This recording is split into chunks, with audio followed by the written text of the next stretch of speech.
What is going on, YouTube people? Neo Cards and Comics here for the 2-year YouTube anniversary, birthday, whatever you want to call this thing, live stream. What's up, McCracken? May have some special guests tonight, not sure. Sent some out. We'll see what happens. I know tonight is off center with Dustin and Brad. So I hated to go up against them, but my 2 years, so they could do there's anything. And they stole Kenny Fornos, one of my potential guests. Sent him an invite too. So we'll see if anyone pops in. Shout out to a very close friend of the channel, Sports Cards Anonymous, aka Dakota. He posted, I think, last night or today. He's got the Rona, not feeling too great. Was hoping he'd be able to pop in, but totally understand. I think he has to miss the Dallas card show, which sucks. So get better soon, buddy. What is going on, DDG Texas? I assume Texas. I assume TX is Texas. Please correct me if I'm wrong. I like the Metal Gear Solid avatar there. Been a long time since I played that game.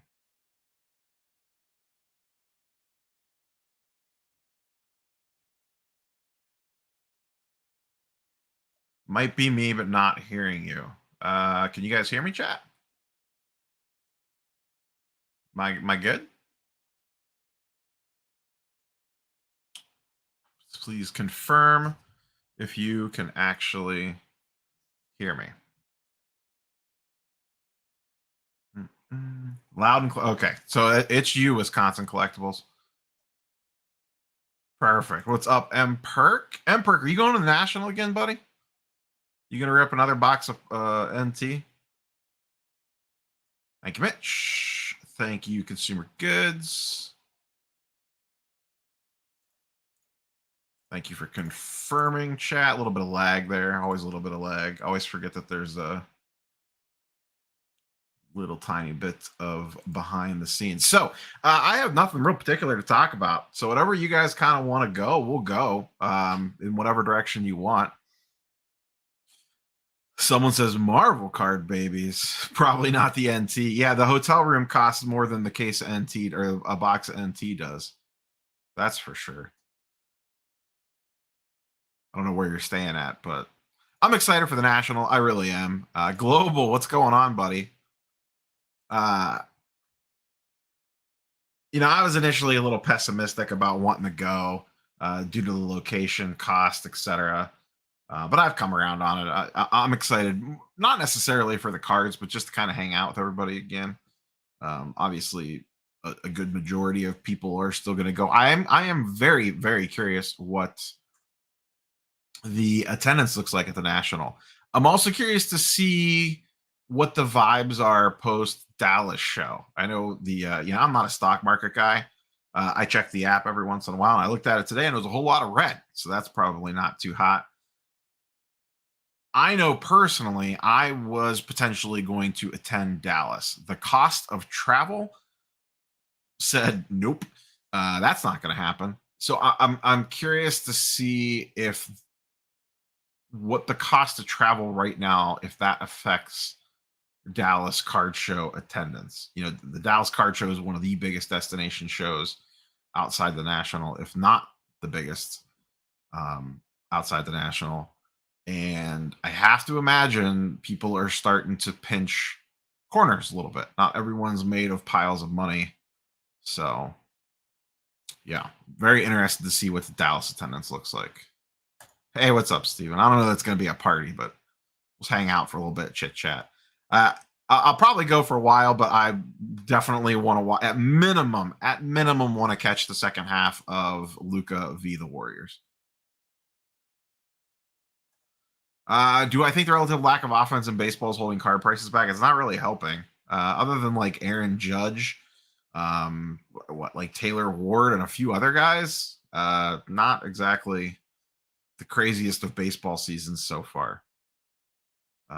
Soto's getting killed because the Nationals suck. Acuna missed the first part of the season. Ohtani's been a little up and down. So They do indeed let you buy them back. That is for sure. Thank you, Matt.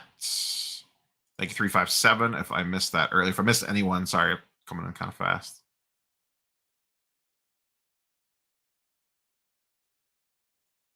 I don't know that it needs to be in Chicago every year. It can rotate, but maybe just not Atlantic City. You know, we've discussed a lot, whether it's on my show or on Dakota's. The Atlantic City situation is just inconvenient. You got to fly into Philly, which is a 45-minute drive, from what I've been told anyway, to Atlantic City. None of the hotels are right across the street, so you got to pretty much Uber in every day. It's just not. It's just not great. It's just not great. Yeah, and you know, that's a good point, Emperor. You know, in addition to the MLB season being kind of weird, the sports card market in general seems to be taking another downturn. I don't know. I shouldn't say the sports card market. Like literally everything is taking a downturn right now. It's not just cards. Comics are holding okay-ish, but excuse me. But that market tends to move a little bit slower, so it could just be lagging a little bit. But I mean, literally everything is going down. Like literally everything, except for the price of gas. That's going up.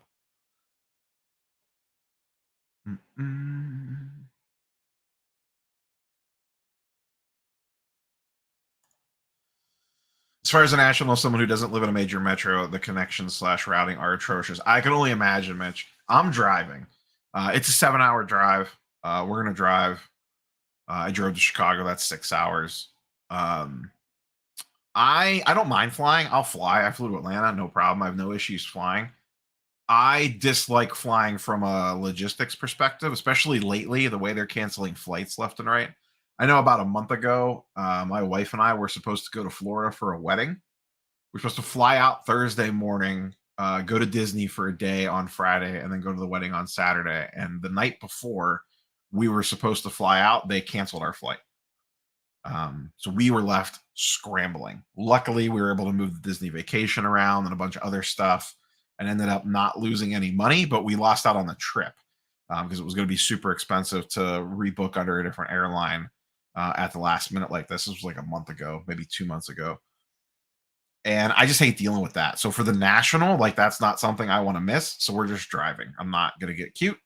We're just going to drive. It's 7 hours. It's not that bad. So our plan is to probably leave when I have a hotel in a AC Thursday night, Friday night, Saturday night. We'll leave Wednesday after work and try to get as close to Philly as possible, and then wake up Thursday morning and hit the ground running on the show floor, and then head back on Sunday. I don't know if we might take a little field trip on the way home and see some sights or something, but just got my PSA order back. Opticolo, nice. Planes, trains, and automobiles required to get to AC. Yeah, and boats too, really. Flipping Steve was saying that he could take the ferry.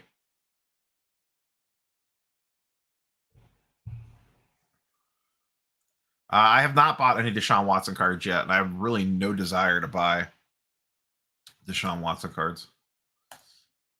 Nucky Thompson making some backyard. I never finished that show. I got through the first season, and that was it. It was good. I don't know. Please be affordable. Fleer Ultra Avengers. I'm going to do, that's on a list of things to do a video about. Maybe Friday. We'll see. But Fleer Ultra Avengers, I don't think it's going to be cheap. They list it as a premium product. So good luck. I have a feeling it's going to be pricey, and if not, it will be pricey by the time it hits. Oh, geez. This Joe, I gotta get. I would make him wait, but he's got a better engagement in like an hour, so I got to bring him in now. Hey, Mr. Kenny Fornos, what's up, buddy? Hey, how are you? Look at you! Oh, look at, you're all clear. You got your new camera set up on. Last time you Last time you were on the channel, I think you were still running an AL dial-up. I was. I took your advice. I ran that Camelink, so it looks better, right? Crystal clear. Damn. Looks good. Woo. Sheesh, I think they say. We're looking 4K? Looking 4K. All right, good. That's all that matters. What I have a card question for you, but let's start here. And no spoilers. I assume you've seen Doctor Strange by now? Yeah, that's good. What's the, can I get a rating? Can I get a PSA grading scale on Doctor Strange? Dang. I'm gonna give it honestly, like, I mean, I expect a little more. I'm gonna give it a PSA 8. That's exactly where I'm at. I'm at a PSA 8 on it. I'm at a PSA 8. I think, it could have crossed to, a BGS 9 or something, but I think it's PSA 8. Yeah, I think you could probably get to a BGS 9 with like a min gem on like not being a bigger deal. There's some cool stuff in there for sure, though. It was good. I liked it though. I mean, it just like it led somewhere new. That just kind of threw us off. But I had a feeling it was going there. Yeah, I thought it was going to be, once again, trying to stay completely clear of spoilers because I want to be respectful of chat. I just thought it was going to be more tied in. It'd be more important, I guess. My expectations were that it was going to be more of an important movie, and instead it's a very good movie, but it's just like a very beginning, middle, end with a little bit of tie-in to more macro level stuff. But I thought it was going to be like a lot more, Nah, I get you 100%. Like I was so like ready for it. I was so ready. Like I had so much anticipation. Then I watched it, and it's like, would I watch it again? I mean, I watched it again, but it's like, would I watch it a third time? No. It'll definitely go in my rotation of movies to watch. It's not like in my top 5 or anything crazy like that. I think it's one of those movies that you like once it comes out, you're just gonna go on YouTube and watch like the same 5 scenes like 100 times. Yeah, that's not actually watch the whole movie. That's fair. Like I think one of the movies that I'll always watch is like Infinity War. Like I think you can always watch that. I think that movie is just. Oh, I love it. The first hour of Infinity War, like basically everything with Doctor Strange and Iron Man with Downey and Benedict together at the beginning of that movie is like. It's so like that movie's it's just perfectly balanced. Like it's well put together. Like every act is just well put together. Yeah, I think that's my favorite Marvel movie out of all of them. And I'm not sure that it's close. I watched that movie more than any of the others. Same. I literally can turn that on and just I'll watch it for the rest of the night. Yeah, for sure. So I was actually, I don't know if you heard it or not, I was pontificating on this right before you got on. Because I was going to go to Dallas. I was like really strongly thinking about going to Dallas. Because you travel a lot, how has that affected you with, like, I mean, I don't know, maybe for you it's not, but for me, plane tickets were astronomical to get to Dallas. Oh, no, like, they were. Are you guys feeling that crunch on that end, like on the travel end? Yeah, and I mean, it's really, like, from a big perspective, I mean, it's really the economy as well. Yeah. Like, for example, whenever I fly out my videographer, John, from Florida, because he's in Florida, his plane ticket to Dallas, typically the most I've ever spent on his plane ticket is like $175, I think. His ticket this time around was $400. So for me, when I first looked 3 months ago, it was like $475 to Dallas. And I'm like, damn. And then right now, because I keep getting the Google price alerts for it, I think like as of 2-3 weeks ago, it was like $800 plus. Yeah. So 2 weeks ago, I think it was like 2 weeks ago, I was looking them up, and for me to fly, they were like $370. And I always expect $300 from Charlotte to Dallas. I always spend $300 or more. It's just, I don't know. They don't like Charlotte. So, they always got to hit me with the $300 or more. So I saw it $370. I was like, I could probably wait a week. Maybe it gets to $390. Like 2 days pass, it's like $430. Then another 2 days pass, like $480. Then it goes $575. And then I'm like, whoa. Hold on. I was like, whoa. So then I checked my American Airlines rewards. Luckily, I had rewards and miles to get my first flight like free. So I booked the one way, and that first one was free, and then the second one I'm paying on the way back. but it was outright. Like the last night I checked, it was like 690 round trip, which was ridiculous. Never seen it that. Never. So do you think that's going to trickle down the general show attendance? I don't know. Like I've never been to Dallas. I mean, I've watched like a billion videos about Dallas, but like how many people are actually like show attendees are actually traveling in to that show? Is it a decent portion, or is is there a large local base that's just driving in or whatever? Well, from what I get, honestly, like from like a big macro perspective, it's supposed to be big because the Marriott, where the show is sold out, and then the Hilton Garden Inn across the street is sold out. The La Quinta Inn, which is like a mile away, the next like best hotel is sold out. So people just printing that money in the basement. I guess so. I mean, like typically, if we miss out on staying at the hotel, we'll go to the Hilton, which is across the street. We're fine with walking. But then we saw on hotels.com the Hilton was sold out. And we were like, nah, there's no way. Let's call and make sure. So we called all 3 hotels, and they were like, yeah, nah, they're all sold out. And so we actually ended up booking a big Airbnb. Nice. I wonder if it's just that people had it booked so far ahead before shit got super expensive. You know what I mean? Like they had hotel and airline locked in for the most part, like before things went crazy. So like they're not feeling the pinch yet on it, other than the people that are booking last minute stuff. It really could be. I mean, last year at this time of year, Dallas in May last year was my first ever Dallas show, and it was as far as attendance wise, it was the best one that I ever went to personally. Now at the time, I didn't have the cards or the capital. I was really just working my way up. Like I was still at this small thing, and it was just, I was in awe going into that show the first time last year in May. So I don't know. I mean, it feels like maybe history is repeating itself. It's going to be another big show in May.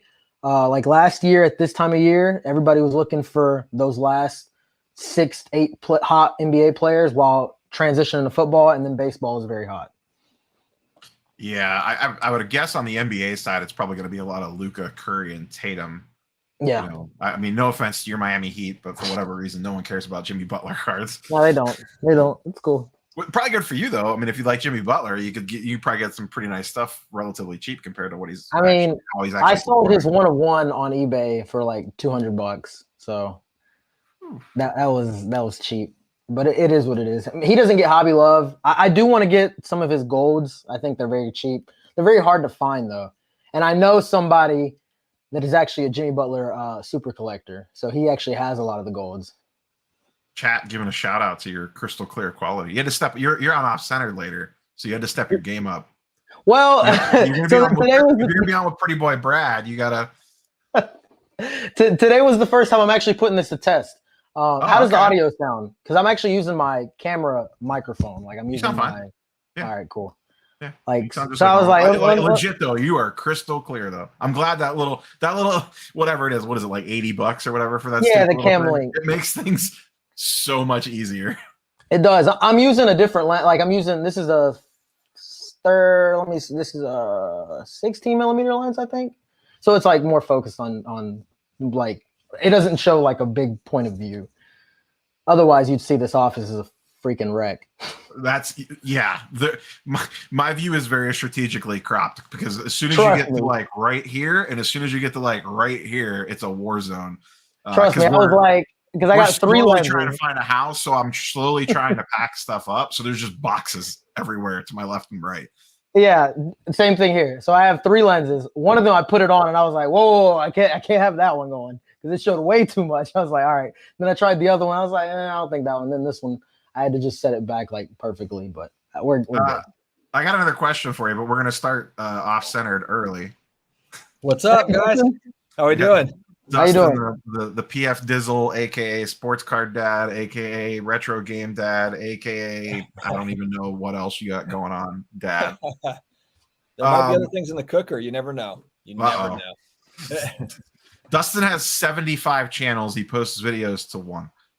Well, you know, one thing though, I was thinking, like, if everything fell apart and I was just like, you know what, I just like, I wonder what I would do with my life. I could literally probably have like 6 or 7 different channels and just make a ton of content and just do that. Like if everything fell apart and I was just in a 1-bedroom apartment somewhere by myself, the family left me, everything is gone. The dog, they took the dog, all the money, everything's gone. You know, I'm in my studio apartment just making videos. Dustin's just sitting in a dark apartment uploading like those rain sleep videos and stuff like that. Yeah. Kenny, I have a question for you. You guys talk about buying and selling shows. Do you think, given the current economic state at a very macro level, both the card world and the real life world, do you think this Dallas show, if you have cash and you were willing to spend, are you going to be king of the mountain? Yes, 100%. I think like we just have a general consensus, like, you know, just talking to some people, some other dealers around. I mean, you feel like you're at a big advantage right now if you're going with like cash, because like crypto's down, you know, the economy's down. Like people want to sell stuff. People need money. Now we're not going to go out there and spend recklessly or anything like that. You know, you still just want to be very strategic and buy low pop stuff, colored stuff, numbered stuff. That's always the stuff that prevails. And then it's really about just timing. So like if you get a Jason Tatum or a Luka, like you know that you have a specific window to get maximum value. You know, in 3 weeks after the finals or during the finals, like I think it'll already level off. Like, you know, right now is literally the perfect time to sell those type of players like Luka, Tatum, Curry. I think this is within these next week and a half, 2 weeks. It's like it's already max expectation. Yeah. If you're looking to hold Luka and Tatum beyond basically the next 7 to 10 days, you're probably looking to hold it like forever, you know, or you know. But I 100% agree with you. I know personally, I'm being very picky on my buying. Like I'm willing to put cash in the market 100%, but it has to be for the right item, whether it's card, comic, whatever. I'm being extremely choosy. Part of that is because it's a down market. I have cash that I could buy with. And also, you know, like the Nationals coming up. So like you're kind of one of those things of like, well, do I want to do this now, or would I rather have that buying power at the National? Because none of us know what the general world economy is going to do, but if this keeps trending, the National could be the best buying show ever. I'm with you on that. Cash. I'm with you on that. I agree. I remember because the National was so much fun last year, and I was thinking the only thing that could have made it more fun is if I had brought more money. You know, if I could have gotten into some other things. But I agree with you. It's like kind of between now and the National, are prices going to go way up between now and the National? Like, are we going to miss opportunities? I mean, maybe, but the way things are trending, at least it'll be about the same, you know, is kind of the guess, if not worse. Yeah. I mean, I don't see things might level off, get slightly better, or get way worse. I mean, we don't know. I mean, we're talking about stuff way beyond sports cards at this point, but I do feel like the National's probably still going to be buying season, you know. From Steven's standpoint here, he's actually sets up at a lot of my local shows. You know, card rich people could potentially be saying like, hey, I can't pay the rent with Justin Herbert. Correct. I mean, you can't go to you can't buy a house and say, hey, I got this Justin Herbert National Treasures. You know, I'd like that house. Like, no, you can't. Yeah, maybe one day, especially in this housing market. Yeah, maybe one day. Maybe one day, if the value of the dollar just like keeps on like this, maybe it will be. You know, stuff like that. You're just bartering everything. I've got this 52 mantle for your house or whatever. You know. Oh yeah. You can't stay warm for very long burning a 52 mantle. But you can stare at it and caress it and whatever else. So, I mean, you kind of answered this, Dustin, but are you in the set? Like, are you actively looking to buy much right now? Or are you like, if the perfect deal falls into my lap, I'll pull the trigger? Or are you pretty much in full save for the end of July? I'm definitely picking my spots. But then also, yeah, it kind of goes back to that. There's actually been buying opportunities that I've passed on because I've got a Raleigh show that is June 20th. I don't know if you're going to that, Kenny, or not. It's like June 18th in Raleigh. I assume you probably are because it's fairly local. I think so. So we've got that Raleigh show, which frankly, like, again, like that Raleigh show has gotten really good. My local show, to where I'm always like, damn it, I just wish I had brought, you know, I had saved for this. Like, if I wish I had been more prepared for it. So between that and the National, it's kind of like, Yeah, I bought a couple of nice Breeze cards that I felt like have been on kind of discount, but outside of that, yeah, I'm just kind of sticking to my guns on the savings plan. Are you locked in for the National, Kenny? Like, do you guys have travel and everything booked yet, or do you guys wait till like 30 seconds before to do all that stuff? I mean, we typically like. I'm actually, you know, what's crazy? I'm actually always the one who tells everybody, "All right, let's have this ready, let's have it good to go." But the National, we really haven't. We'll figure it out. I know we'll be there. We have a table, but we'll Which basically means you're going to be in our hotel room. It's going to be like me, Steve, Yeah. Kenny, like all of Kenny's camera crew. It's going to be like Kenny- 9 people in there. Kenny better start entering that flipping Steve National giveaway. we'll definitely we'll be there. You know, we'll figure it out. Like I said, I mean, it's still a ways away. Like It's 2 really months. not, though. 2 months. I mean, you say that, but it's actually really not. We're at the It's end. really I mean, not. We're almost at the end of May. I know, it's crazy. You know, we're 2 months. You know, 2 months from now, you'll be what, a week before the National. Yeah. The one thing I would lock in is hotel. I've heard hotels are slowly starting to dry up, but also getting more expensive. I know Steve talked about booking the hotel for his the contest that he's running, and he looked at it. It's at the Borgata, the same place we're all staying. He looked at it like on a Monday. I forget the time range here, but he looked at it on like a Monday. It was like, I don't know, $900 for 2 nights, and like 3 days later, it was $1,200 for 2 nights. Jeez. Yeah. Hotels are not, if you guys have not looked at hotels yet, hotels are not cheap for the National. They're not cheap in general nowadays. Yeah. I still owe Steve $500 for the hotel. So that's another reason why I need to be saving instead of buying. Yeah. Where are you at, Dustin, with the National? Are you as excited as you were last year? I was kind of talking about this at the beginning. You know, I was a little pessimistic on the National earlier this year. And then, you know, I've kind of come around. Not so much because of the card stuff, like it more just as like I want to hang out and bullshit with everybody again, like we did last time. Yeah. But like, where's your mindset at with the National right now? I've never really spent a lot of time in Atlantic City. So all I've really heard, honestly, is just kind of negative stuff about the local area, which may or may not be true. I mean, we'll find out, I guess. But I also am not going to be spending tons of time exploring the local stuff. Like I'm literally going to be, I'm driving up there Friday. So I won't, and I'm planning on leaving at like 5 a.m. on Friday, getting there at like noon or something. So then I'm there like half day Friday, you know, half of the show, whatever. And then I assume there's a giant trade night events Friday night. And then Saturday, do the same sort of thing, kind of spend all day at the show, trade night, whatever, and then drive back on Sunday. So it's going to be a little bit of a different trip because I'm just coming up solo. It's going to be like crashing on the couch, like boys trip with Steve and you guys and stuff. I'm happy that I'm at least in that hotel. I don't know that area at all. So I'm in the same hotel as you, Neo, the Bodega, I think is what it's called. Is that Borgata. it? Yeah, it's one of the nicest. Steve's in the background. I'll bring him on in a minute. From everything I've ever been told, especially from a lot of poker pros, that the Borgata is one of the nicest places to stay.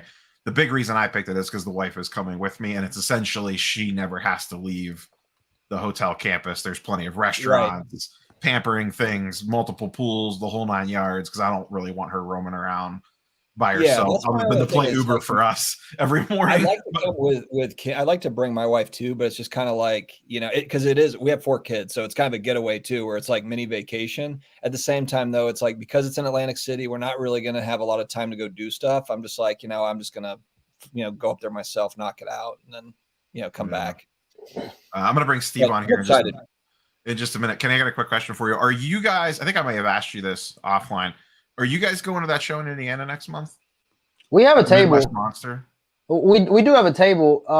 But June, it's actually, there's a lot of shows in June. Like there's the Raleigh show, there's the Chicago show, there's Chantilly, and then there's that Midwest Monster. So I just gotta pick and choose. We do have a table locked in for the Midwest Monster. Looks like it's pretty good. 350 tables, and there's a lot of. It sounds good, and we do want to go somewhere different. Like if people are like, we were thinking about it the other day. Like I was just talking to myself in general. Like I want to just go to a show in like Montana or something, and just get like Ryan from Breakout Cards. Yeah, just go somewhere. I mean, he even told me. I mean, he was like, you can go to Montana or Arkansas and get the best deals. So I mean, I see the same people at every show, you know. Yeah, you see different inventory probably or something like that. Correct. I am planning on attending that Indiana show. And then the other thing, because this is your neck of the woods, there is a very large Comic Con in Charlotte the last weekend in June to put on your radar. Oh, Comic Con. Yeah, Hero I Con, know I think it's called. Okay.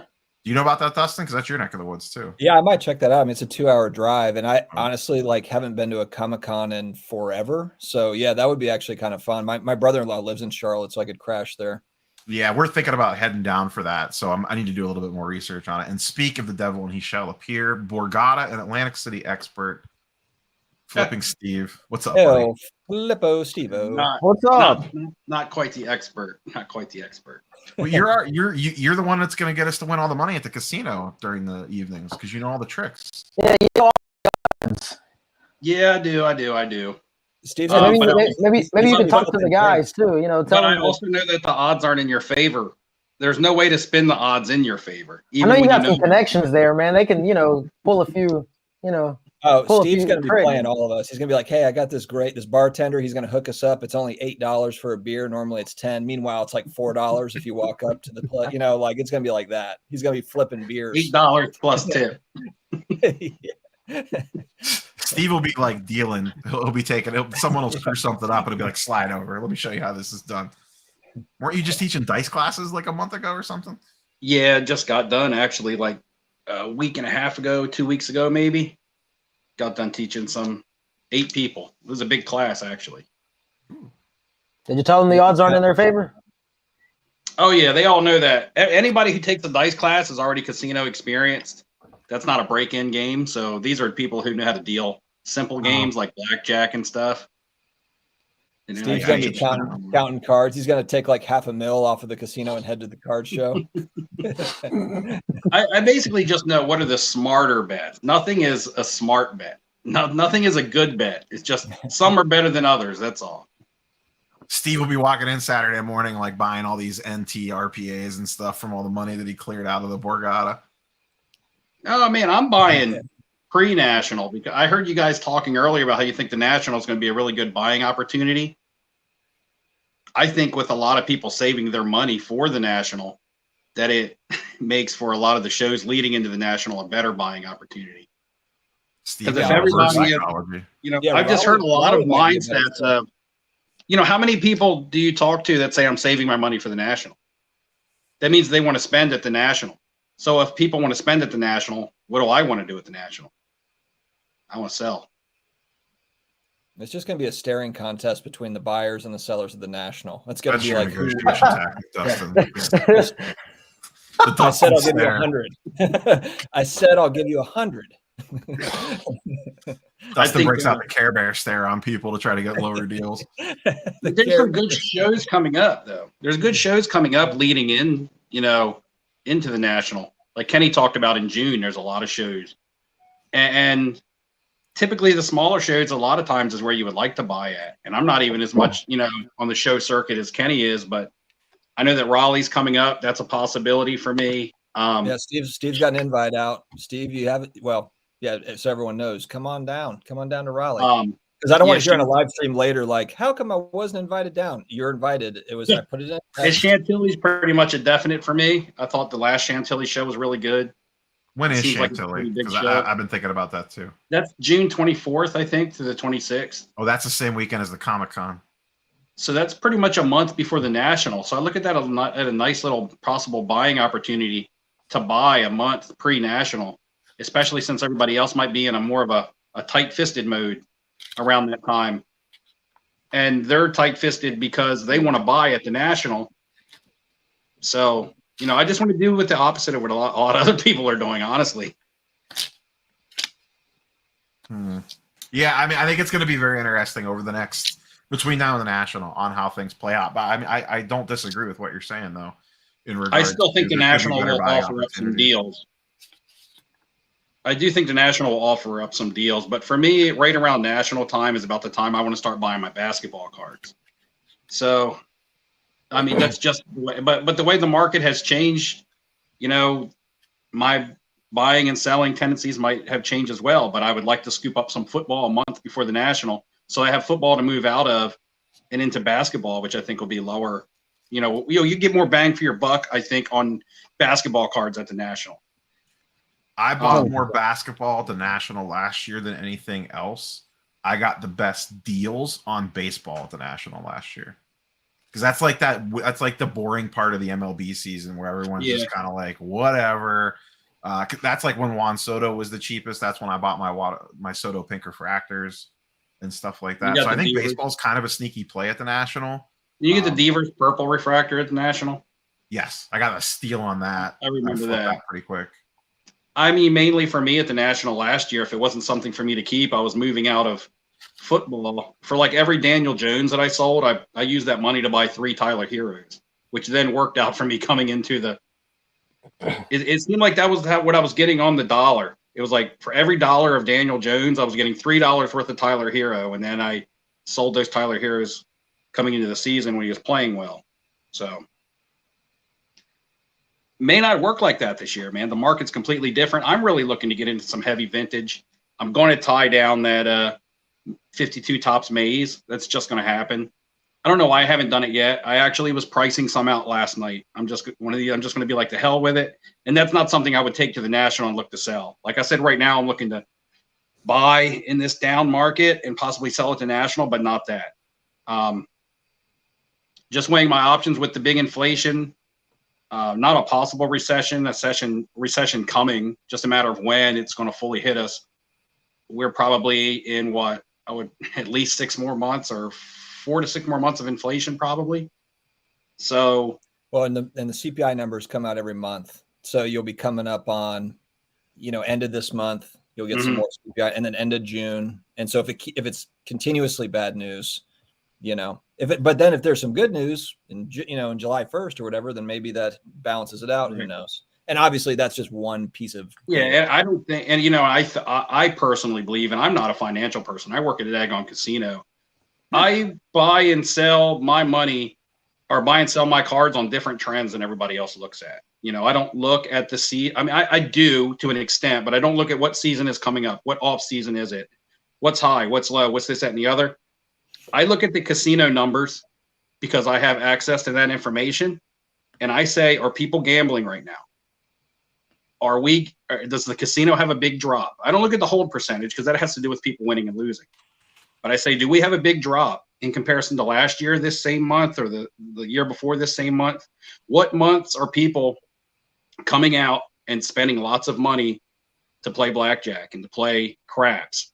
And I look at that and I say, this is when I should sell and this is when I should buy. It's a whole completely different,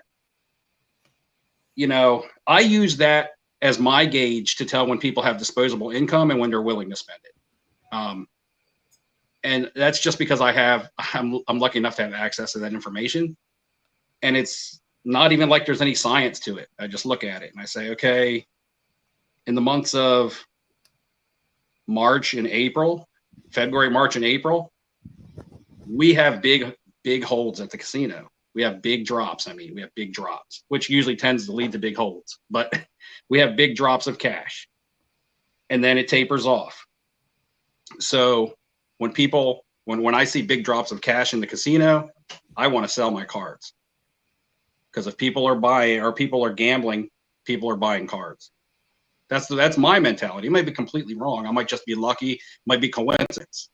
I'm gonna start going to my local casino and try to figure out what's going on. And then when I see people, when I see the crowds thinning out and I see people not coming in to gamble as much, it lets me know that they don't have as much disposable income. Or if they do have disposable income, they're using it to go on vacations or whatever.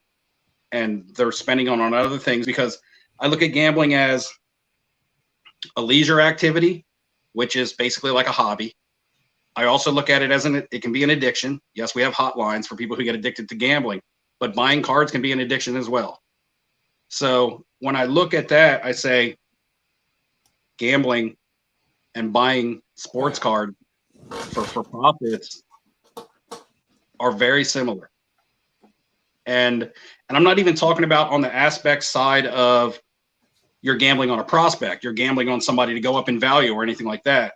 That's a whole nother definition of gambling. I'm just talking about, wanting to put your money into something for future gains, whether it's prospecting or just putting it into something like a Maze 52 that you just feel confident in, can't hurt you, with inflation and things like that. High end, tangible assets is something that I'm looking, safe, that I consider to be really safe, is where I would like to be. I got a quick super chat question I want to get to, but first, how much would you pay to see Charles and Kenny hit the streets in Atlantic City for a night? I'd Charles, be you afraid better that be at the you National. come out That's all I alive. gotta say. Hey, we were good last time, man. I don't know what you guys are talking about. You were good. All right. I made a deal with Steve, and I turned out all right. I'd have loved to That see was the fun. behind the scenes footage of that one that you recorded. If you look at the footage, you'll never know. It's in a little snippet of it's there, but not. You'll not a never lot. know. He sold it well. He got the Oscar for pulling that one off. You'll never know. He didn't look nearly as bad on the video. I don't know what you guys are talking about, honestly. He's got a really good editing team. Yep. Dustin, you were in the lobby when that all went down, were you? That's when you just Yeah. randomly disappeared for the entire day, or were you there? I don't remember. No, I was there for that. Yeah, I was Okay, there. that was the next day when you said, "Yeah, I'll see you guys in the show," and then we just never saw you. Yeah, That was when we did the. I had my whole family there, which was awesome and terrible at the same time, because it was great hanging out with them, obviously, but not great for the card show part. We had the long Tom Brady talk. Remember? We Yeah, we did. I remember every single word in that Oh conversation. yeah, we remember. I know you didn't forget. I don't know what you guys are talking about. I literally remember the whole thing. You remembered everything because we made the deal that night, but we didn't actually carry through the deal till the next morning. Yeah, but I remember. I remember it That's all. what I mean. You remembered, like we shook on it that watched the night, tape and then we 10 saw times. each other the next day at the show. And Yeah, maybe I watched the tape a couple times, but I remember. Yeah, Kenny, I know what it's like whatever editing that camera- vlog video. I don't do it as often as you, but still, you rewatch Side that tape note. like 100 times. Kenny, you need to send me whatever camera you've got. You've got I can see every line on your face. I need Oh, that. for real? This No, I is mean, it's so good. it's not it's not the camera. It's actually the lens. This is this is a Sigma 16 millimeter lens, I believe. Making a note. Sigma 60. Okay. 16 What is- millimeter. What is Oh, the camera that 16. you're using? A6600. Okay, with the Camlink 4K. Yep. The Sigma lenses are they're what blur out the background. So if you really like that blurry background, always get the Sigma lenses. I think I have one of those laying. I have a couple lenses for my Sony ZV-1 laying around, but I never use them. Yeah, they're really good, and they don't break the bank. You don't break the bank on the lens. No, they're cheap. I mean, relatively speaking, for a lens. Yeah. In the grand scheme of things, they're just screw-on attachments. They're not even like a true lens per se. Pioneer gets this question in here on a super chat. How do you guys feel about investing in comics for the writer or the story? Thinking about Hickman's run of FF to Secret Wars, or some Illuminati stuff in there as well. Personally, I'll take this first, and anyone else could go ahead and dive in. I know some people are more in the comics than others on this esteemed panel. They'll get hot if that storyline comes out, but not as hot as whatever the blue chip key is in that line. Typically issue 1. So if Secret Wars becomes the next MCU thing, which a lot of people are speculating on, I could see issue 1 of that book potentially getting a little trendy, and then you'd have an exit point on it. I don't know about the entire run getting trendy though, so I would probably focus just on issue 1 of a particular storyline. The only real, and I'll probably butcher this, but the only storyline that I could personally think of that the entire run has held up really well value-wise is Dark Phoenix Saga. But it has a lot of things going for it. There's a ton of first appearances in that run, and it's also during, a run that a lot of people want to complete because it's a lot of Chris Claremont stuff. So I generally focus on keys and first issues more so than entire runs. Steve, do you have any thoughts on that one? Because I know that you're probably the next best for comic book stuff, and then I'll go to Dustin and Kenny real quick. I mean, the comic book market, you can speculate just like you can with cards, in and out. But anything that feels safe to me right now is strictly blue chip. And if you're going artist based, if you're looking to cross multiple markets, you always want to try to cross as many markets as you can to get, more eyes or whatever on an item. As we've seen with certain Marvel cards crossing into the sports card market. Here comes the pump. So when you talk about comic books and artists, do only people within the small, no, I'm not going to say small, but within the comic book community know that artist? I broke Kenny. Oh yeah, to me, it's talking about Jonathan Hickman, and to me, as being someone who is kind of involved in comic books, I'm not really very familiar with that name. So it's kind of like, he's like the modern day Claremont. all right, but He's it's very kind of well like collecting your household names and your non-household names for myself. Yeah. If you collected from the, I'm going to say early to mid 2000s onward, you probably know who Hickman is. He did a bunch of really good X-Men storylines. Like, he's of the more modern side of things. He's very well regarded. He's done some really but I good mean, work. there's certain artists you can ask a lot of people about that aren't even in the comic book genre or niche or whatever. They don't do anything with comic books, but they know certain artist names. So that tends to be what I stick with. With comic books for myself, I don't look to buy comics to resell for value. When I go to buy a comic book, it's not, oh, I think that this comic book can go up. When I buy comic books, I look at it as, I just think this comic book can hold at least what it's at. I think comic books, especially blue chip keys, like I talked about earlier, even through the whole dive of the collectibles market, a lot of blue chip keys just kind of held firm, even if, not necessarily gone up, but they just held really steady, as almost as if they were really safe. I don't want to go as far as to say like recession proof, but I think that there's some items out there that, for cards and for comic books, that can be classified as recession proof. I really do. And I'm not going to say what I think that they are, because then everybody's going to pin that on me. But there's things that I have in my mind that I'm actually targeting right now because of what I talked about earlier, because I think that they qualify as to being as close to recession proof as you can be. Yeah, there's a nice 7.0 in later tonight on one of them. A nice what? CGC 7.0, and then an auction later tonight I got my eyes on. I just bought a comic book, but I bought one was today. my I bought personal one today.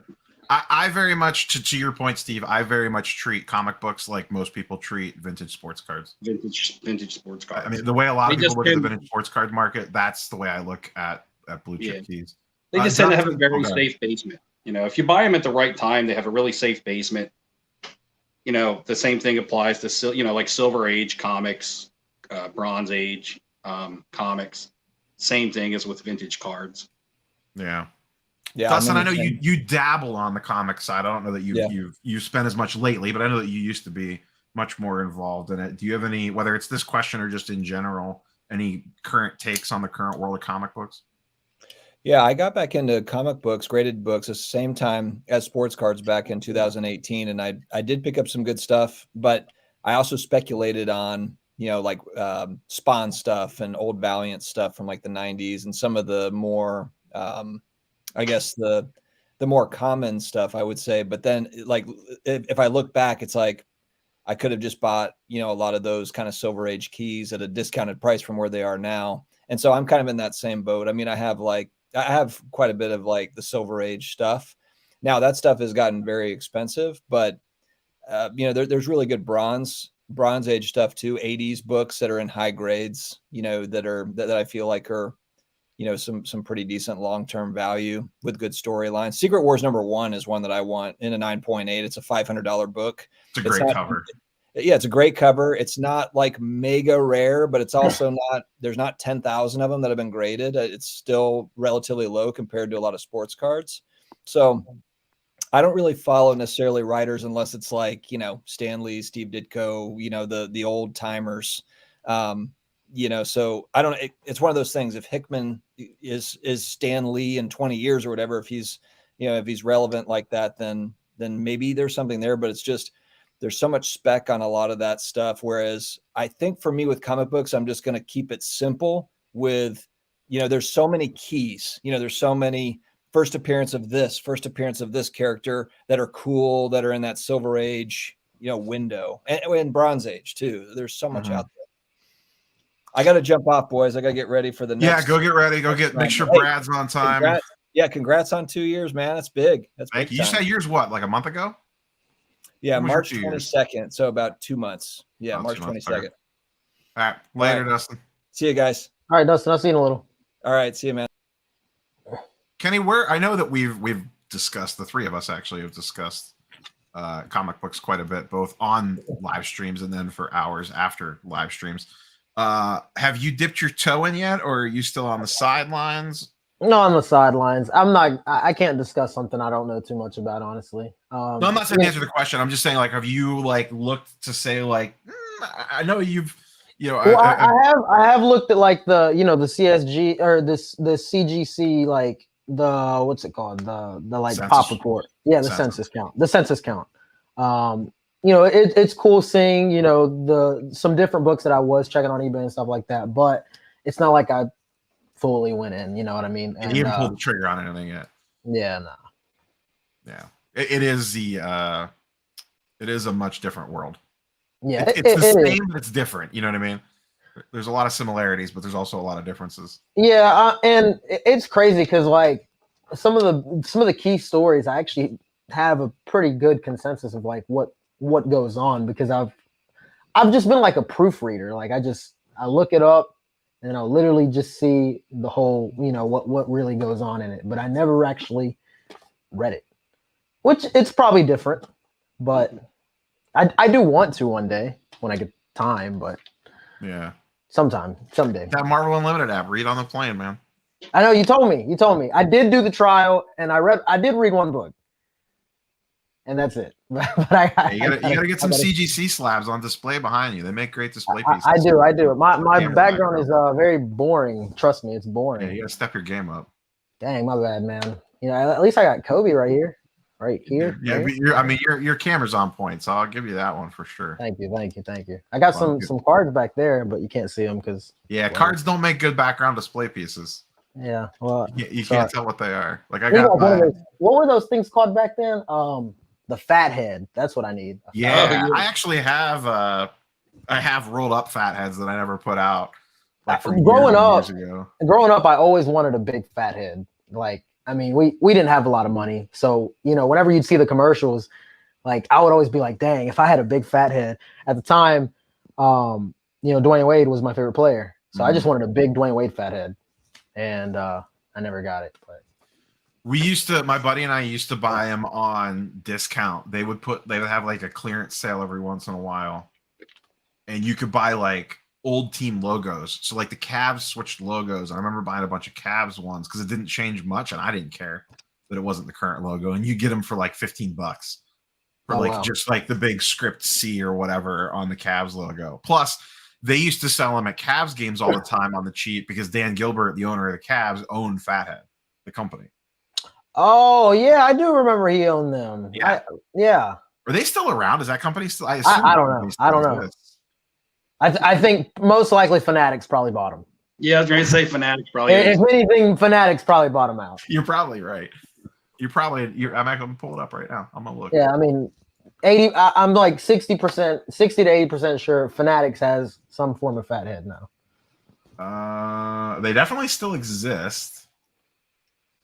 It's probably like Fathead. I know they have Marvel stuff now for sure. Because they've had Marvel stuff for a while. I remember years ago buying a Black Widow, Scarlett Johansson one for my niece, because she was a big Black Widow fan when she was a kid for her birthday, that she put up on our wall. But yeah, they always were super expensive. They were like $100. Yeah, I remember. Like I said, I mean, we didn't have a lot of money growing up, so. I don't know, like growing up, that's like one of my biggest wishes. I just wanted a big Dwayne Wade fat head. Like, I just wanted a big fat head. So that was your boy, right? D Wade. Yeah, that was my favorite player. He was the first ever basketball player I saw, like in 2004. So like, my dad, he lived in Miami. I go there every summer, and growing up, I played a bunch of sports. I never really watched them though until like I was about 8-9 years old. So I remember the Heat were playing the Wizards. I think it was the first or second round. It was like 2004, 2005. And the first person I saw with the ball was Dwayne Wade. And he like split the defense, made a crazy dunk, came back down the next possession, hit a jump shot. And I was like, wow, who is this guy? And my dad was like, that's Dwayne Wade. And ever since then, they're like my favorite player. Hooked. I remember watching him in the NCAA tournament that year before he came out. Yeah. Because he was shredding stuff. Steve, who's your current player? Would it be Tatum? Yeah, it would be all-time Tatum. it's Bird, but Well, right, Bird would be your It's all-time. crazy. It's crazy because I called this Eastern Conference Finals in Chantilly. I said Heat Celtics. Do you guys have a side? I didn't even think about that. Do you two have a side bet on this? No, we we don't, don't. because I actually Jeez. had the Heat as my favorite to win the East. Yeah, Steve told me he wanted the Heat to win the East.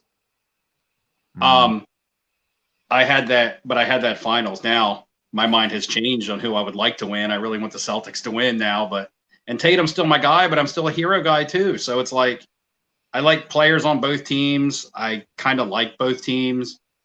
So I hate Boston. now, I can't stand Boston.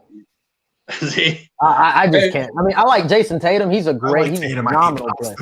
He's a phenomenal As a player. Cavs fan, I can't stand Boston. Yeah, like he's a phenomenal player, top 10 player right now. I just can't stand Boston.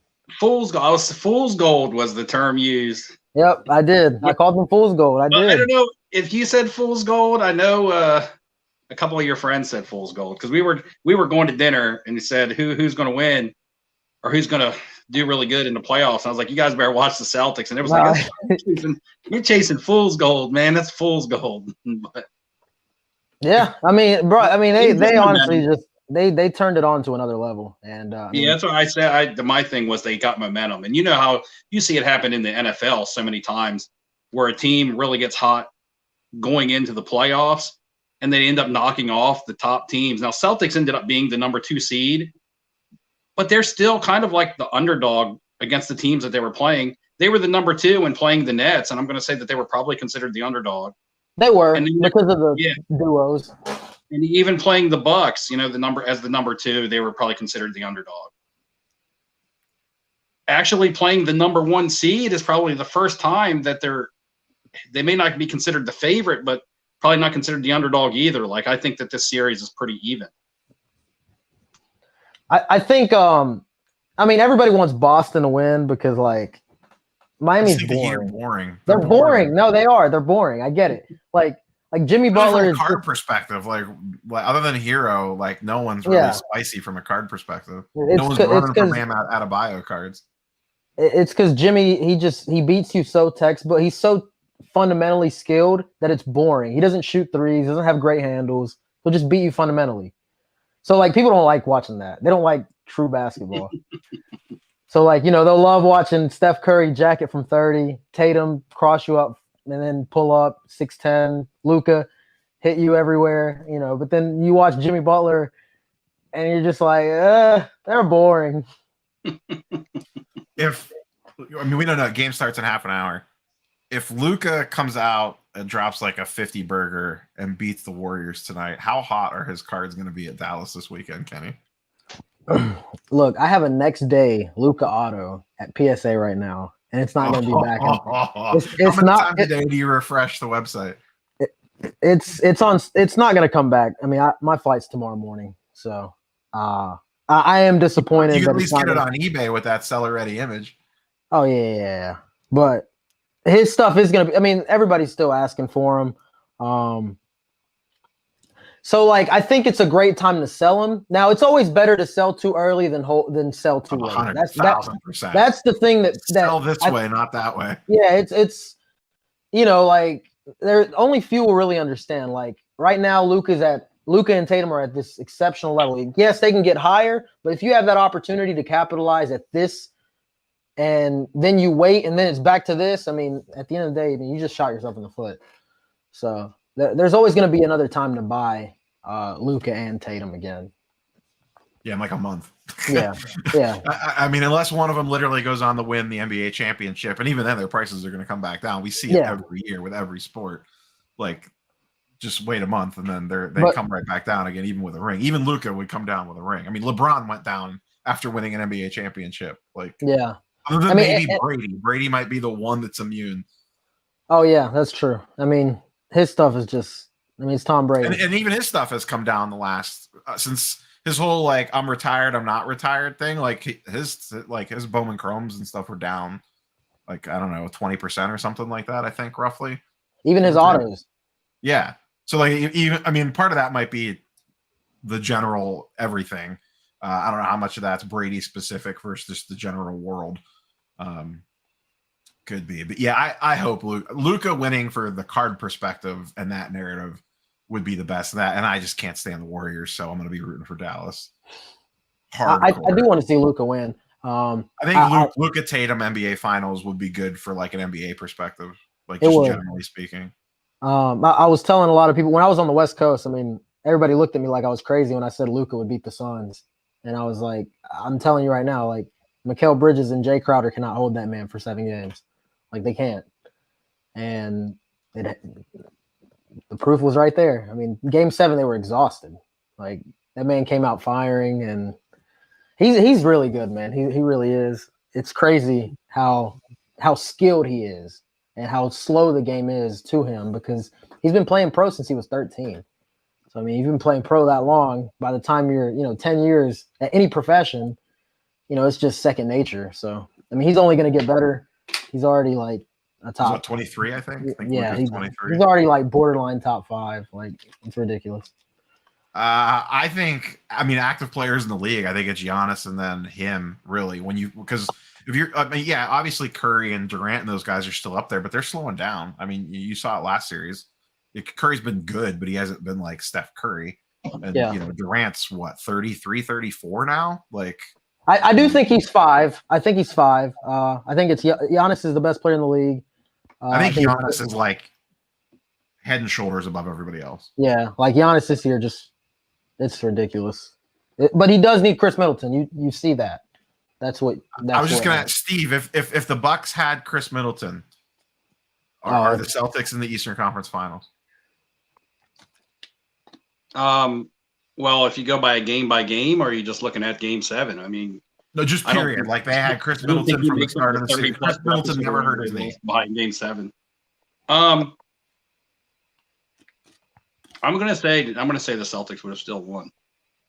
Because I think that the balance of points I think that the stat sheets would have just been balanced. You wouldn't have had Giannis putting up 46. You would have had Giannis putting up more like 30, and you would have had Chris Middleton getting his.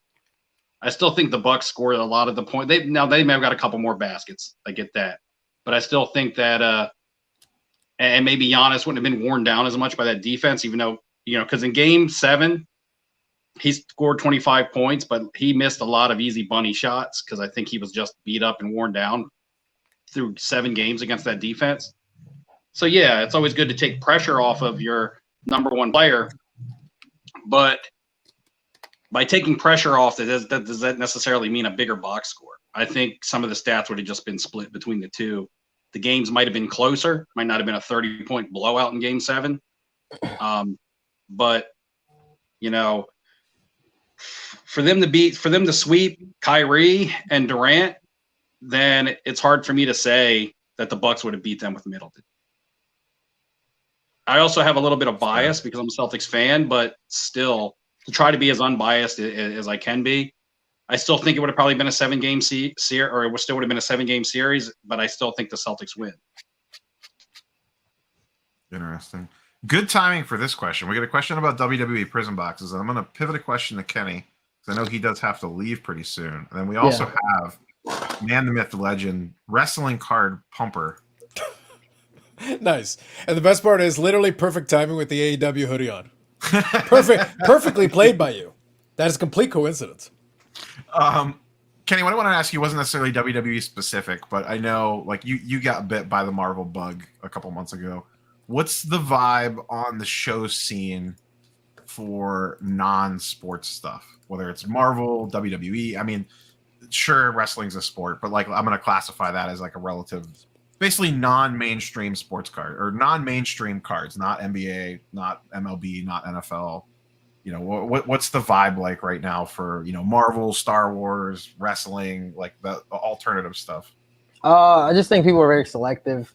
Like, I mean, I did well in some stuff. I put some stuff away as well. But then there was some stuff that I got absolutely blasted on, and it is what it is. You just keep it going. That could literally happen with anything. Yeah, like it just happens. It is what it is.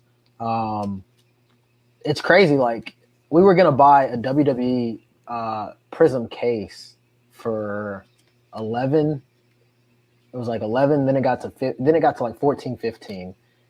And I'm so glad we didn't buy it for 11. I mean, obviously we would have moved it quick, but like let's say hypothetically we didn't move it. But that price moved quick though too. Like Yeah, like by the end of that weekend, they were already starting to come back down again. correct. So I think they're like 8 or 9 now. I mean, maybe less. I don't know what they are. The Yes, cases. chat was saying they're going for 600 in individual box. I don't know how many boxes are in a case. Yeah, on so it's the probably WWE. like 7. It's probably like 7 or 8. I mean, that's Yeah, that graph went like this real yeah, fast. yeah, quick. It did. It went quick like that. So Yeah, and I wasn't terribly surprised by that. I made a video the day the product released and was saying, be careful, everybody. yeah. Because it definitely looked a little hypey. I don't know. How's the singles been on that? That's not something I follow. I assume like the golds and stuff are probably doing pretty good. People just love gold. I mean, there's literally just the infatuation with gold. So And the color blasts look really good. yeah, I know, but the I know color they've come black down were- price wise, but they look nice. But those were shield more than gold. Oh, for sure. Like, there's no way the Cena was ever like a 10K card. Yeah, but nah. Nah. if I was looking, and I don't know this market at all, but if I was looking to buy something there that would hold some value, it would be gold or color blast. Probably. Yeah. I think the gold was probably better than the color blast, but it's I crazy. don't disagree with that. It's crazy what the color blast did. They're like, Are you saying that randomly the highest price ever paid for a non-numbered insert in a genre that barely had big money in it before is not suspicious? What are you talking about? I don't know what you're referring to. I have no idea what I'm talking about, honestly. It made me laugh. It was fun. It was funny to me. Carlos and Kenny, have you guys ever actually been on? Did you No, guys know no, each other at all or no? No. Oh, I watch Kenny stuff. I watch a lot of the vlogs. Thank you. Nice to meet you, brother. Nice to meet you. Carlos, where did the non WWE Prism ever see a bump? Like did the rising tide lift all boats, or did the flood come and go so quick that it never really happened? Well, I think for certain stuff in Chrome it started to move, but it tended to be the bigger names. It tended to be the people you kind of expect. You got Charles in there, who pumps the hell out of the Rock Superfactor at every opportunity. He mentions that Charles will pump anything. He's gonna buy like a banner somewhere. Like randomly, you'll be going down a highway and you'll see a Rock 101 Superfactor. You'll be like, "What the hell does this have to do with anything?" It's like, trust me. It'll have a second banner that says Marvel PMGs. 100%. Yeah, 100%. Yeah. But outside of that, like the Rock Superfactors, the bigger names have been going for record prices comparatively. But that made sense because eventually they were going to get around to those. But when you look at those, like Roman Reigns is one of the big guys that really got a big move. But when you look at those guys, okay, so when the Roman Reigns in some of the Rock stuff, when those start hitting, 5 figures, and then you've got this John Cena color blast, I'm like, it's a case hit, but it's like, how many cases did you make? Yeah. This one's a super factor. It's like we've at least got it numbered 1 of 1. Whoever has it has the 1, and it's a big name and everything. John Cena is definitely a big name right up there, but for a super factor, I can get behind that on. But it's like a color blast. It's like you'll see other color blasts. You don't have to pay $10,000 for that. Yeah, what's short print? Exactly. Depending on on how many they printed. Yeah, it made no sense. It was one of those things where it's fun to watch as an observer. It's great. It's great content. It's 100%. Like I made a video right around that time where I went and I did the comparison with the Chrome, and I said, okay, look, here's the Chrome out of 10. It's going for this, and here's the Prism out of 10. It's going for this. I understand people love Prism Gold. I get it. But then I went into 2 of the auctions. And I go, okay, so here's all the low feedback bidders. You might want to keep an eye out for this. Like, it's a red flag or 2 or 10. Now, did AEW stuff get a bounce based off of just wrestling in general getting a bounce, or no? Well, AEW came out of the gates pretty strong. Now, the problem they ran into with that one is that AEW shouldn't have been. Because if you actually look at the way AEW was composed, it was supposed to be like a flagship product. And I had the product designer from Upper Deck on, and we talked about it. And he talked about how he composed it. He was building it like Upper Deck base, the way it was designed. It's like, oh, why isn't there an autograph in every box? Well, there's not supposed to be. Oh, but why are the price of the boxes so high? Secondary market. That's not actually what the price should have been per box. That price was too high. So then by the time Prism comes out, I think some people in their head, they're like, okay, well, Prism's a big brand. And AEW is going for more than $200 a box, and there's not even an autograph per box. And look at the checklist on Prism. So they start adding all these things and suddenly justify a much higher price. They're like, well, obviously, And it's the like pump machine gets going. yeah, but it's like, but what if AEW was selling for too much relative to what's in the con? They actually printed more. They made enough of it. They thought to keep the demand at a reasonable level, but then people went nuts. And then it's like, guys, there's EPAC coming, right? There's retail coming, right? There's more stuff. That was the thing with WWE. You could kind of see that coming a mile away, how much hype it was getting. And I don't think a lot of people realized that it was having a retail release on top of it as well. Yeah. I think I think people that weren't paying attention were kind of, I don't want to say caught off guard, but like, oh, wait a second. But it's not just hobby boxes. Yeah. So I think that kind of caught people by this side. Well, they have nowhere to blame but themselves, though, because a lot of times they'll give you in the breakdown of the product, they'll look ahead of time. They'll say, like, oh, retail's coming, or this is like, well, read it. It says right there, retail's coming. Yeah. Kenny, how has the fact that we don't have Prism football yet, do you think that that's had an impact on like in the general market as a whole, or no? We don't have any of the good stuff from last year's quarterback class yet. Yeah, Encased came out. Oh boy. Encased. I mean, I think it's all right.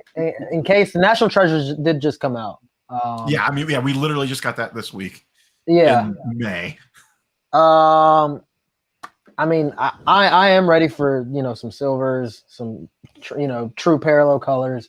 I really want to buy Trevor Lawrence and Justin Fields. I think the Chicago fan base is crazy. Like, I mean, I don't know if he'll pan out. I don't know if Lawrence will pan out. I just think the fan bases of these guys and the speculation is there, especially Zach Wilson too. Like the Jets fans seems like the one that's going to get the hype this year. Yeah, like the Jets fans love him. I mean, I'm a Dolphins fan. I can't stand the Jets. Are you Team Tua, or are we, or? I mean, we're putting him in a position to win. We'll see what happens. We have draft picks next year, and it's the same thing with Jalen Hurts. I think these are like make and break years for Tua and Jalen Hurts. You either produce with what's given to you. Now you have a chance to win. Now there's really no excuse, and if you don't perform, next year we'll draft somebody else. That's literally what I think this year for both of them is very important. Steve is also a big Dolphins fan, correct? Team Tua or not? I mean, I have to be Team Tua from a fan point of view. I'm not buying his cards, though. So if you're asking from buying his cards point of view, I'm not. If you're asking from hoping that he does well, I got to hope that he does well. He's a quarterback for my favorite team. Welcome to the Baker Mayfield conundrum. Yeah, so realistically, though, well, I want everybody to send you all the Baker Mayfields. I want you to relive those memories over and over again. Hey, honestly, he's so cheap. Don't even. You know how bad I want to say it, but I'll get roasted if preach, Kenny, right now. Preach. Look, he is. I'm just saying right now, you can get. There was a cracked ice BGS 9.5 with a 10 auto on a Facebook group, and they wanted 1,500. I'm pretty sure that card last year at the National was 7,500. Now there was a raw, flawless 2-color RPA out of 20 that I got an offer like sent to me like on eBay. You know what I mean? Like because I was watching the listing for like $500. Yep. Like a flawless. Wow. Out of 20 for 500, and no one accepted it right away. It sold like 3 days later. Eventually. I mean, his stuff is cheap. You literally wrote the playbook with Trubisky. Yeah, you can. You can speculate all you want. You just sell the news. So like, you can buy him up. He's cheap.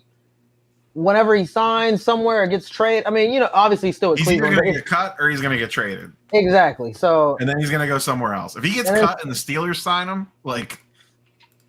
Yeah, but that'd be three quarterbacks. They got Trubisky, Pickett, and Mayfield. That wouldn't make sense. So that would be 0 quarterbacks, I think, is what you meant to say. Pretty much. Either way, like I just think any quarterback you can speculate on. If you can get their best card without breaking the bank. We talk about this all the time. If you can get their best card without breaking the bank, somebody's going to want them come July at the National. Somebody's going to want Baker Mayfield. Yeah, who was the guy that the trade happened? Oh, because when was it? Jacob Eason. Who was the guy? Was it Jacob Eason? Yeah. Yeah, in the middle of the National. It went from who the F is this guy to every dealer digging through boxes behind their table, throwing Jacob. And the other one was Russell Westbrook. because Russell Westbrook got traded to the Lakers during the National. Oh yeah. Oh Wow. yeah. I remember. I already had the Jacob Easons. I had already gone to everybody's tables and asked them to pull out their Jacob Easons. Like the bigger tables, I had gone to Black Jaded Wolf's tables, like, because she doesn't keep that stuff in her showcases. So, like, you got Jacob Eason, and like she has people that help her. She has people that like scout the cards before she'll even like look at them. Big time. Kenny, you know what I'm talking about, right? Yep. You'll be like, "Hey, are you interested in buying any of this stuff?" And she'll have like one of her like scouts go through the stack for. I'll be like, yeah, you look at this one. Yeah, right. So I'm just like, Ken's like, you know, I'm on YouTube, right? Like, I can't cut the line or nope. And they're just like, they're just like, who? And I'm like, Jacob Eason, a backup for the Colts. And Wentz hadn't been hurt yet. And they're like, oh, well, let's look. They had one of the scouts go through the back inventory and pull out a couple. And I picked them up and moved them. Like, I didn't come home with a single one of them. I remember when that news happened, and you just see everyone looking at their phone, and then all of a sudden, like, card prices trip. People are like updating stickers in cases and putting stuff out, making room in cases for Jacob Eason. They're like, let me get this Lamar Jackson. I think I sold one to Kenny. I think that was the first deal. You sold me one. Yeah, the first deal I ever made with Kenny, I think, was a Panini one and one or Panini one. It was a Panini one, Jacob Eason on card auto. I got it for before he got. I mean, obviously Steve had to get a killer deal because he gave it to me for the last comp, which was before he even got traded. So that means that Steve probably stole that thing for $10. In other words, he's laughing now. He's like, Well, I remember it was the first deal I did with Kenny, and I had gotten the card, and I come down, and he was like, "Oh, well, how about the Eason? Because you went through my stuff. I actually just didn't come up with the Eason. You went through my stuff, and you were like, oh, what do you got on the Eason?" And I was like, I don't know, I haven't comped it. And you were like, this is the last comp. And I was like, well, that's what it's at. And you were like, you take the last comp. And I was like, sure, I'll take the last comp. It was like super quick. Yeah, and that's the thing about football at the National. Like, anything can happen. So, like, hypothetically, let's say, let's just speculate. If Baker Mayfield goes to a team, and if you can get him for the, yesterday's price, I mean, it's worth it. You can move it for today's price. So does that mean, Neo, that's what's going to play out at the National when we find out that Baker's been traded to the XFL for future considerations? And the Rock is like, look, we'll take a shot. Why not? What the hell? What the hell? Hey, the CFL has standards, sir. We expect you to make a pass in CFL. You just never know. But I got to get ready for the other one. Neo, congrats on 2 years, brother. Thank you for having me on. Well, if I don't see you between now and the National, I'll definitely see you at the National. Hopefully I see you in Indiana. Hopefully. Thank you, guys. Have a good night, everybody. Later, Kenny. Your crystal clear ass camera. Get out of here so we all look normal. I was getting roasted by looking like I was going to fall asleep on the camera. I saw that. I just got back home like not even long ago. I've been out of town for the last couple of days. I left town. I just want to get away for a couple nights. And I'm back to work. I was waiting for the sunset stream last night. Well, I sat and watched the sunset a couple nights. And I got out of the house, but I went to a familiar area. So, yeah. To answer your PK's question, I'm going to take a bath on it, and I'm probably going to move it at the National. At this point, I'm just holding it for exactly what Kenny said. Eventually, Baker's going to switch team here in the next couple months, and that's going to be my exit point for what I have left of Baker. I don't have very much Baker left. But I was going to say, are you going to keep one for old time's sake, just for nostalgia? I do have one that I kind of like. It's the and it wasn't that expensive. I just think it's a cool looking card. It's a Spectra. Yeah, I like the PSA Spectra. 10. I think those are fun. Neon blue thing. And these are tough grades in a PSA 10 because they're thick cards. Sure. So I may hang on to this one, but I really don't have a ton of his stuff graded anyways. I have some raw stuff that's like kind of cheap that I might hold. But so I got a question for you, Neo. Speaking of the Baker, that's the flawless, right? So the Baker flawless. Yeah. That trade night, we both have 2 cards that we're pinned on right now from the trade night. You're kind of pinned on the Baker. And you're Zion BGS 10. And I'm pinned on the Zion Select Red BGS 10. So both deals happen back to back. Yes, right. That's what I'm saying. Right back to back. So who is going to recoup? So I'm into the Zion for 19. Is what I'm into it for. Yeah, you know what I'm into the Baker for. Yes. So who do you think will recoup closer? You'll be able to sell the Zion for a profit. I'm going to take a huge loss on the Baker. Right now, I'm kind of just looking to recoup on the Zion. I mean, we valued the Zion at Baker 3K. when we bought it. RPA for the Zion. Oh no! I mean, we had valued the Zion at 3K when I got it, but I put 1,900 into it because the cards I traded for it, I was only 1,900 in.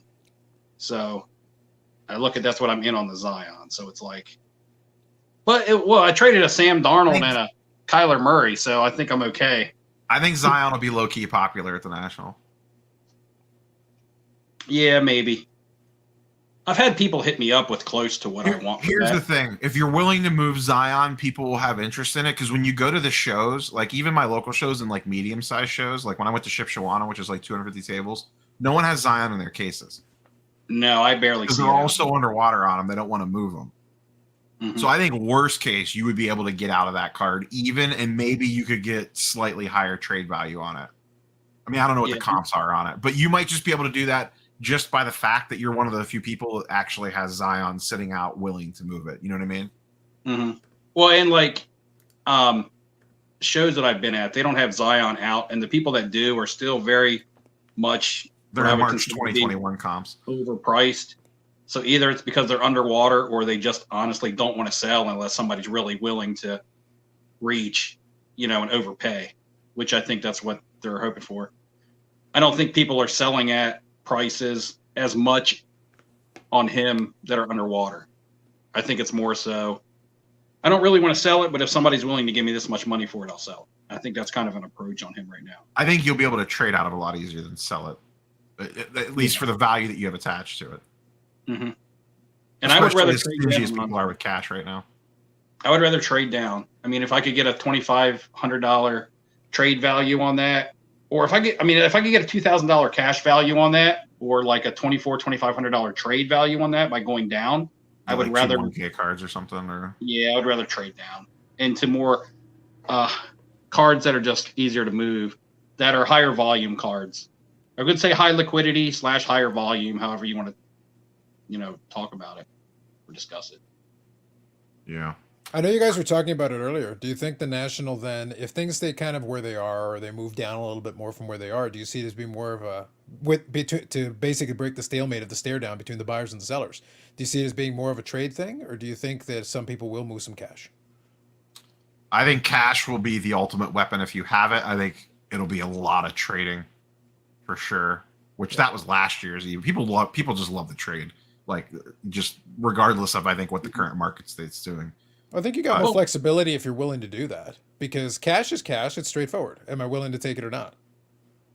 Yeah. And the reason why people really like to trade is, we want to make money off of our cards / investments. Some of them we're collecting, some of them we're investing in. I don't know, whatever terminology you want to use. But honestly, a big part of this hobby growing up as kids was the trading. You loved trading cards with your friends if that was something that you were able to do, if that was feasible for you, if you had friends in the cards, or even my little brother and myself, we loved to trade cards. So when you go to a show and you set up at a trade night, you can sell your cards at trade night, but you can trade. And it's not just, okay, I'm trying to trade into something that I can sell, like I just said. A lot of times it's just the feeling of making a trade. It's part of the hobby. It's part of what we grew up on loving. Even though as we become adults, the money becomes more important because we have real life issues that we got to deal with. But still, that trading part of it takes you back to part of the reason why you love being in the hobby. It's not just buying and selling and collecting. It's trading as well. We talk about it all the time. It's always grouped right in there. Carlos, as the hobby drama king. Great. Another moniker. That's another one I need. Go on. What was worse this week? The Backyard Breaks Luber or the Platinum thing? Oh, Backyard Breaks Luber. Just because I stayed away from the Platinum because I made the video on the Luber thing just because I did take a little bit of a different tack because my thought was, he's a front-facing guy. And some of the comments, we were able to have a little discussion on it, which is good. But I said, guys, it's an organization. There's more. I really don't think. And I had to go back and I watched the video I made when I reviewed Luber's white paper, his paper that he made, and I went back just to make sure to refresh myself and make sure what I said about it at the time, and I stand by what I said because I was like, no, that still sounds about right. My thought though now to update it is I don't think Luber's learned that much more about the card market than he did when he did that initial piece of research. I think he did a little bit of studying to learn a little bit about the history. I still don't think he's a card guy. I think he's like an entertainment guy. He likes entertainment cards and stuff like that, which is why the whole zero cool thing, I think he'll be more hands-on with the zero cool thing. I think that's his deal, what he likes. I honestly think he'll leave the Topps people alone for the most part. That's why I kind of had fun going on the corporate page and I said, hey, look at the Raleigh Fingers looking guy here. This is the operations guy. Probably he has more say in the day-to-day of the trading card side because he's operations. Luber is the visionary. He'll be the guy at the interviews. He'll be the guy at the trade conferences. They'll ask him a million questions and it'll be like, Raleigh Fingers guy, what is actually happening over there?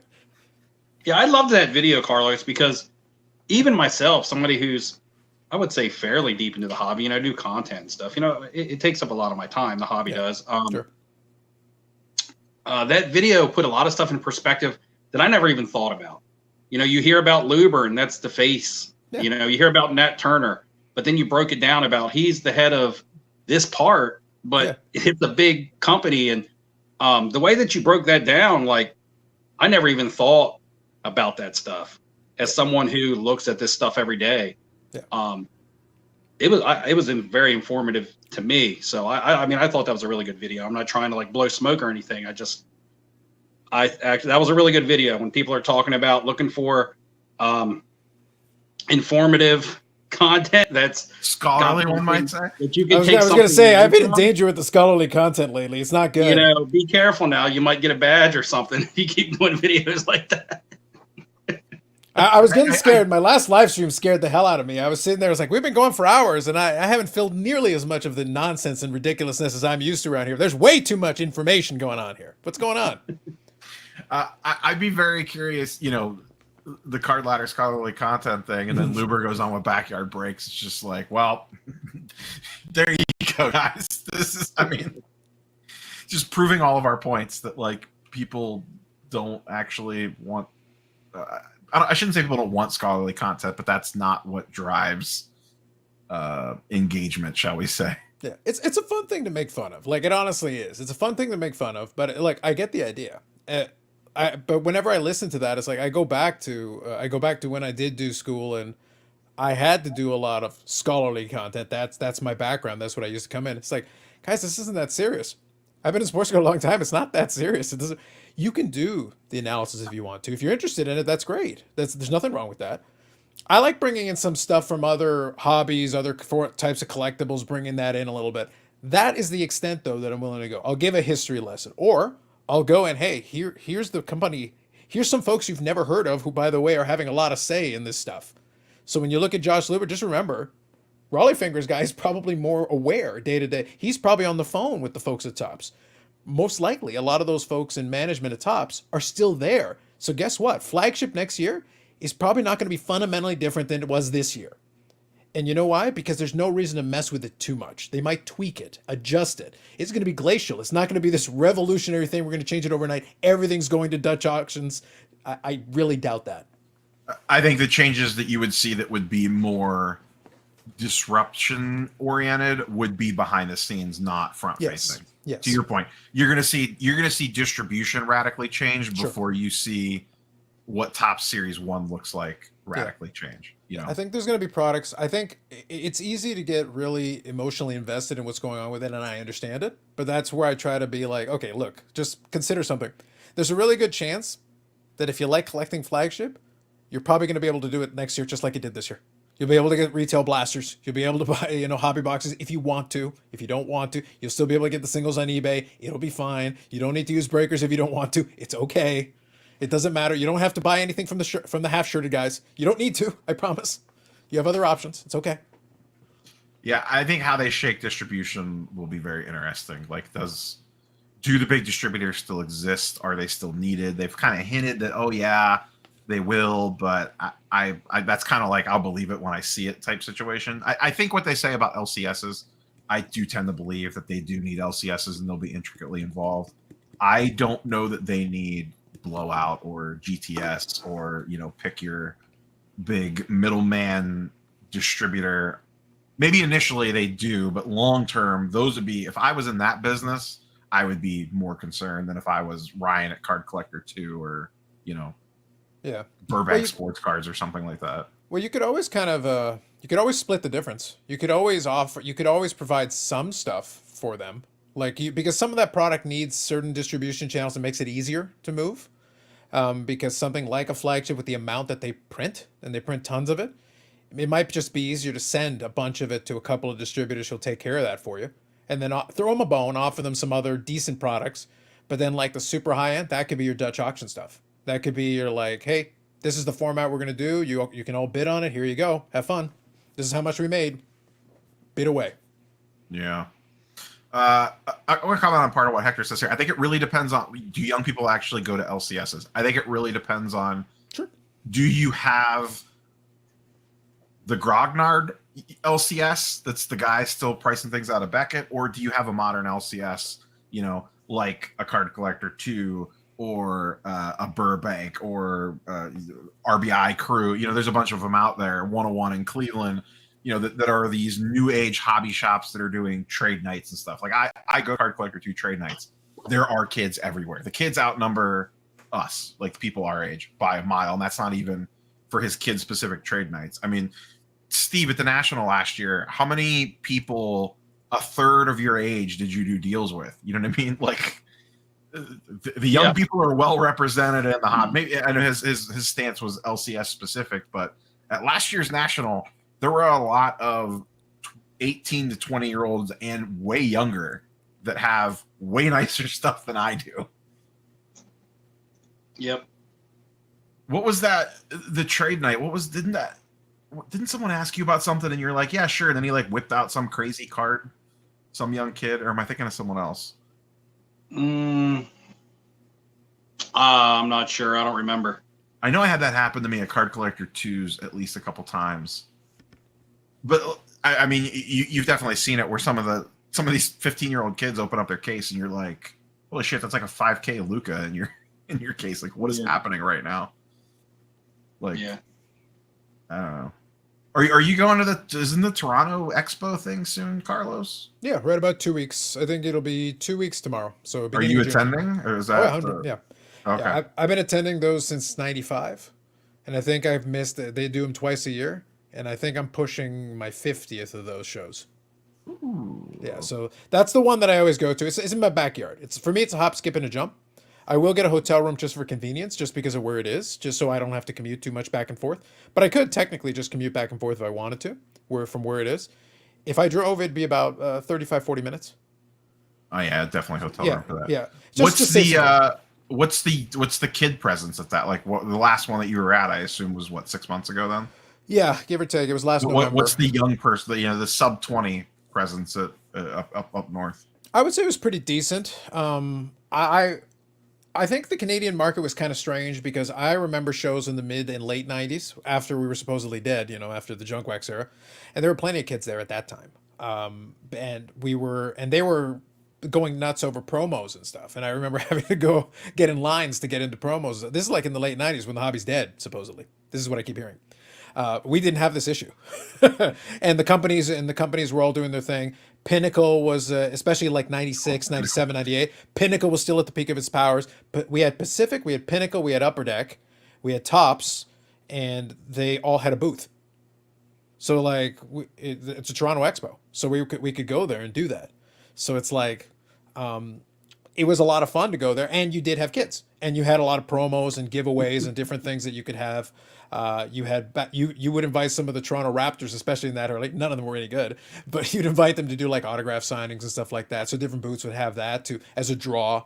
And of course, if you like hockey, we had hockey players everywhere per cap. Canada Post did a promotion where they had Bobby Hall signing.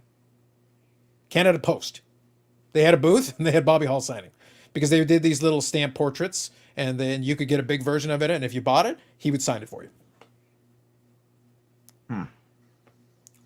Apparently, Mike Trout's hitting home runs for Carlos now. Well, I have no idea who that is. Is that like a bass fisherman? Is he like a poor man's Tim Salmon? I've never heard of the guy. He has something to do with war, but I don't know if that's in Ukraine. So he's like a soldier. Yeah, I think so. He's like fighting in Ukraine or something? I believe so. Yeah. The only thing I know about war is that Ricky Henderson has a war over 1,500 for talking in the third person. So he's the GOAT. He's the greatest of all time. So I don't even know what we're talking about here. There was another Carlos specific question here. Sure. Do you think Fanatics? We'll open this up to everybody. Do you think Fanatics is kicking themselves for buying into the all-time high? I'll throw this to Steve first, and then we'll give you a minute to ponder on this one, Carlos. Do you? And I'm gonna actually take this a step further. Fanatics, collectors, Blackstone coming into the market with CS. Just in general, do you think a lot of these big companies are looking around, going, "This isn't what we signed up for"? Steve. So, I mean, with Fanatics buying, I mean, they bought Topps, but technically, really what they got right now is the right to the licenses in a couple years, correct? With the leagues. Mm-hmm. So their deals are with these players' associations in the NFL, the NBA, and the Players Association. It's not necessarily with the card company, other than the fact that they bought Topps. So as of right now, with the way that the card market is, I don't think that they were really paying for high end on these licenses. You figure they're already licensed in merchandising, and how much money have they made off of merchandising? They made enough to be able to buy the licenses for the next couple of years, or how many years they have the license for. I'm not even really sure. So if they directly bought Panini at the height of the market, and Topps, they kind of bought Topps kind of as it was tailing off. I don't think they're really regretting it, because the licenses from the leagues, that's a whole different deal than saying, hey, we're selling sports cards now. That was just getting the licenses so that they can put sports cards into place. Yep. Carlos? Yeah, what I'll add to that is I don't think so. Fanatics, so out of the ones you listed, there might be a couple who might be in that position. I don't think Fanatics is, just because they were able to basically make these long-term deals with the leagues, bring them in a part ownership thing. So they have a stake in this to try to help promote and make it work. So that has a ton of value. If for some reason down the road they feel they need to, they could always sub-license. They could always work something out, and that could be a revenue stream for them if they want to do that. And they do have other, they are going to get into some NFT stuff. Whether that works for them or not doesn't matter. They have the option to do stuff like that.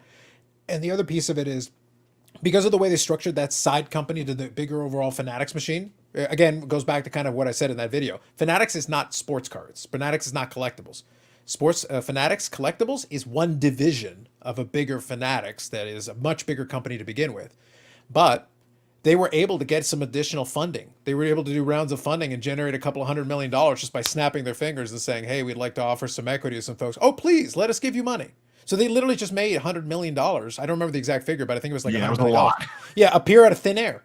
So what are we even talking about? Under the right circumstances, if they position themselves well, they could, like right now, would be a tough time to try to grab another round of funding. I don't think too many people would run for that. But if things stabilize and then you get a little bit of an uptick, you can always do another round of funding and make $250 million appear out of thin air. When you can do that on a consistent basis, almost at will, under the right circumstances, it gives you a lot of options. Because at the end of the day, their goal is to make money. However they want to do that. They can keep it private. They can go public with the whole thing. They can spin it off into its own thing that they want to. They can let Josh Luber run around throwing shoes at people. Whatever they want to do. Just have fun. Yeah. Do you think a company, let me pivot this slightly differently. Mm-hmm. What about like PSA/collectors? Do you think that they have concerns that they expanded too fast? They build out all this extra stuff. They're building an East Coast office. They hired all these people. And by the time they clear the backlog, the economy is in the crappy place and the card market's not in the best place. Did they overextend possibly? So I think they're going to find the headwinds are going to make it really tricky, because the headwinds right now.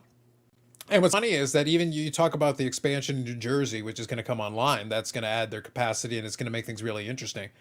But I guess it really comes down to whether there will still be a market, like assuming they get their capacity up to snuff, which is what they're on track to do, then is there enough room if they can bring that per unit cost of grading down to a more manageable level?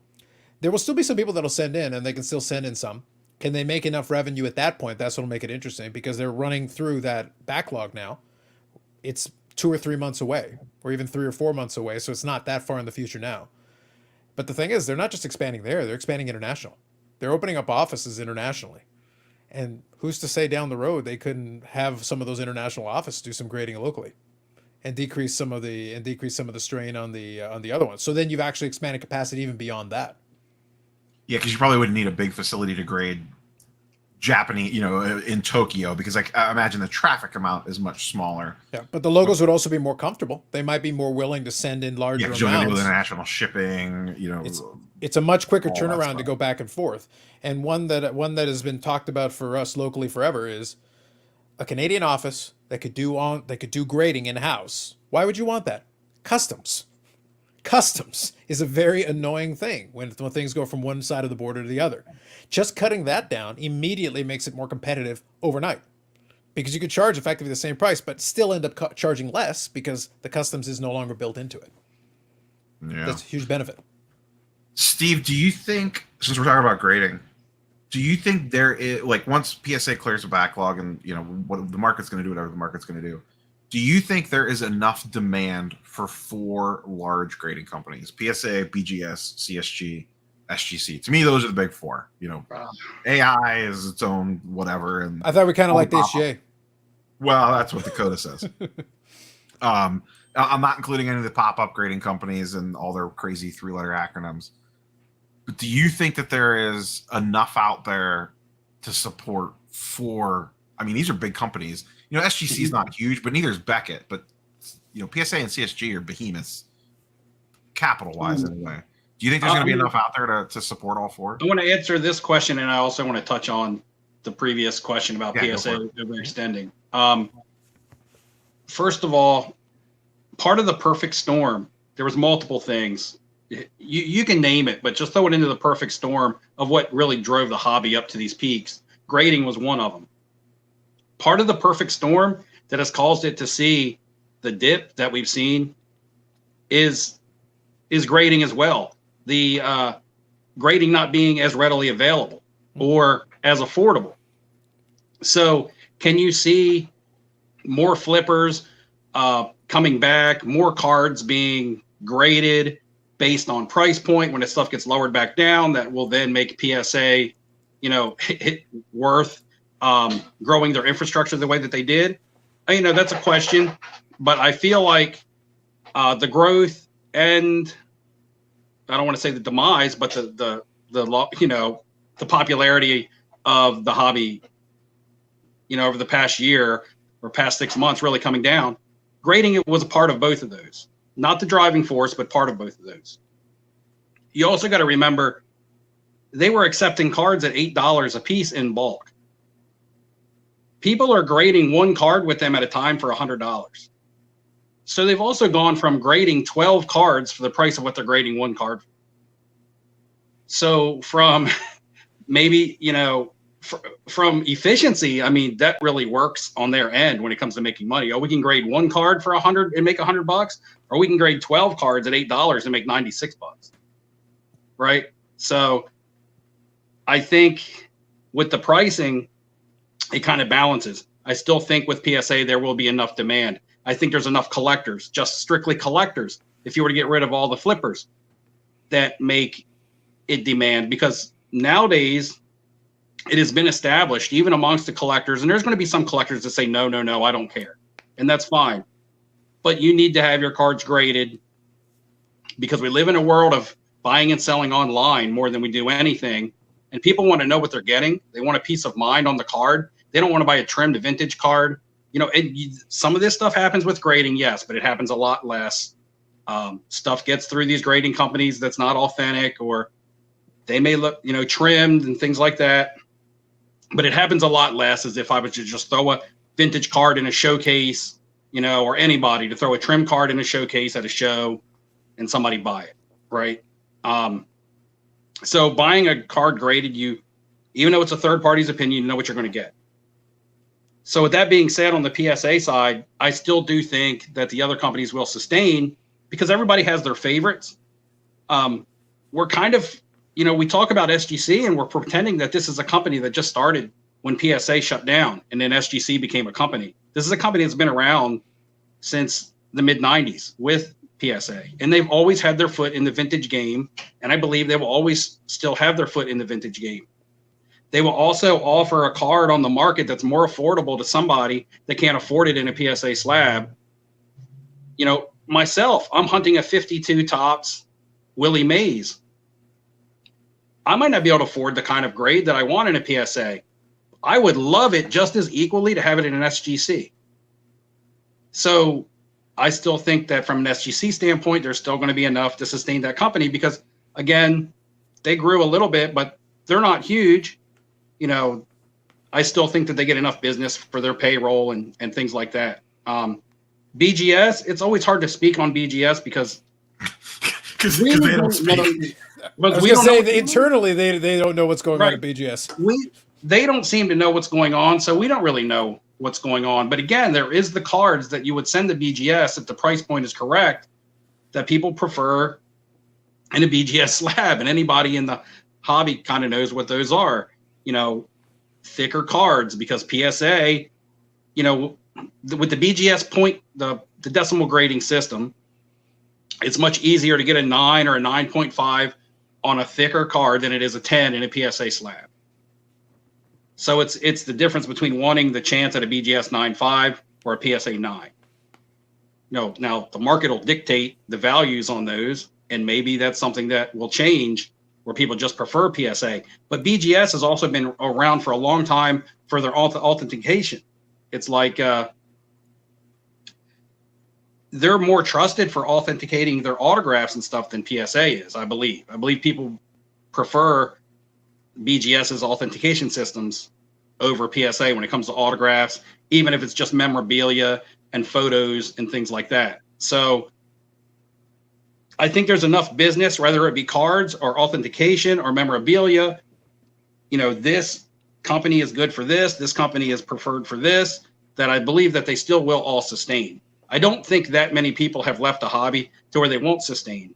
And if they all start offering reasonable prices at reasonable turnaround times, I believe it's actually going to attract a small amount of people back into the hobby that may have left. Can I touch on that last point real quick? Give me 1 second, Carlos. Hold on. You talked trash about Mike Trout. And as I should. And the Mike Trout Defense Force has showed up. Oh my God, it's Filmington, and he's so distraught that he couldn't even take all the camera crap off his screen. What is going on with your camera right now? And he's got no audio. This is how distraught he is. This is terrible. He has no defense for this poor excuse for a baseball player.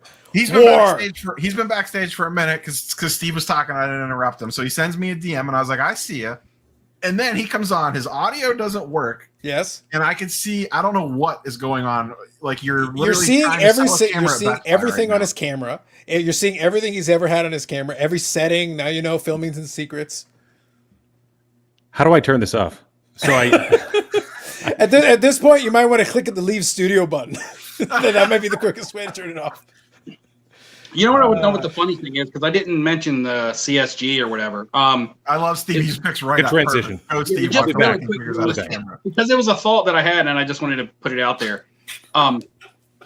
CSG is really much known for their comic books, right? CGC is really what has them on the map. Really what has them as having, a reputation is their comic book grading. During the whole time of the card market getting hot, comic books were hot too. People were wanting to grade their raw comic books and things, and they fell really behind on their backlog of raw comic books. However, in the meantime, they started a sports card grading company on the side, which kind of rubbed a lot of the comic book collectors a little bit the wrong way, because they're like, I have comic books at CGC in backlog, and they're using manpower and infrastructure to start grading cards because they want a piece of the sports card pie. At the same time, we have Beckett, who we hear nothing from and don't know what's going on with them. However, they're pumping their comic book grading company on the side, which CBCS or whatever is affiliated with Beckett. That's one reason why they authenticate autographs that aren't on site for comic book. A lot of people don't know, but CGC only authenticates autographs normally. Well, up until this point, they used to only authenticate autographs that were witnessed in person by a CGC representative. You couldn't send them your comic book and be like, hey, authenticate the autograph and grade my comic. You could do that with Beckett's comic book grading service, CBCS, because they had authenticators in-house that did it for sports cards. Now I believe you can do that with CGC because they have people in-house that are now authenticating sports cards and stuff for them. So maybe, but I just thought it was funny that you had a company that was big time in comics that kind of kicked their comics to the side and started grading sports cards, where you had a sports card company that was big in sports cards. We don't hear anything from their sports card grading team, and they're pumping their comic book grading. I don't know if anybody ever even realized that was going on. And I will say CBCS is also majorly behind. They're like a year plus getting people's books back to them. Mm-hmm. So they kind of fall into the SGC category of cards, where they don't get the market demand of a CGC slab. Also correct. Carlos, you had a point that you wanted to jump in before I derailed everything with Filmington's. I don't even know what. I was trying to remember. It was one of the things he said at the tail end. I think I lost it. I don't blame you for losing it, given the. It was too funny. Filmington made it too easy for me. Yeah, that was literally served up on a platter, and now he's DMing. Filmington's DMing me, trying to fix his camera. He's broken his computer and his camera, trying to find a justification. Like LA Pats, I know LA Pats. He's sitting here. He's like saying, hey, he says I hate great players, but he listed two jabronis. I never heard of these guys. Like, who the hell are these guys? I have no idea who that is. Tell me, stop making people up. Goodness. There was a question I wanted to pull. Well, I was trying to think of what the tail end of I was talking about, so I could get Carlos back. Just before Filmington came on, there was a point you were making right at the tail end, and I thought it was a good one, but I wanted to kind of add to it. Was it about was it the SGC thing? People coming back in, a small percentage of people coming that's what back it was. in? Thank you. Yes, that's what it was. What I was going to say was that when it comes to the people being involved, it's a bit of this weird it's a bit of a yo-yo effect, or like a rubber band pulling and contracting and pulling out. As the prices go up, some people get priced out. Those people get priced out, they sit on the sidelines. Well, what happens is when prices start coming down, the opposite side happens. All of a sudden this becomes okay. So for some of these folks, they can dip their toe back in. So yes, as soon as that backlog drops, in fairness, people who wanted to grade could have been grading with SGC this entire time. They've done a very good job managing the backlog. They're in a controlled state. If PSA's price starts coming down, which I would expect it to do so as they get closer and closer to the end of the backlog, then that becomes available again. For flippers, it does give some additional options. It may make it more viable and more interesting for them to take a stab at some of the stuff. So that will bring some business. But then also for the folks that were sitting on the sidelines waiting for the set registry and those things to come in, they become players again in it, and they can make up for some of that loss. So you do lose some demand and for additional grading, but then you gain some of it back by bringing the pricing back in line. Because some folks like, look, I got some cards, I'll grade them at $20. I can't grade them at 50, and I certainly can't grade them at 100. But at $20, okay, now I'll send you 5 cards. It's not a big order, but you're getting my $100 for 5 cards. Right. You can't sell me on 1 card at 100 or 2 cards at 50 each, but I'll give you my $100 that I was holding in the back for 5 cards if you give me $20 grading. Yeah, it just increases the demographic of people that can afford to use the service. Yeah, so you don't get the big folks that were going to grade anyway, they'll still grade.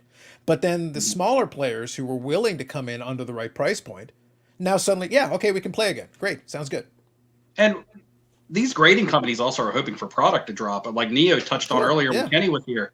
We haven't seen Prism football drop, and that will probably be the most massive product, within the last 6 months or whatever to be sent into PSA with all those quarterbacks and even base cards. So they need product. The grading companies need the manufacturers to pump out the product that people actually want to grade. Yeah. I don't think people are still going to be sending in their Chronicles, or maybe their Hoops. I don't know. Paper Don Russ, maybe not. A few. We saw it happen with Mac Jones. But,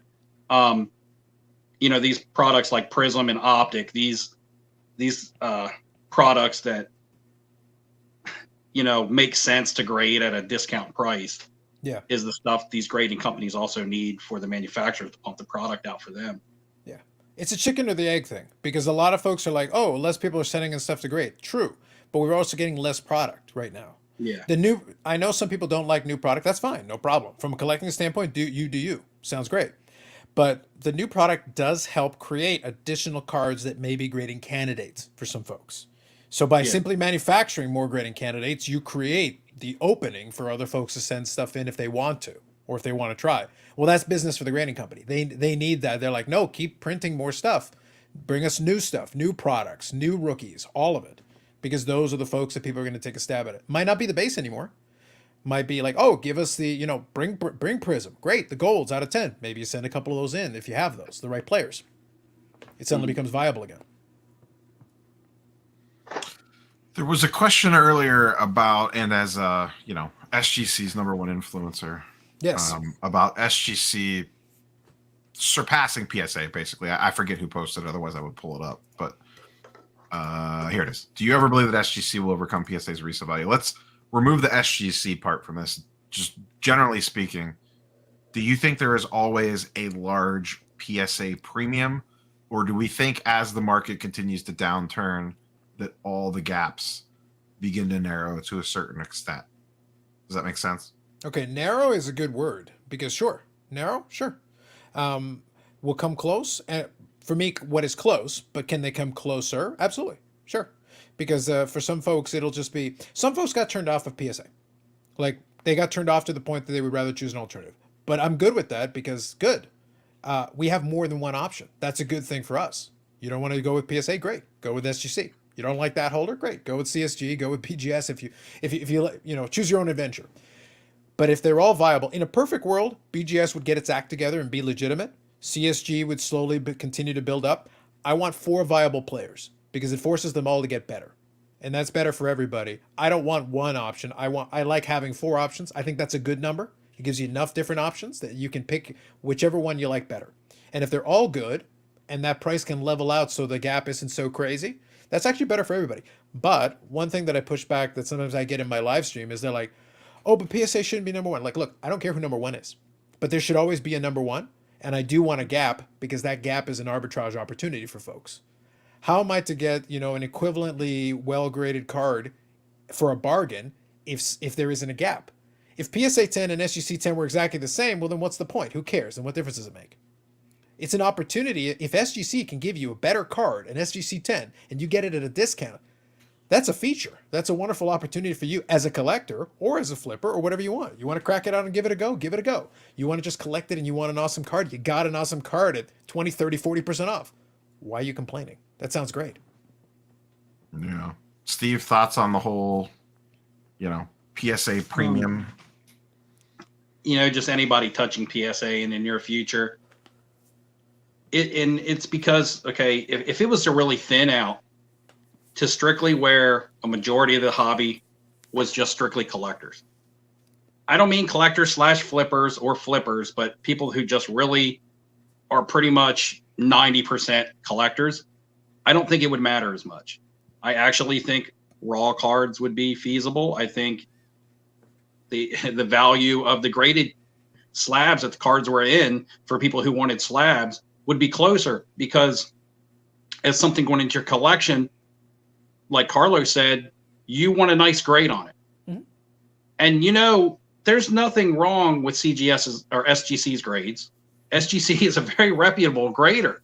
They have some big cards in their slabs. Yep. Important vintage cards in their slabs. We saw what the Honus Wagner that sold at the National last year was in an SGC slab, if I'm correct. So they're a reputable grading company. It's not just these are cards you've never seen that somebody threw off to like a GMA. You know what I mean?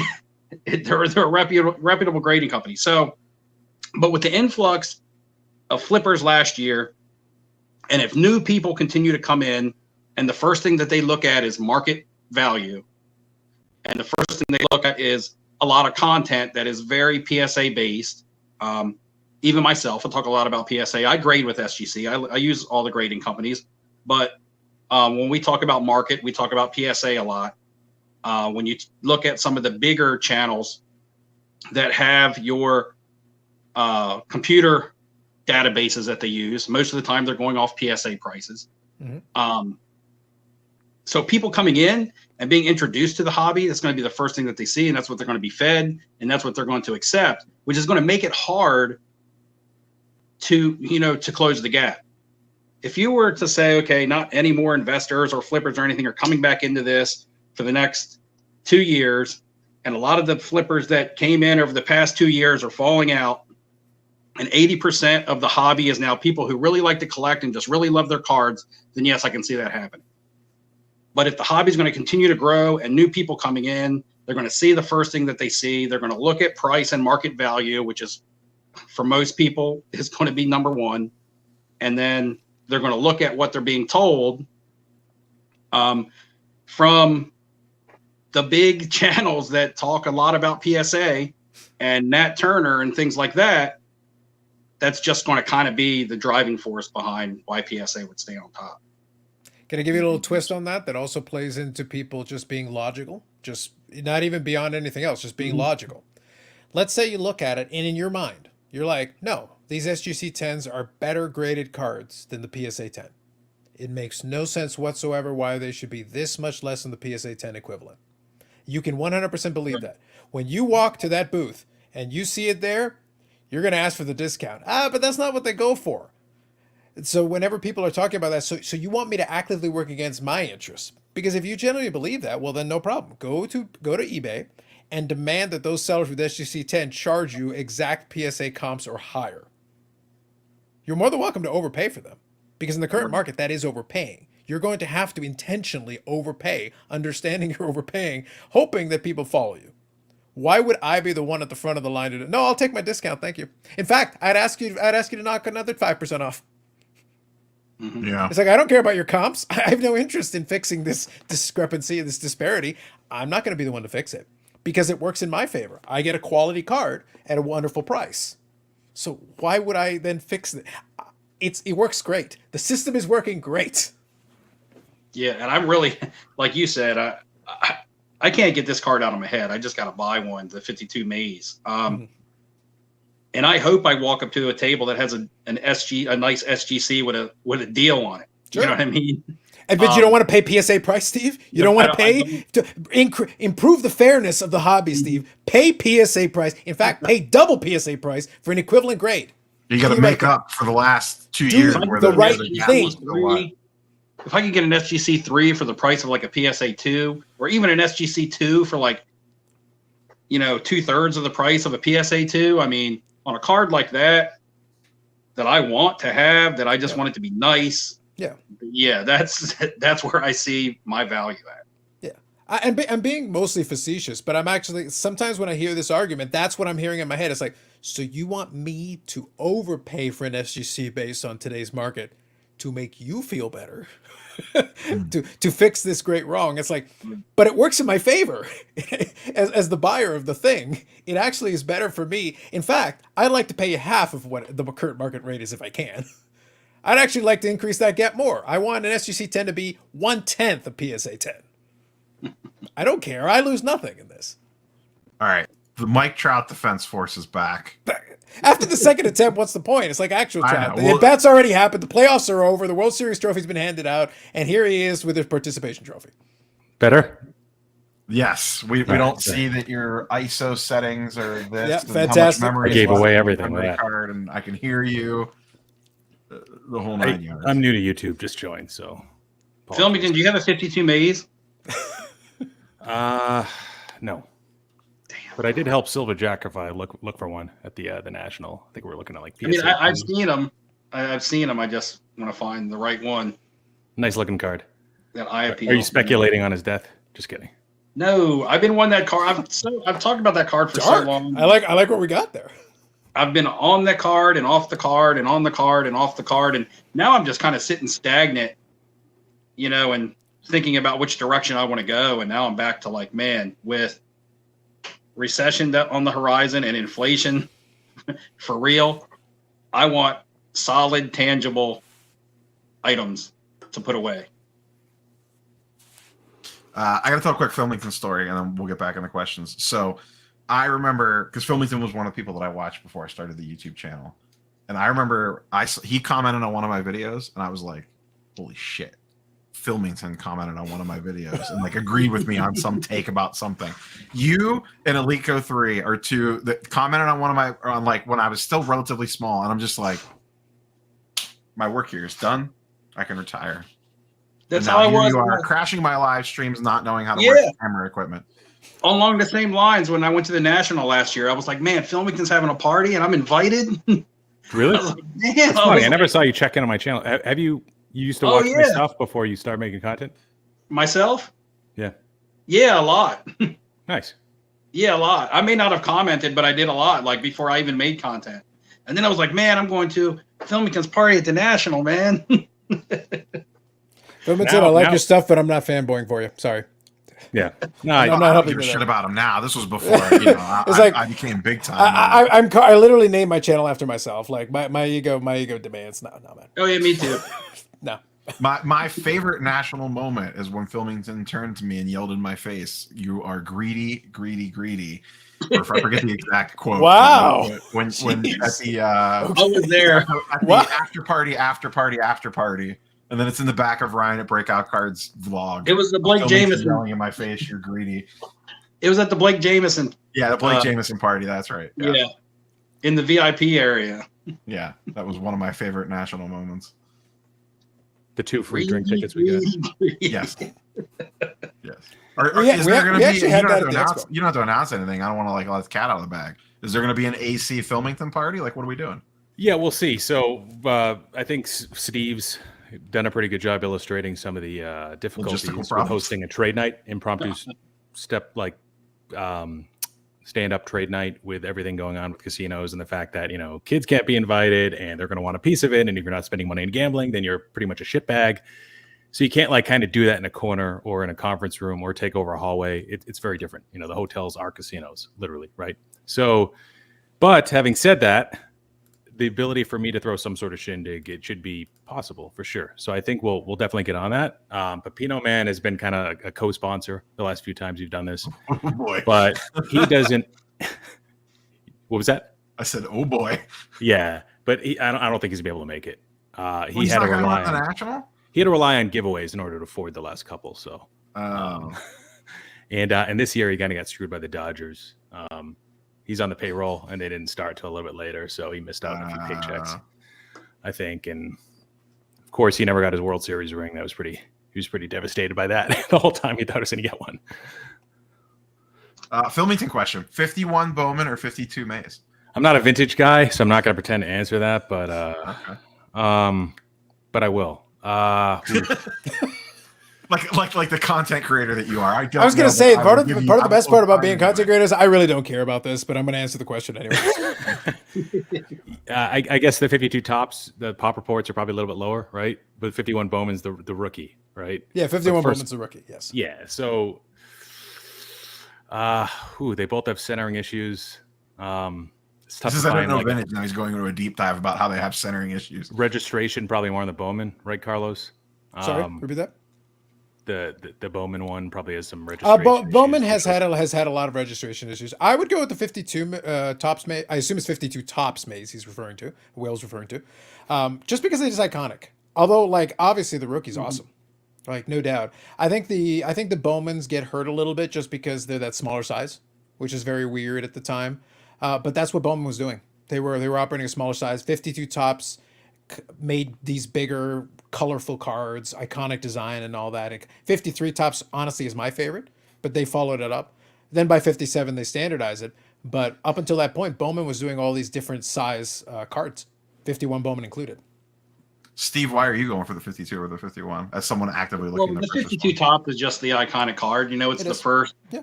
The first top set, and Topps, as we know it, is about to cease to exist, correct?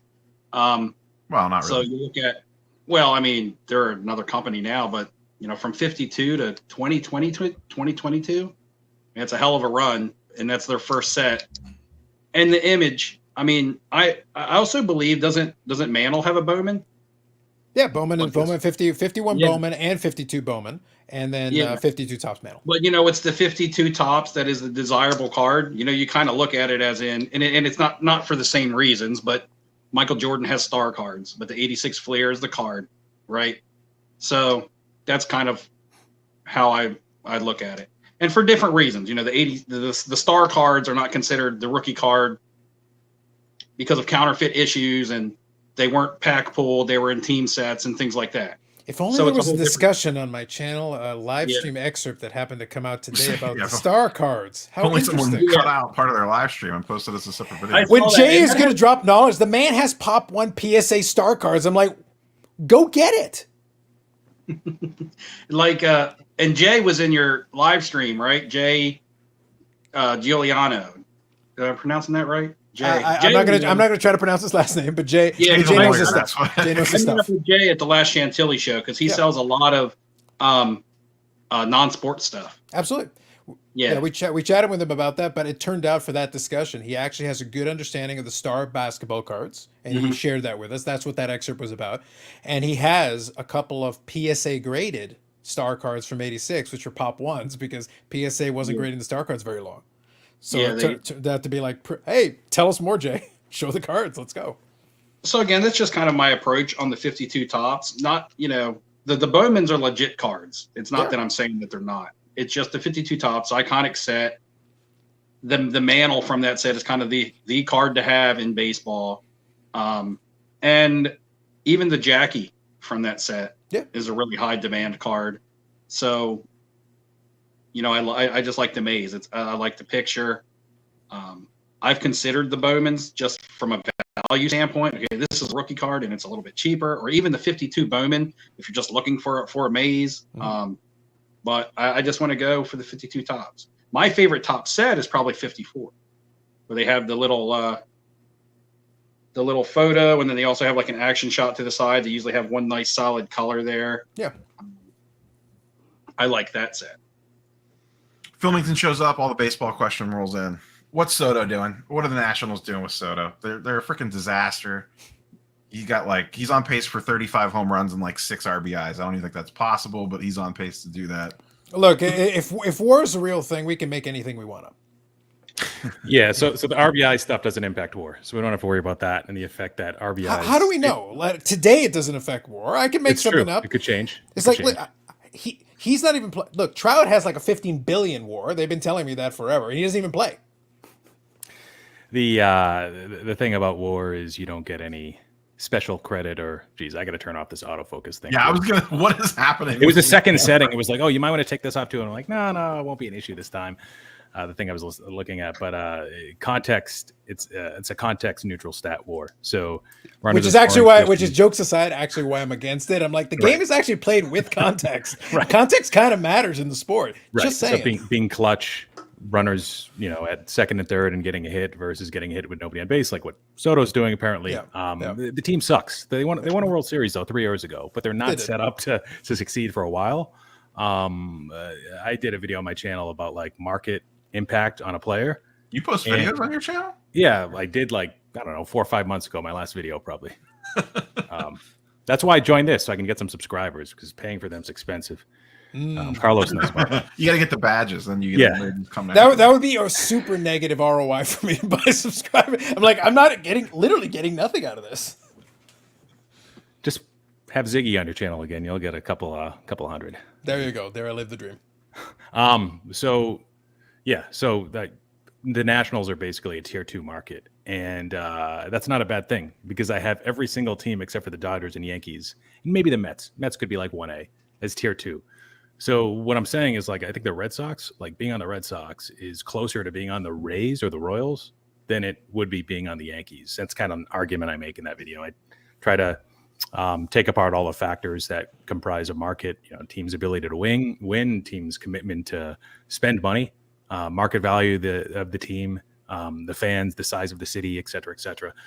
So yes. So I guess if Soto left, it would have minimal impact on his hobby, unless he went to the Yankees and Dodgers, and that would also require a long-term commitment. If it's just obviously with Soto, it's going to be longer than five to 6 years. So that would be long-term, I think. I don't know where he's going to end up. I don't know how serious the Nationals are in wanting to keep him. If I was them, looking at him, he's not a complete five toolsy flashy guy. But if you look at the five toolsy flashy guys that are under 25, at this point they all have injury question marks, right? Acuna, Robert. If J-Rod is on like a 50 steal pace, if he keeps that up, he might get injured. Maybe it was just a fluke that Trout was healthy for the greater part of his first 6 or 7 years in his early and mid 20s. And maybe that was the anomaly versus him now where he's missing, on average, I don't know, 20 to 50 games a year, I guess. But yeah, Soto is going to be very expensive, and whoever gets him, I think will be very happy. I think he plays the game the right way. Even though he did the crotch grabbing, I think he's more mature and accountable than a lot of his peers in his sort of class. And he has the ability to improve his defense. He has the ability to change his launch angle and be a 40-plus home run hitter. Albert Pujols, 8 to 9 WAR seasons. That's possible. We forget that usually players peak after they're 23 years old, after they're 24, maybe when they're 27, 28. So we could see some really nice seasons to come out of him. Steve Chat wants to know, give a rough, maybe Travis has one. What you don't have to give like specifics, but what's your loose range you're looking for on a 52 Topps? Man. I mean, that's a hard card to say because it's definitely going to have to be graded, and then even graded is going to be the eye appeal. A PSA 3 of that card could be completely different. Well, you got to quote prices, Steve, and quote them in Doge if you could. Yeah, right. And that's a bad thing for me to do, is to put out there how much I'm willing to pay. That takes away all my leverage. There you go. If I'm going to negotiate, that takes away all my leverage. You know what I mean? You're not going to bid against yourself. Right. Basically, if I say, hey, I'm looking to spend this much, then somebody's going to be like, okay, I'll sell you mine. So in other words, what you're saying is if Travis has one, slide into your DMs. And I would rather see, yeah. I mean, it's because I'm the buyer. I look at the price, or I ask the seller what they're asking, and then I work from there, as opposed to, if I'm a seller, then yeah, you ask me my price and I'll tell you. But as a buyer, I'm not going to tell you how much I'm willing to spend. Yeah, no, that's fair. That makes sense. I always like the question when somebody is like, well, what do you want to spend? It's like, what do you want for it? It's like, yeah. First, I will react to what you say. This is like the people that selling on Facebook and it says PM for price. Yep, pretty much. It's like a starting point would be good. That'd be a good. No, you're trying to sell the card. That usually involves at least an opening price, even if it's high or whatever. So we have something to start with. Oh, I got a buddy of mine who sets up at that expo. He's been setting up for years. I've known him for over 20 years. And he always prices, and he always goes exorbitantly high with his prices. And then I begin the process of explaining to him that this guy sucks and that I will give him $1. And I start off by saying I will give you $1. By the time we're done, I basically give him not much more than that $1, realistically. But I got to basically beat him up on it. And, that's actual tenderizing. It's not tenderizing. I'm tenderizing with a bludgeon hammer is what I'm doing. It's like, sorry, that dude sucks.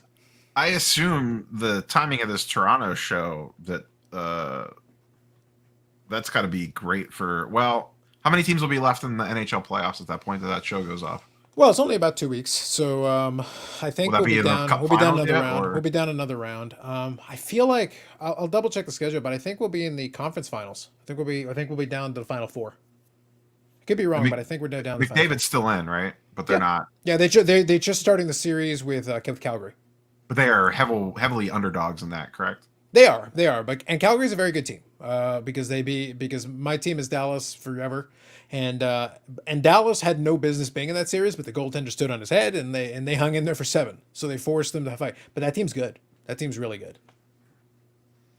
So I assume, obviously the hockey's always going to be huge up there, like that's the primary thing. But I would have to imagine that that'll have some wild price swings depending on what happens in the next 7 to 10 days. And do the hockey playoffs radically swing prices like they do? I don't follow that market at all.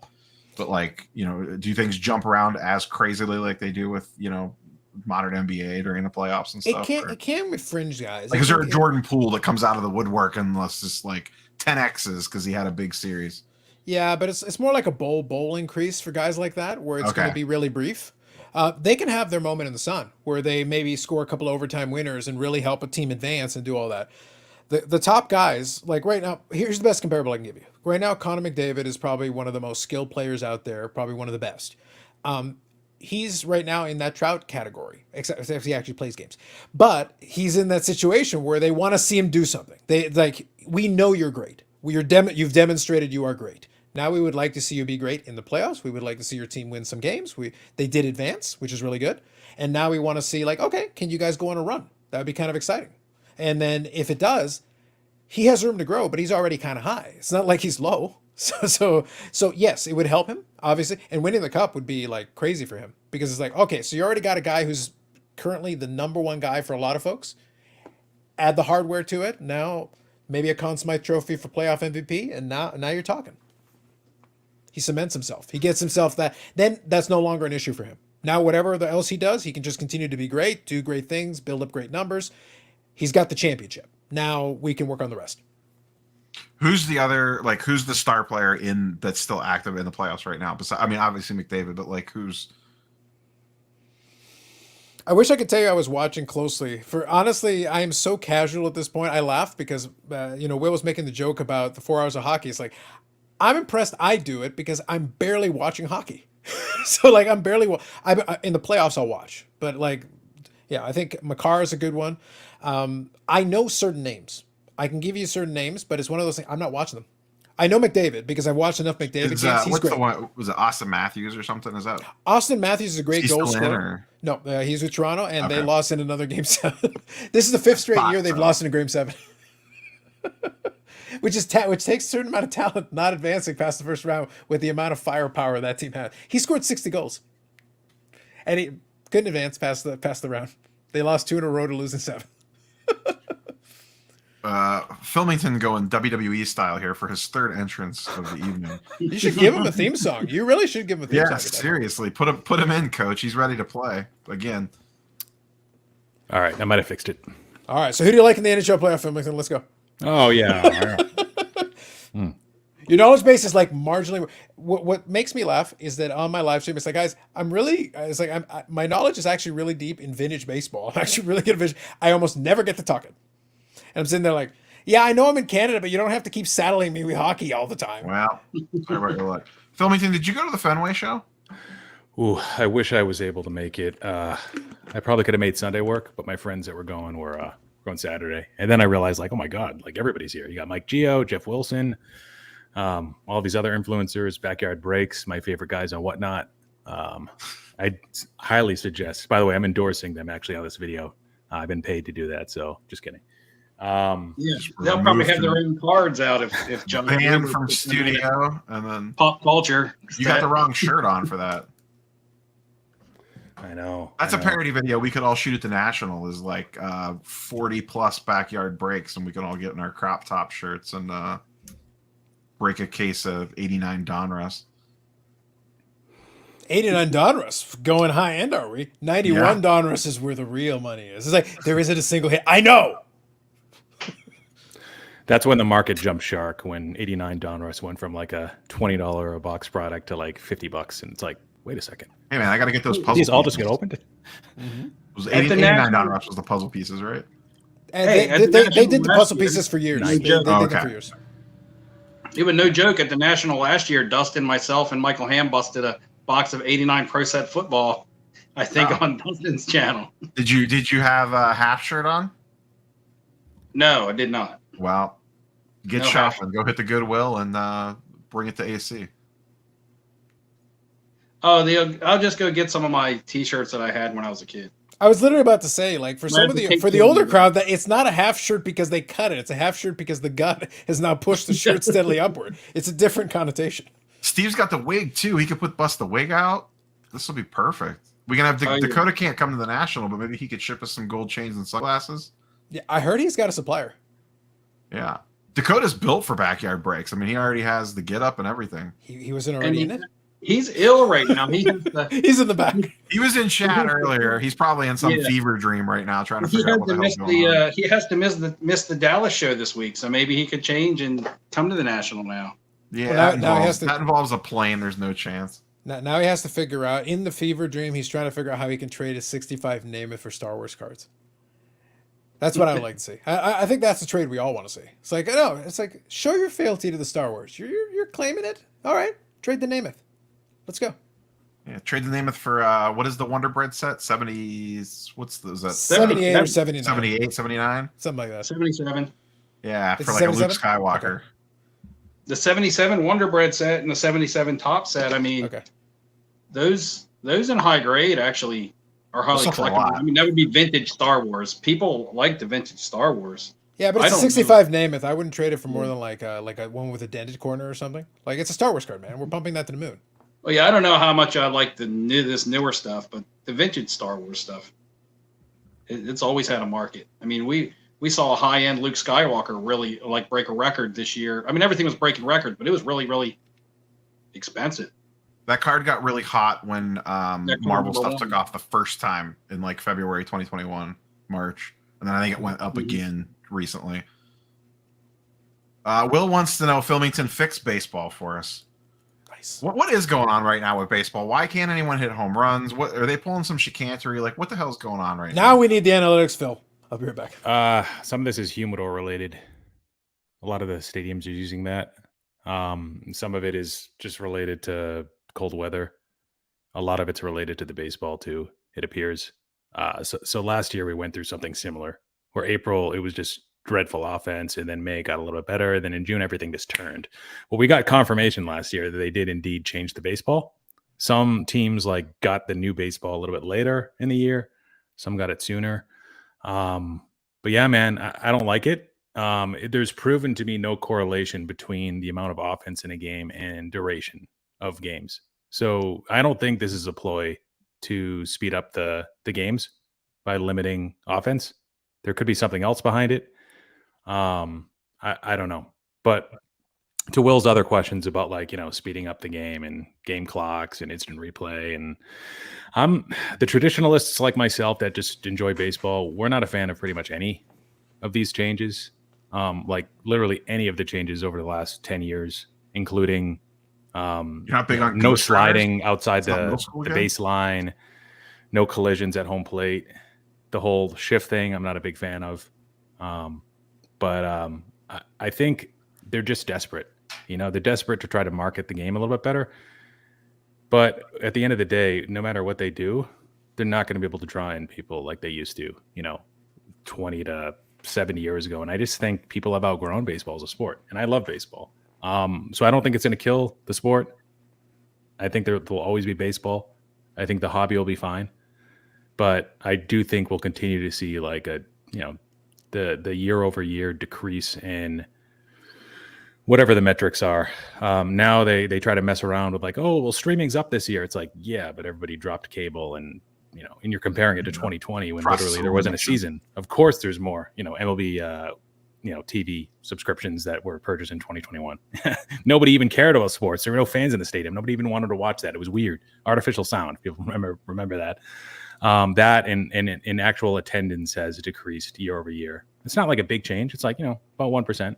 I don't think it's ever going to drop to zero, but when you go to a game, whether you have a short attention span or a long one, whether you love baseball or you don't, you're emotionally connected to the players, you're not, everybody there is just on their phone, talking to their friends. When you go to a Red Sox game, it's about the experience. It's about, enjoying the green monster. It's about eating a sausage. It's not really about committing to watching a game without taking your eye off the field for 3 hours.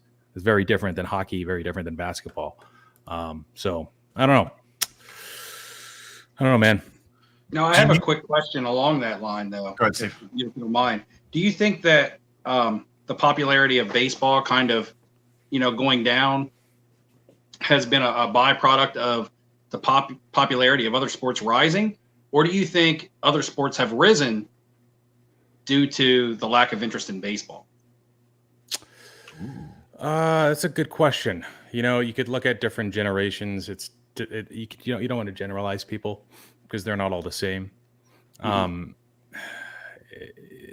In like, oh, well, people like the action sports. It's what they're into. It's hard to answer that. I wish I had more metrics on basketball, because that one makes me very curious. I get how, in Australia and China and in Europe, it's grown in popularity. I get the hobby is nuts. I understand. I'm in the basketball card Facebook groups, and I see people, trying to buy or sell cards in other currencies, and I'm like, wow, you don't see that with any other sport. At least I don't as much. Soccer, you see it a little bit with Europe. Canadian dollar, I guess, with hockey, Carlos. But Allegedly. and maybe some Bitcoin mixed in, and Ethereum and Dogecoin, and I don't know.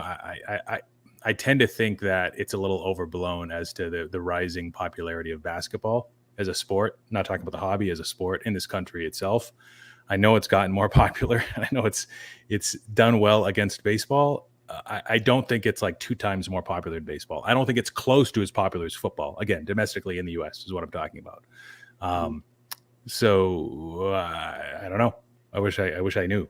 And I wish I had analytics where I could kind of look at all of them. I kind of asked that quick because I've always grown up in a really small town, not a city. So when changes take place in a small town, it's easy to notice. So one thing that I've noticed, 30 to 35 years ago, this is showing my age. When I played Little League baseball, we had lots and lots and lots of teams. It was, sometimes we had too many kids wanting to play than we had sponsors for teams, being in a small town. We didn't have soccer leagues. We never had a Pop Warner league. You couldn't play Pop Warner football until middle school where I was from. So until I was in 7th grade, could I not play any organized football. So, even wrestling for that matter.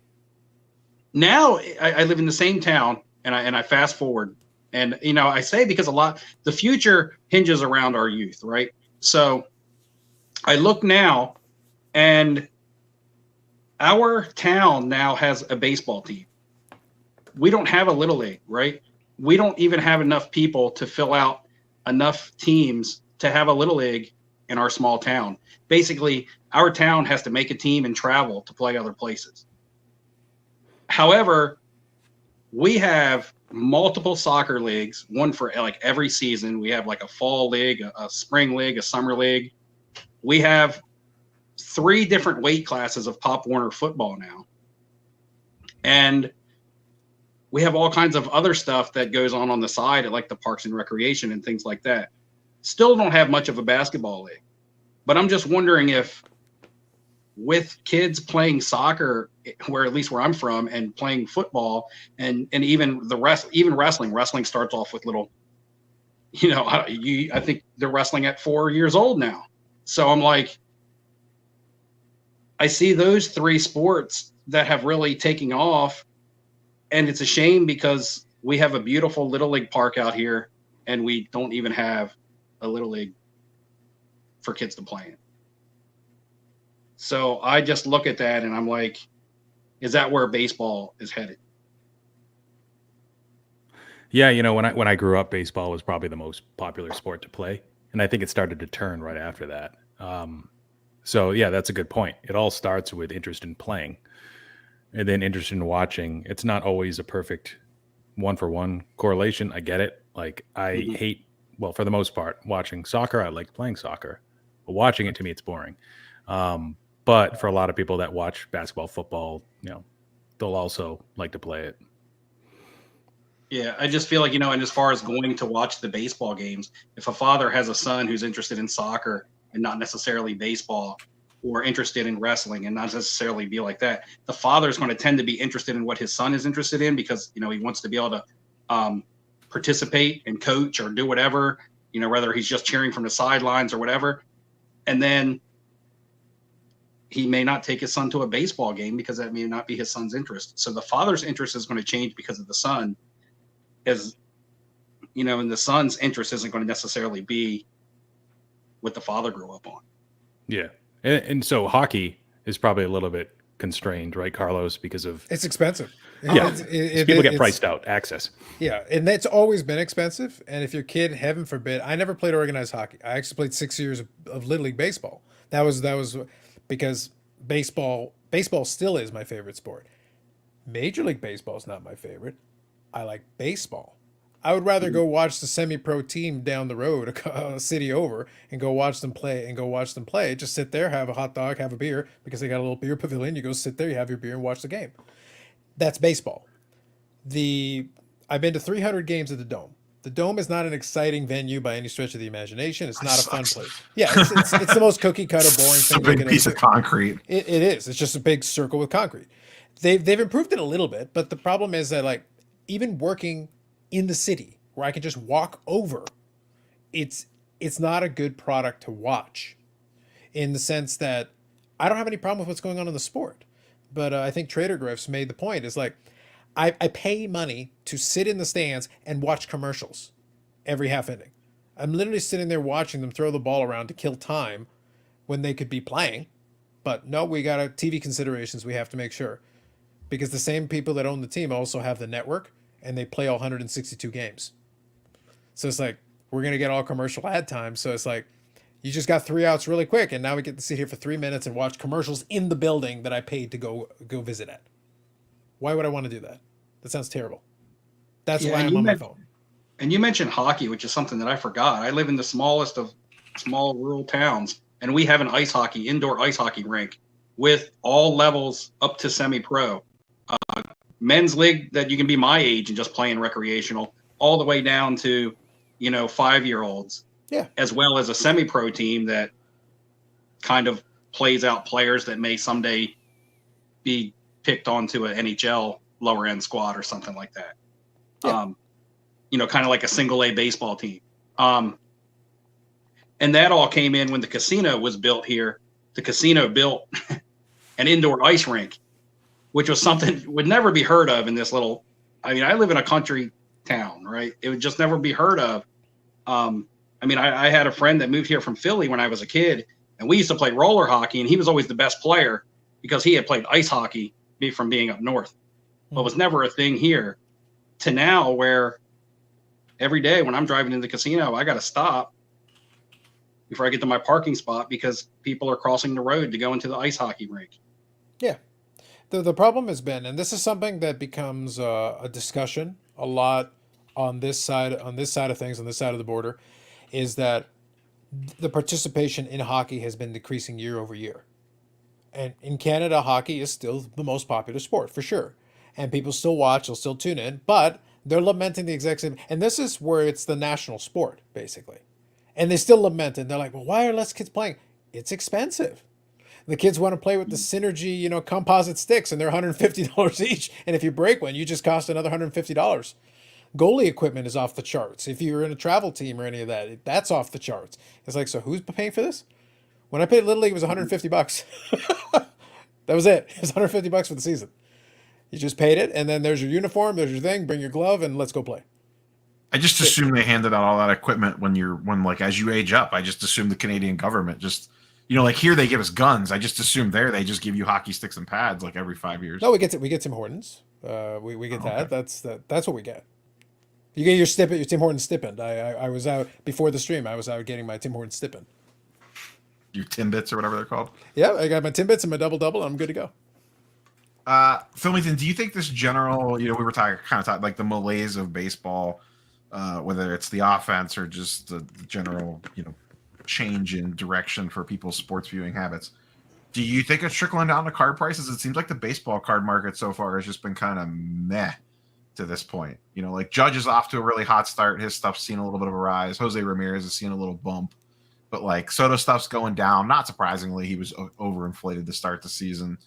Acuna's just came back now. Tatis is still out. So a lot of the trendy names aren't around, and a lot of the young kids struggled to start the season a little bit. Do you think it's just more circumstance, or do you think there's something larger going on?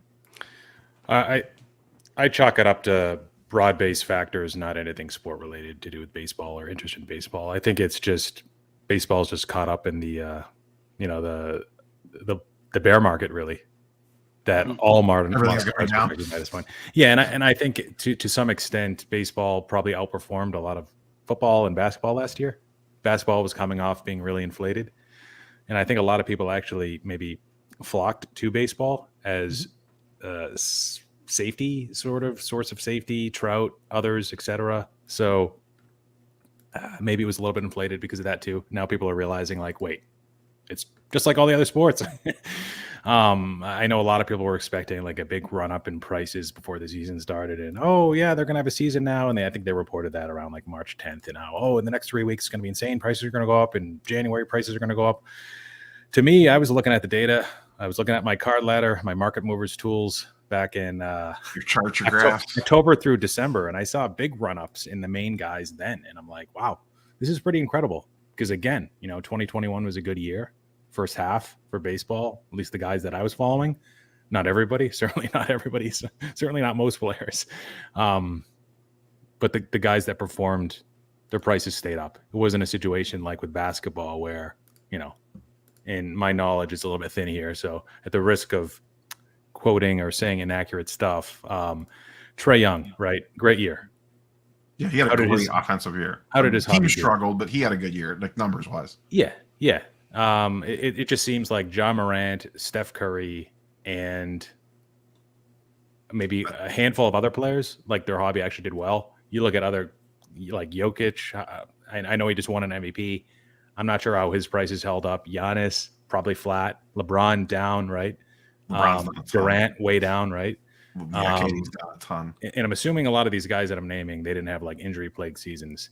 Some of them were probably quite good, and Tatum his stuff got massacred, and I'm sure it came back a little bit over the last month and a half, and I'm sure it's soaring a little bit now. But same thing with Luka, right? Stuff probably bottomed out a couple months ago.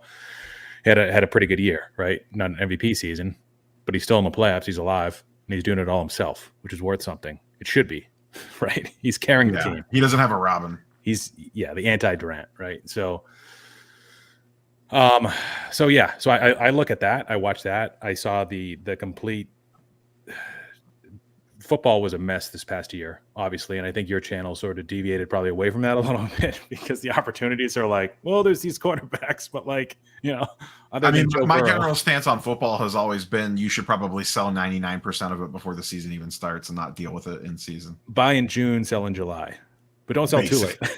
Yeah, or buy late in season. Some of the cheapest prices in football are actually during the season. Yeah, and the same things that happen with baseball soon, I think.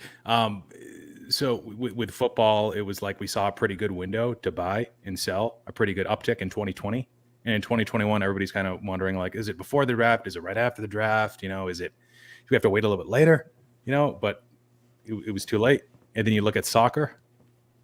And again, I'm comparing baseball to the other sports where there's like a large focus on modern cards that people buy and sell, invest, speculate. And with soccer, the way I see it is it's almost like a prolonged off season, like a 3.5 year hiatus between World Cups. And if we're in quarter 4 of that right now, then did people miss the opportunity to sell because they're too late? Did everybody already sell? Or did people forget about the World Cup? It comes, the timing's weird this year, and then you'll see like this newfound interest. Who knows? I'm sure Steve has some opinions on that. Well, with soccer, if you are deeply into soccer, actually the soccer season tends to never end because you have all the leagues, you have the league championships, you have Champions League, you have the Euros, which coincides every other 2 years with the World Cup. There's always something going on in soccer, but unless you really follow soccer, you don't know that.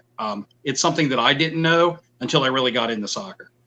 I thought that there was one league that had a championship and then an off season, but it wasn't. There was 5 major European leagues that all play for their own titles, and then they get together at the end of the year and play for the Champions League, and the best of the best play each other.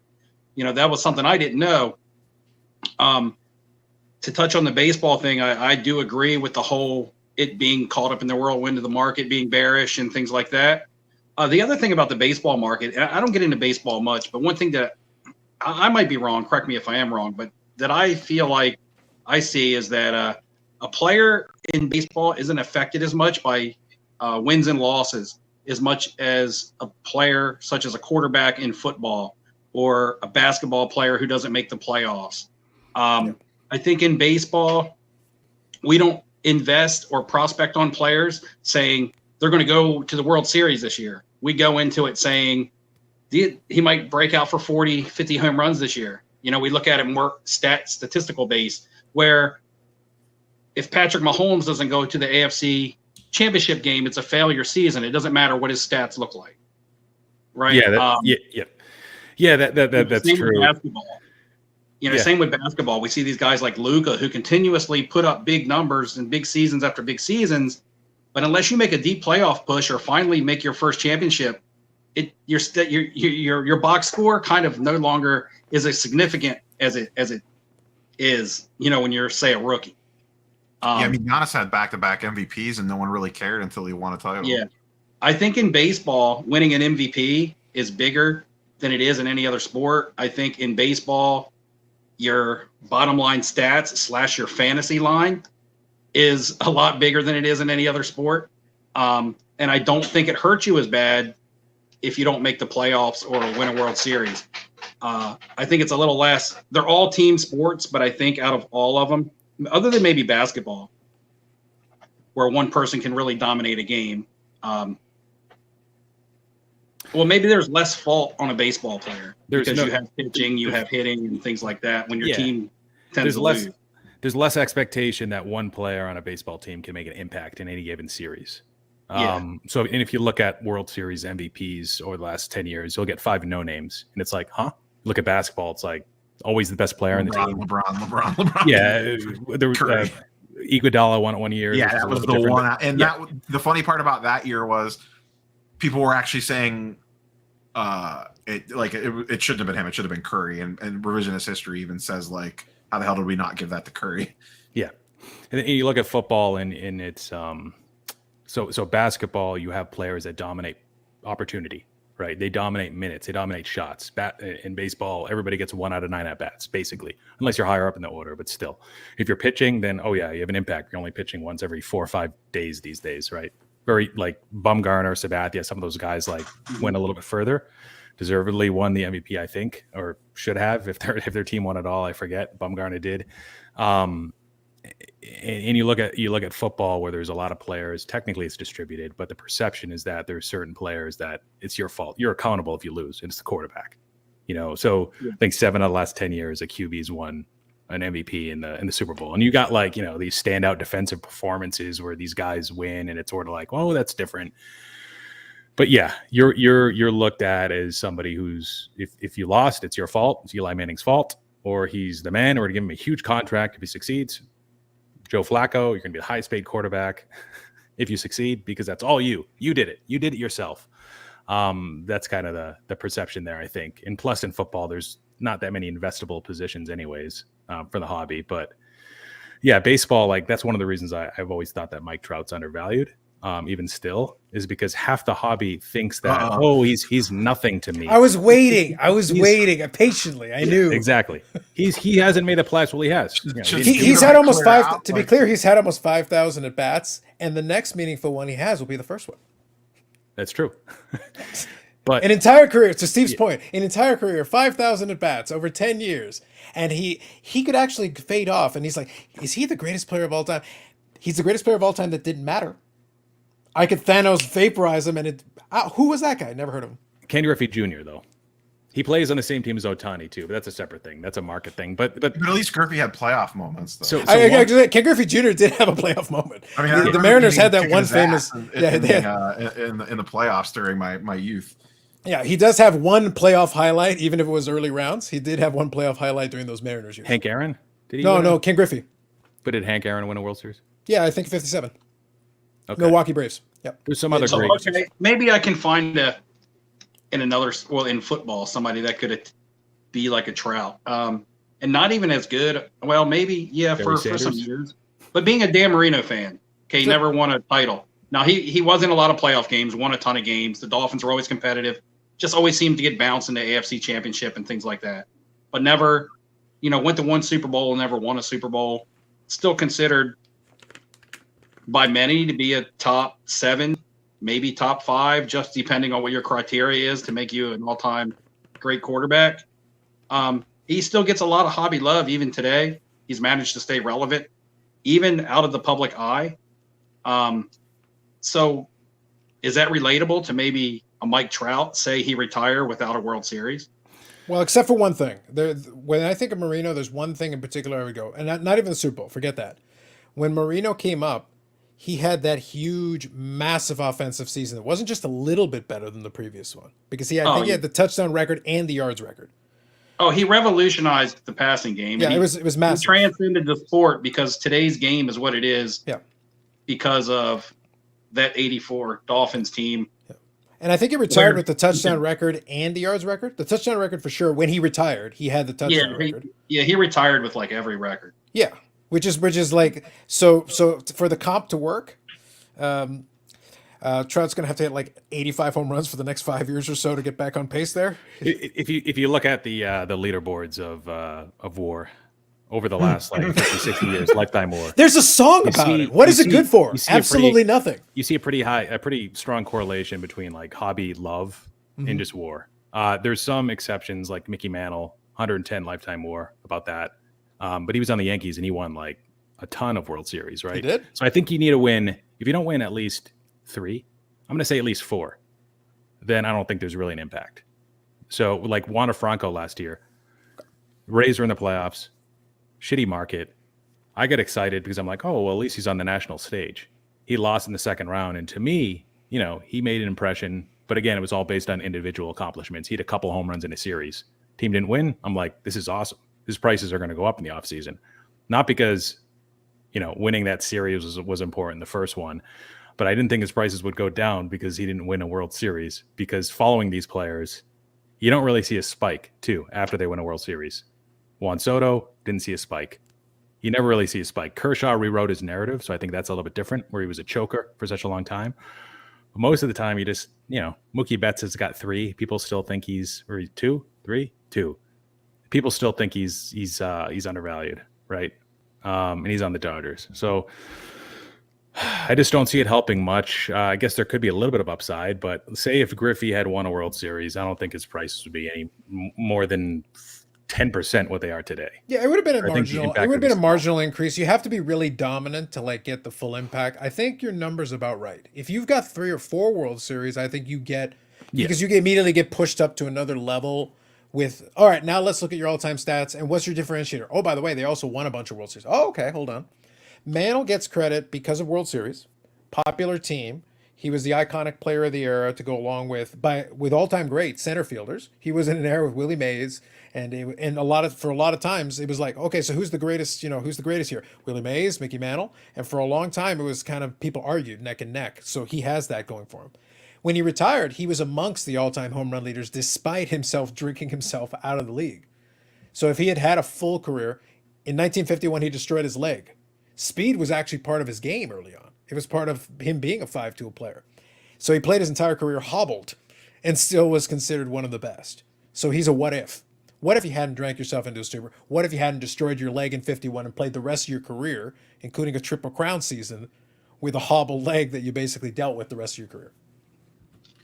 I think one of the underlooked things to go back to the Griffey Trout thing, if Trout walked into a room right now, how many people would actually know who he even is? I'd let him take my drink order.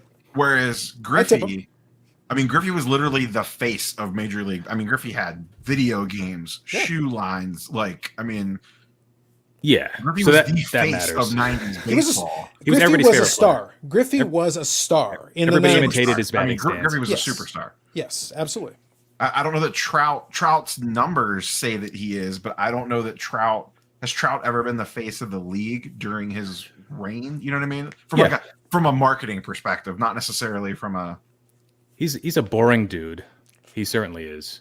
But to give him a little bit of credit, people in your, when we did a collaboration, people commented like, people want the flashy players. They don't care about the guys that aren't athletic and toolsy and can't do everything that, can do things that other people can't, talking about Tatis. And it's like, what you're looking for in Tatis is Trout.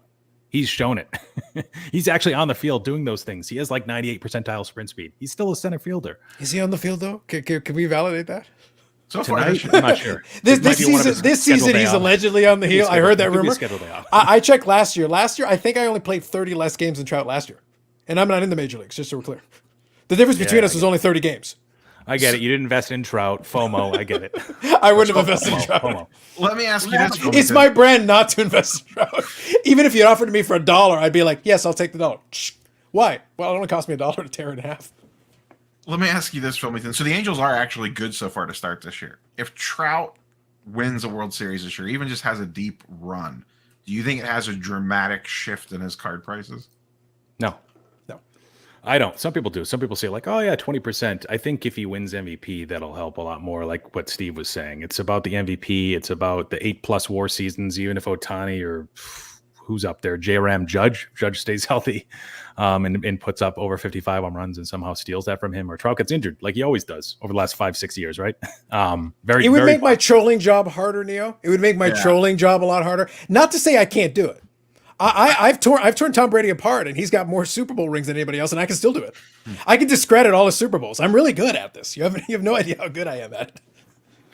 You and trolling, I'm getting well versed on. I'm elite. If there was a WAR stat for trolling, my WAR is like 18 billion. You're Mike Trout. It's like 18. No, he's not even on my level. 18 billion at least. Billions. I just wonder if he actually would win a World Series if the narrative street would flip, and that alone would help. I don't think it would be dramatic. Prices. Your question was dramatic. I don't think dramatic. Battery exhausted. The battery also gave up the Trout defense. It all surrendered. Lost. Fatality. Can't even. I have a quick baseball Filmington's question. camera has a really high WAR, guys. It also couldn't make it to the end of the season. He still has audio though, right? Yeah, Filmington still has audio. We can still hear Filmington. All right, I'm still here. I'm ready for round two. I have to go shortly because it's been a long weekend and I got to work early. Shoot, but I have a quick we're gonna question. anyways. I've been going for 3 hours. I just have a quick baseball question. How will we remember, or how will you think the masses will remember? Because I know how I'll remember him. Albert Pujols, because with the last 10 years, when you look at his career stat line, he's going to look like one of the best hitters of all time. We do know over the last 10 years that hasn't been the case, but perhaps for the first 10 years of his career, he was easily the best hitter in the league and probably of all time. Will he be somebody that we talk about like on live streams, or people talk about on live streams 10 years from now along the lines of how we talked about Griffey?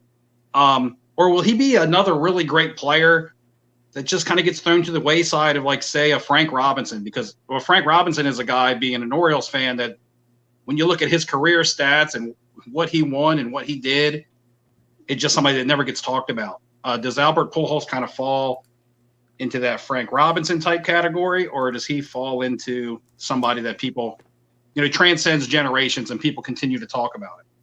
Yeah, Dakota asked a question about that, and it's complicated. He was asking would Trout see a bump if he reached 700 home runs, and that would be pretty legendary because I think he'd be one of three that's over 700, and Bonds is one of those.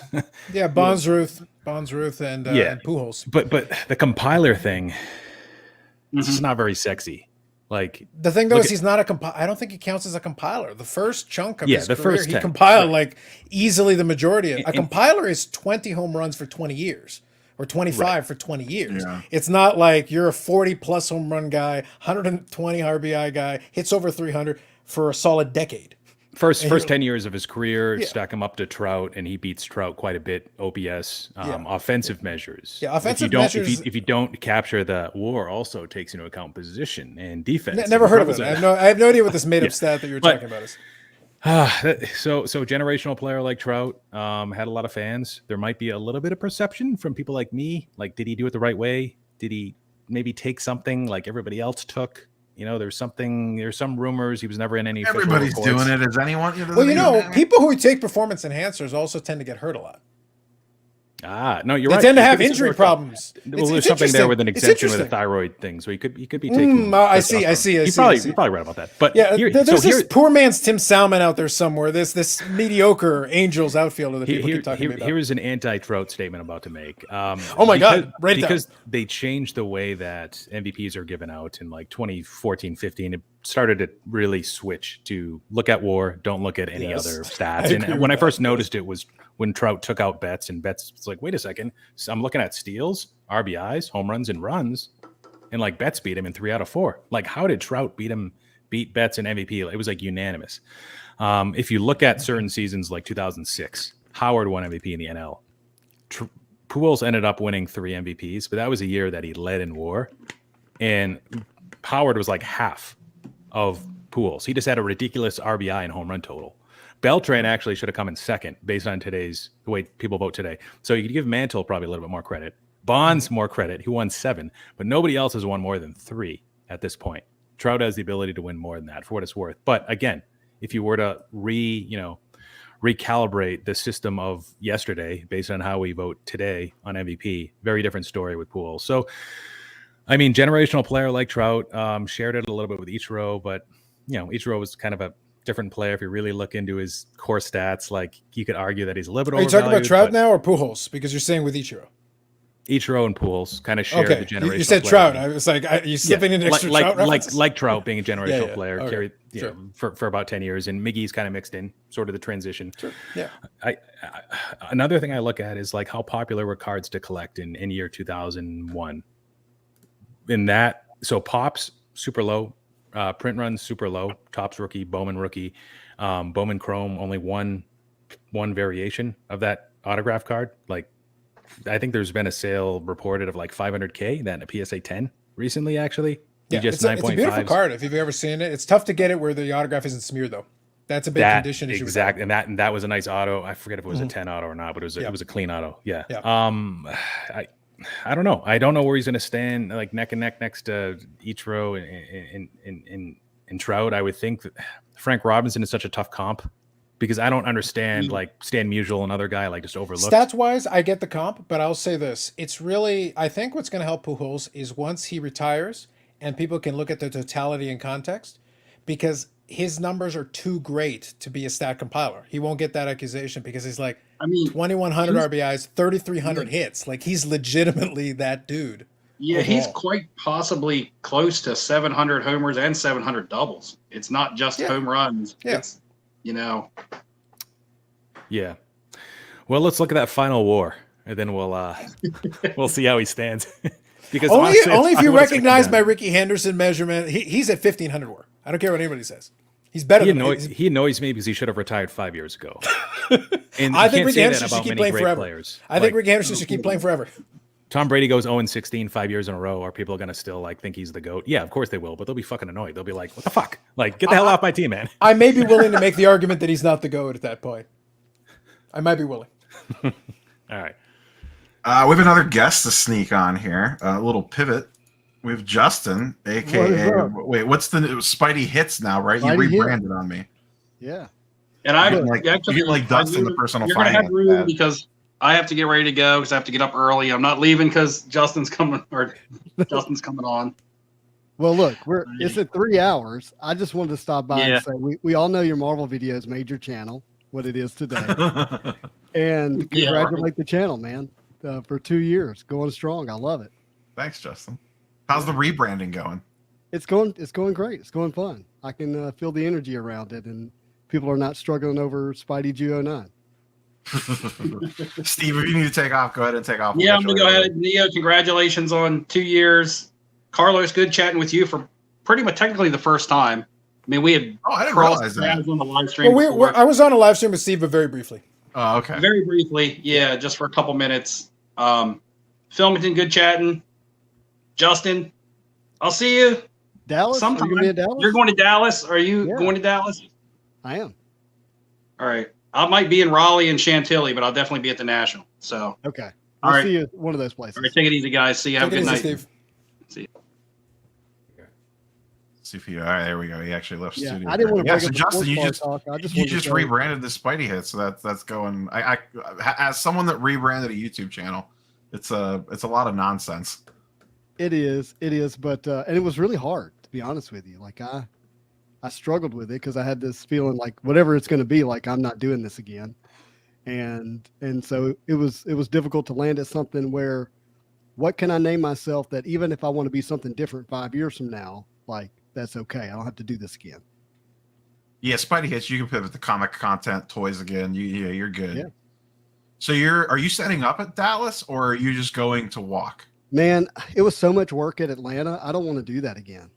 For this is a hobby for me, not a business. And that was a ton of work, working a table, not being able to go around, talk and hang out and see the cards. That was a struggle. It is nice having a home base, though.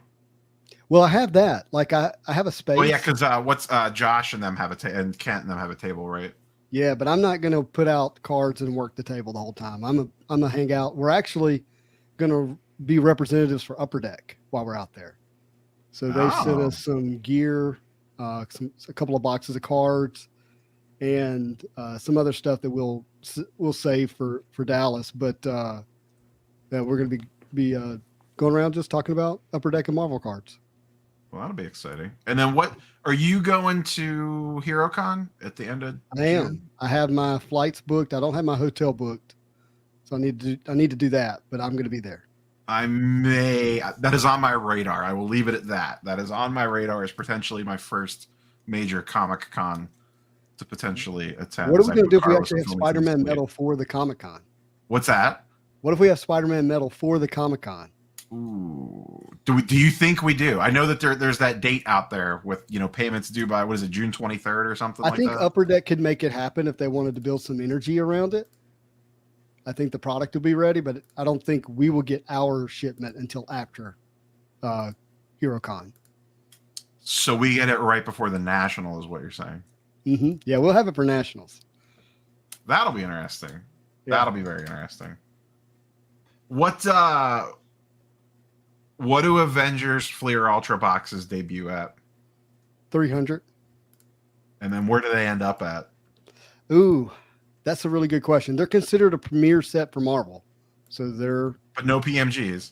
No PMGs, but jambalayas. And then they did sneak in a set called medallions that look eerily like PMGs and are numbered and foiled and shiny and all that kind of stuff.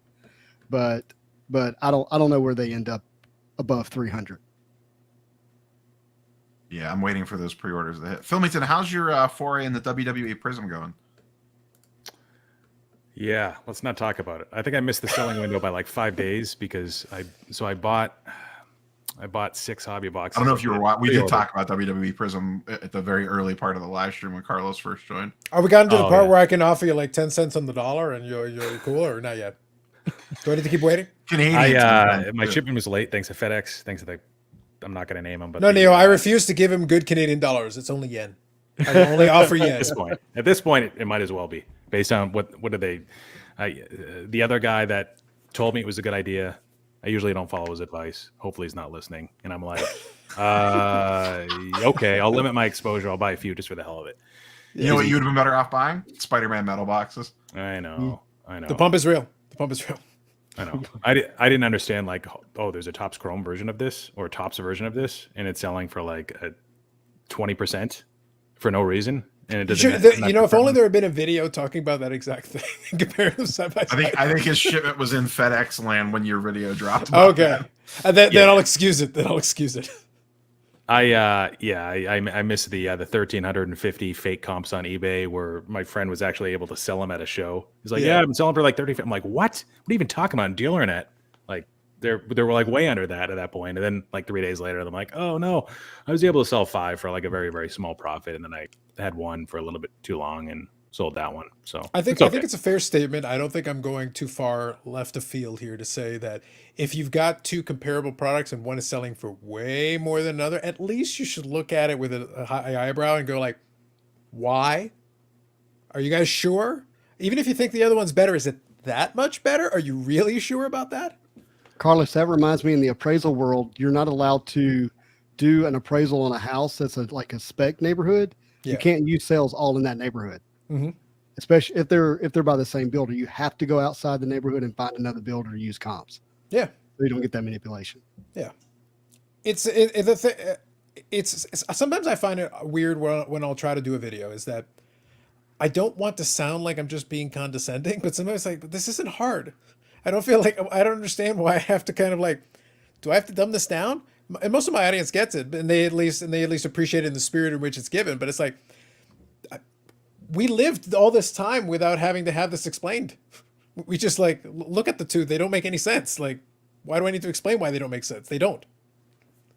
People were really mad at my WWE Prism video when I said this proves the hobby is not getting smarter. The comment section That would be a funny one to go back and like reread through the comments for a video, but I'm not like Carlos. I don't like to directly call people out very much.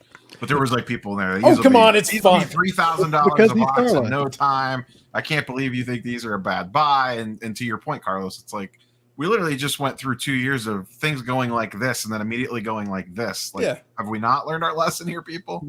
Here's the thing, though. Maybe this would be a good way to like position it in a more. This is the most positive spin I can put on this. It's okay to make a mistake. Just don't keep making the same mistake. You're allowed to make the mistake because if you've been in the hobby a long time, I've made the mistakes too, but I made them 25 and 30 years ago. So now at this point, I no longer make the same mistake. It's like I've done it already. So I did it at a cheaper price point. I made that mistake for $10 instead of $100,000, $10,000. So okay, already made my error. So now when I do this one, I do a little extra due diligence. Like okay, and if the prices come down, that's okay. That's why I say like if the prices go up, cool, maybe I'll sell some stuff. If the prices go down, cool, maybe I'll buy some stuff. I really don't care what the market looks like. It's like I made money when there supposedly wasn't any money to make. When things were dead, we were buying and selling stuff and doing it on eBay in the late 90s. There was money to be made if you wanted to. You had to work a little harder. It wasn't as easy as it was in 2020. In 2020, you snap your fingers and you make cash. Yeah, you buy the card on eBay, and by the time it gets shipped to you, it already went up 3x. I did one example right around 2020 at the absolute peak of things going nuts. UFC was taking super off right around that point. And I showed an example where I had bought a Conor McGregor. People got receipts here on Carlos. Yeah. I'm okay with it. F1, I don't care. And I still think it's a bad buy at $5.50. I don't care what it goes for now. But the thing was that I bought on COMC, I bought the Conor McGregor refractor from 2018, Topps Chrome. It was $1. I sold it for $50 on eBay. It was like, well, you want to pay $50 for this? I paid $1 for it. Knock yourself out. Have fun. I was opening boxes of it for sub $100 because they were cheap. They were available. They're not that price now. But have fun. And the F1 thing, like honestly, if people legitimately love F1 and anytime I ever discuss F1, I'm like, I don't understand it. It doesn't make any sense to me. But if you want to pay for it, knock yourself out. I think it's a bad buy at $10 because I think F1's boring.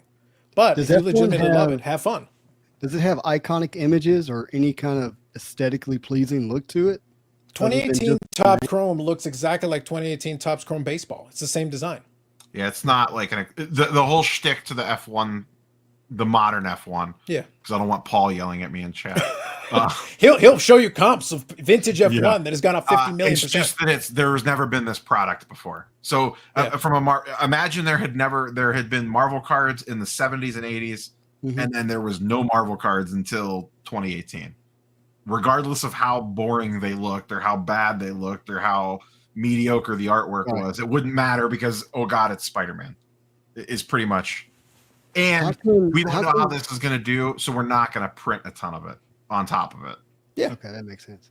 But we have racing, like domestic racing in NASCAR, and that's not popular, right? Like the cards are popular. Yeah, there was a moment in time prior to all of this. There was a moment in time I remember. I want to say Beckett had like 90s, they had like a Beckett Racing. They did like a Beckett Racing magazine or something for a little while there because there's a moment in time where NASCAR was hot. I don't remember exactly. Well, if those haven't maintained, why would F1 maintain? Is what I'm asking. But that was part of the argument where I said people like to cherry pick. So that comment is perfectly fair. It's fine. Like, look, you want to call me out that it's gone up? I'm happy for you. We're content creators. Trust me, you could deep dive into all of our videos and find a lot of dumb shit we have all said. But here's the thing. I'm putting it on tape, so you're more than welcome. You can cite the specific video, the exact same timestamp. Knock yourself out. I put it there. Have at it. Yeah.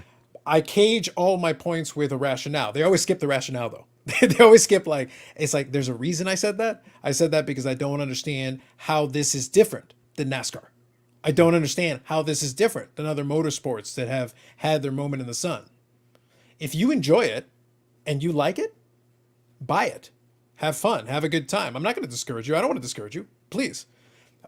Maybe it's not for me, and that's fine. But I don't understand why that price point makes sense because I don't understand that the international is necessarily going to carry it to the degree of being told it will. If it will, then congratulations. But soccer should have been popular forever ago prior to that because they've always had international. Soccer is the only sport my mother even acknowledges. She knows who Pele is. She couldn't tell you anything else about any other sport. She loves soccer. We're a Latin family. I'm the only Latin person to hate soccer. Like, I don't care about it either. So, like, I got nothing for you. But that one should be super popular. That sport has a ton of superstars. They make $100 million a year, $50 million a year. They get paid a ton of money because they're superstars, international superstars. Why didn't those cards take off until now?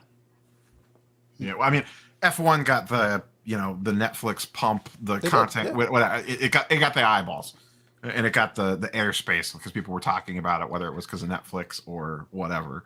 And people will quote the international audience versus NASCAR. I don't know how many people internationally are actually buying F1 cards. I don't know. That's been historically the issue. Otherwise, to my point, soccer would have already had that built-in fan base. And then if North America did anything, then yes, then it makes total sense. I got you. The international's already strong, and then we're just adding to it. Then that makes total sense to me. Yeah, I could see both sides of the F1 thing because it is like the first product. Like Paul was saying, it's like their version of 86 Fleer. Like, I get that. It's a limited supply product. There hasn't been anything for a while. It also got a lot of airspace from Netflix and this, that, and the other thing. So it got a little artificial boost from all that. I think the wax will probably have staying power just because I don't know how much of it there actually is. You know what I mean? In the grand scheme of things. Yeah, supply will help. Until this year. And that market generally tends to, outside of WWE Prism, tends to move a little slower in regards to ups and downs typically. And don't they have a first-class superstar in F1 right now? Where say That like helps. NASCAR, Yeah, Lewis Hamilton, and then they got Max Verstappen. and that makes a difference, obviously. Lewis is established. He already has, I think, 7 titles or something, or whatever they call their championship. I don't remember. Yeah, I would say I know the name, even though I've never watched an F1 race that I can recall. Yeah. That definitely increases demand of opening the product for sure, justifying, the brake costs this much. Well, I could pull Hamilton. That's cool. It's kind of like a lot of it is getting it's a ripped year. too. It is. Yeah. A lot of it's getting ripped still. Like the the first year Topps Chrome is a very popular brake product still. So that wax is still going to have that supply. As always, wax supply is always shrinking. This year, there's going to be obviously a ton more sets, ton more Sapphire sets. It's going to be the way I see it is it's like they're like a year later than soccer. Soccer had the huge run up a couple years ago. Print runs were small. There were only like eight or 9 different products for Topps, maybe fewer. Now there's retail everything, Chrome everything, Sapphire everything, Stadium Club, et cetera, et cetera. And then you're seeing the wax sort of stagnate for the current year. But to your point, Neo, previous years, Bundesliga, Holland rookie, performing really well. So, and I think what Carlos and others what Carlos is kind of saying is people are trying to front run demand. Yeah. They're trying to make a market that's not yet there, right? Yeah. They're trying to get there early. Clearly there's demand for the sport internationally. Yeah, cool. Sure. What about the rich people in whatever countries, Dubai, Qatar, or I guess Dubai is not the country, but whatever, UAE. Are they opening the cards? When are they going to start opening the packs? Mm-hmm. Are they ever going to be interested in opening the packs? That's the issue, right? And that's what makes, I guess, F1 unique from soccer is that you do have richer countries where the demand of the sport exists internationally versus the poor countries generally for soccer, other than I guess Europe. So are they going to still F1 on their yacht and in their beach house? Yeah. I hope they stream it. That'd be great. That'd be good content. We'd appreciate that. Right. That'd be more fun than Backyard Breakers. So give us that. That'd be great. Maybe Luber could fly to some oligarch's yacht and rip F1. I think that'd be fun. But it's a completely different era, completely different time period. But one of the things that I would also question as far as staying power. So using F1 as an example, again, I'm not questioning the popularity. I get it. But staying power, I remember in the early 2000s, so this is going back over 20 years ago, different market, I understand all that. When Upper Deck got back into making golf carts, and Tiger was at the peak of his power. So he was the driver of them having that product. And when they released it, and you had the Tiger rookie card, you had SP Authentic, you had all this stuff. And those cards are holding some value today.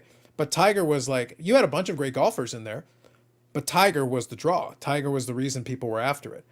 Long term, some of those guys really haven't held. Like, I think I bought a Retief Goosen from one of the early Upper Deck things, and I think I paid about $20 for it.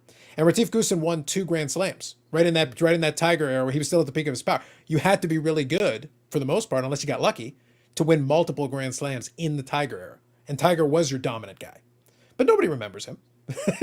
Even guys who went to the World Golf Hall of Fame, so they went to their Hall of Fame and the whole 9 yards. It's like, so I'm bringing this over new era, new people, new money. I get it.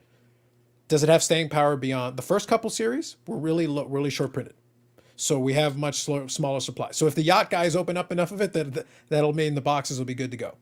What about 2 or 3 years from now?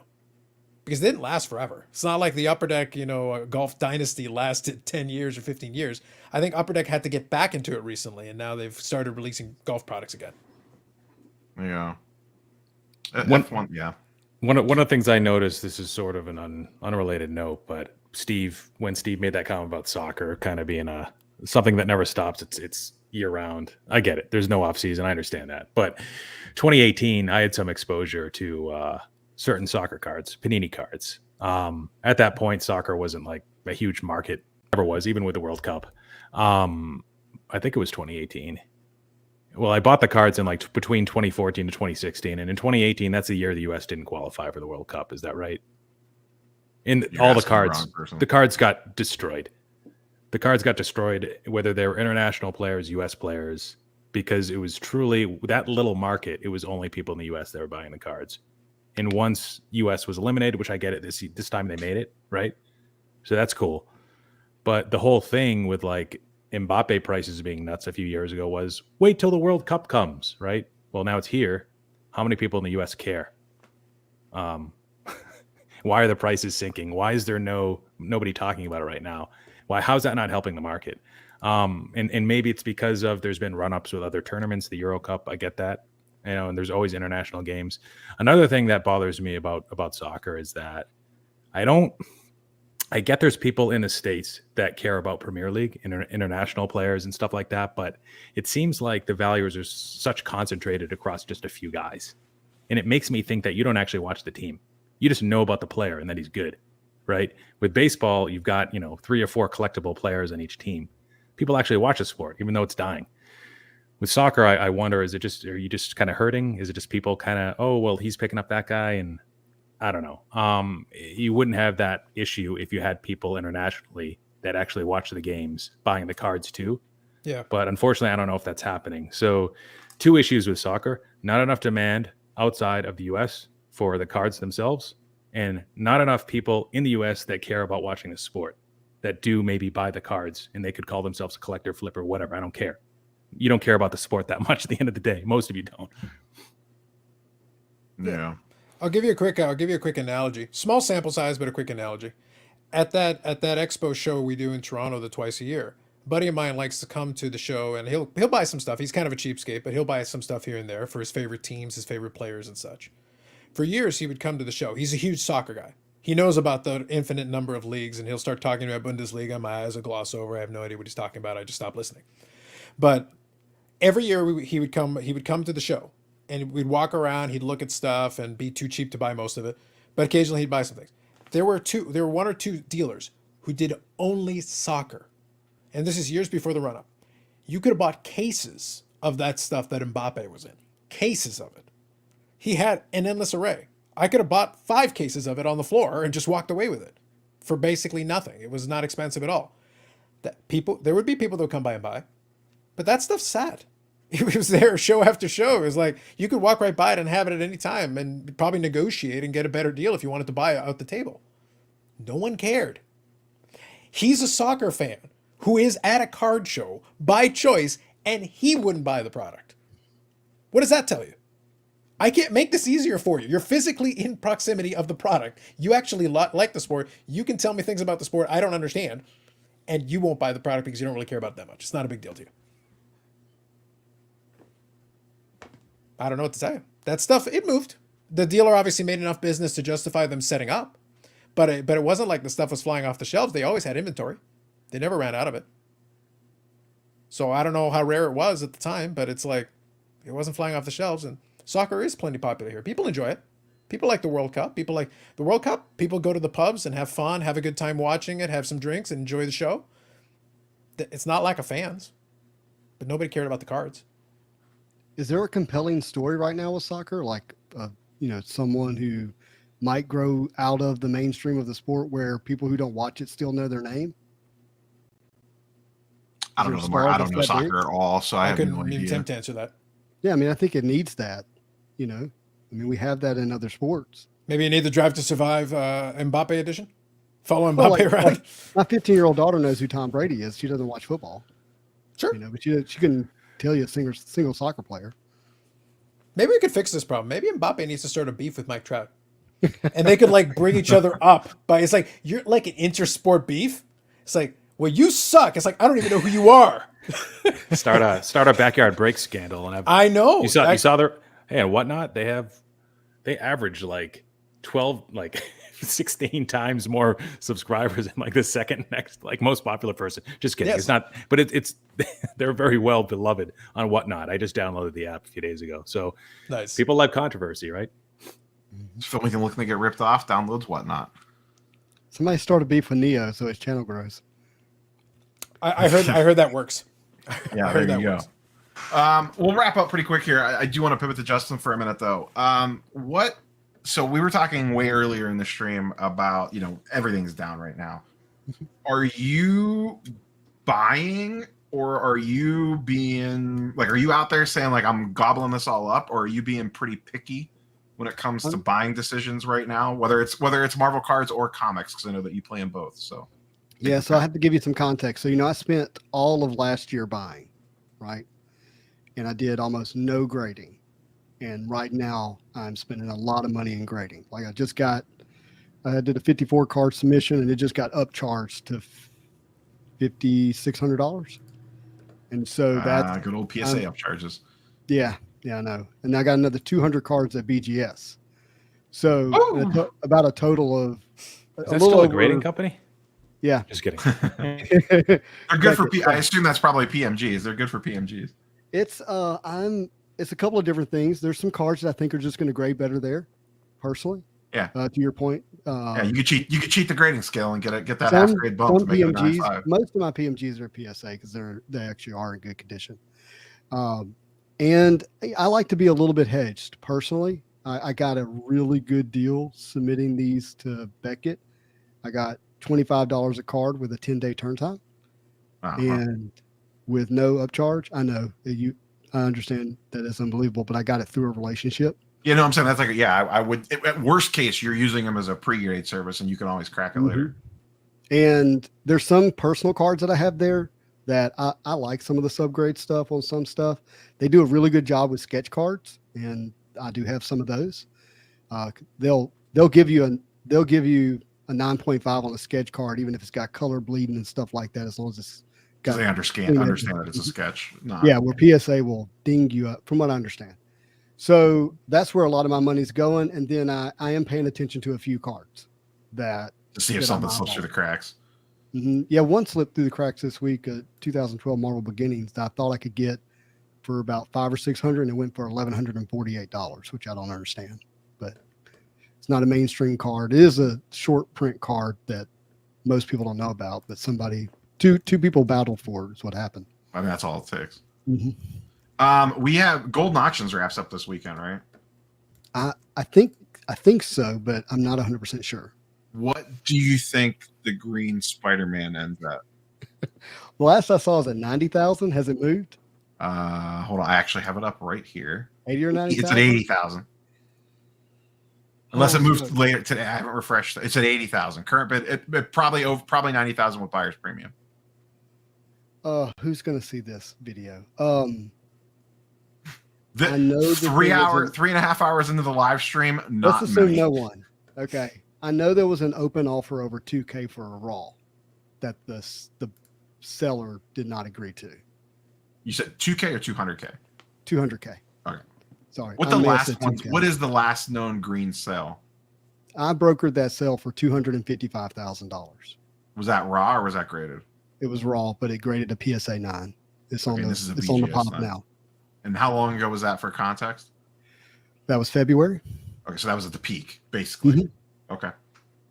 Yeah. So I would suspect that, and that offer was before the last Golden Auction, too, by the way.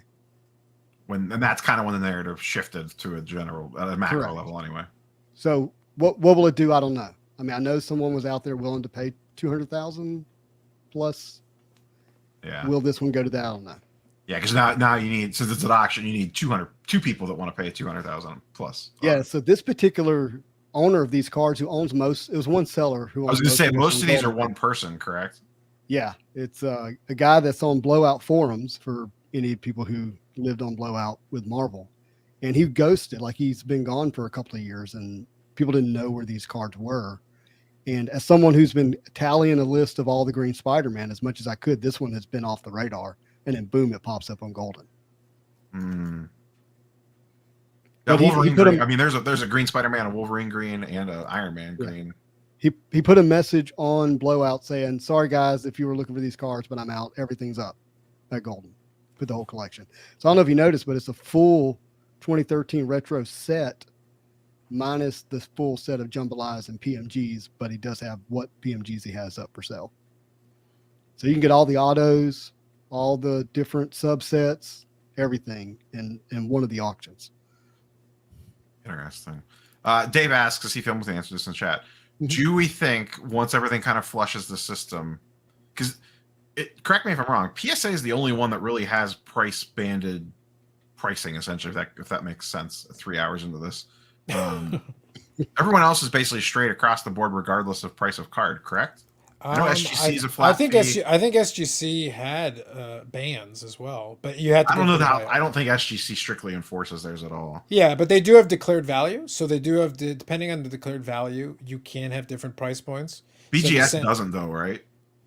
I don't remember. It's a good question. Haven't used them in 18 years. Yeah, I haven't filled out that. I mean, Justin, do you remember since you just submitted them, or was yours different? Yeah, but I paid the ungodly amount to get those basically overnighted, so it was already at the high price of.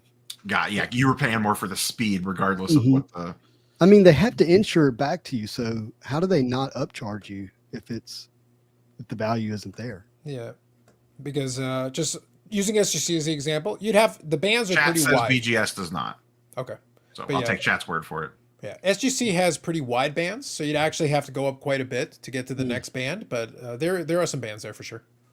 Yeah. Essentially, Dave's asked, why do they do it? And essentially it is, I think it's partially insurance. And I think it's also partially, I think they use that to help cover the fact that, I mean, this is kind of like this is their BS answer. I'm not saying I agree with this answer, is insurance and also the fact that they have the buyback guarantee. I think some of that plays in to that as well, where they actually, I know all the companies will say that they'll buy them back. And I know SGC has. I think PSA is the only one that actually has it in writing that, we will pay you back market price of the card if there's chicanery with it. And once again, someone can correct me if I'm wrong. Yeah, they can afford the risk. They can insure that risk. The other companies maybe don't want to. I wonder if they also own the insurance company that they buy their insurance from or have ownership in it. That'd be an interesting twist as well. A lot of companies do that. The one thing I do see from the chart, though, and maybe this is something that maybe gets around it, it is so I'm just looking at SGC's own chart on their thing. If you go the 1 or 2 business day thing, they've got it scaled depending on cost. But it feels like if you go to the slower, like the more conventional ones, it feels like it's a flat fee. So maybe that's what you're thinking of. Maybe if you just say 20 to 25 business days, then whatever. Because the way the chart is done, it shows them blank for the other declared values, but the 1 or 2 business day actually scales up depending on how valuable the card is. So they might have just limited it to the faster services. It's all based on pre-grade, right? Yeah, declared value, whatever you consider. Exactly. So yeah, PSA, and honestly, PSA kind of deserves to take a little bit extra just because of the premium in the marketplace today. So when that starts, if that starts to dwindle, then there's less leverage, right, for them to be able to do that. But they deserve a little bit of kickback. It was a good news, bad news, right? Like bad news, you got to pay more money for your submission. Good news, maybe I bought some good grades. Yeah. Did you submit? Was it stuff that they had been sitting on for a really long time, or were these recent submissions? These are recent submits. This is okay. I mean, did you have a feeling though? If you send like a PMG at like $50 economy, you kind of know the upcharge is coming. If it's, I don't know what you sent. You don't have to reveal what you sent, but just was it stuff that you were like, oh, okay, I get. I'm going to make a video when I get it in. Yeah. No, I sent these through PWCC. Okay. And so they reached out to me today and said, "Hey, look, good news, bad news. You got upcharged. So bad news, you got to pay it." Yeah, the whole PSA upcharge thing's you nailed it. It's like you see it and you're like, shit, and then you're also like, oh, Sick. All right. Look, I got I'm a rookie charged. grader too. I mean, I sent those cards in February to try to get them in like everybody else before they changed prices. And I've spent the last year buying raw cards, and then now I'm grading for the first time. So I'm learning, but these are cards that I think need to be graded and need to be, if I ever want to move them, I think people need to know what they're buying. Yeah, it makes it easier, especially the higher price point stuff like that. It makes it easier to move. Plus, it makes it, I hate carrying mags around in my case. They're more well protected. It removes a lot of question marks. Yeah, out of it for sure. So the other thing is buying sealed product. That's the other thing I'm doing right now. But I'm in the hobby for the moments and the memories, and opening up product, doing it with friends is one of the ways. Yeah, you're not an evil flipper like some of us. Hey, look, I made a lot of money selling cards last year, but I didn't set out last year to sell cards. What is going on right now? Are you Phil? trying to get your best side? Like, what are you doing? Yeah, what is happening? I'm trying to show some sealed wax in the background. Oh, but, okay. Oh, Oh, yeah. All I can yeah. see is your light set up. yeah. Well, So just Phil's big on just the a lot of wax. wax here. A lot of There's a lot of Prism, wax. WWE, first year. You should literally be holding it while you're just like trying to redeem whatever value you can out of it. Yeah, it should be set up behind you on shelves to show it off. Yeah, I'm just checking the chat and I'm enjoying. It's like, to be clear, it's like I'm not a Marvel guy. I just want to make a clear point. Yeah. Not a Marvel guy. Also, my F1 take is I don't care for the sport, but y'all want to have at it. But I was chuckling at Jason Young's comment, jealous of an 18-month run. It's like, there's been a lot of things on an 18-month run. Like 18 months, you're covering the last 2 years. The last 2 years, a lot of things have been on a big run. I'd like you to tell me about 5 years. What's the last 5 years say? Yeah, I can speak to pre-2020. The stuff was sitting on tables at shows. I watched that. It wasn't my market, but I walked by because literally the booths, those guys, all they did was soccer. That's literally all they did. And again, they kept coming back. So they did make money. But a lot of the products sat. People looked at it. They were curious about it. They checked it out. They might buy a pack or two, and that's what they were doing. But again, it's not for me. But the prices only went up within the last 2 years, like a lot of other things also went up within the last 2 years. That's why I'm suspicious of that prior point. If it keeps going past this point and continues, well, then great. Congratulations. I'm not going to say no. Have fun. Have at it. Have fun. Yeah, For what me, it's just worth. having fun. Go ahead. I was going to say, for what it's worth, I do have a friend who is not in the hobby, and he knows I collect cards. And he was like, "Hey, I'm getting into F1 recently." Sure. And he lives in the States, and I thought that was very interesting. I was like, "Whoa, wait a second, is demand actually growing for the sport in this country?" Like, then I have to kind of like relook at when I think about F1 and all the parallels to soccer.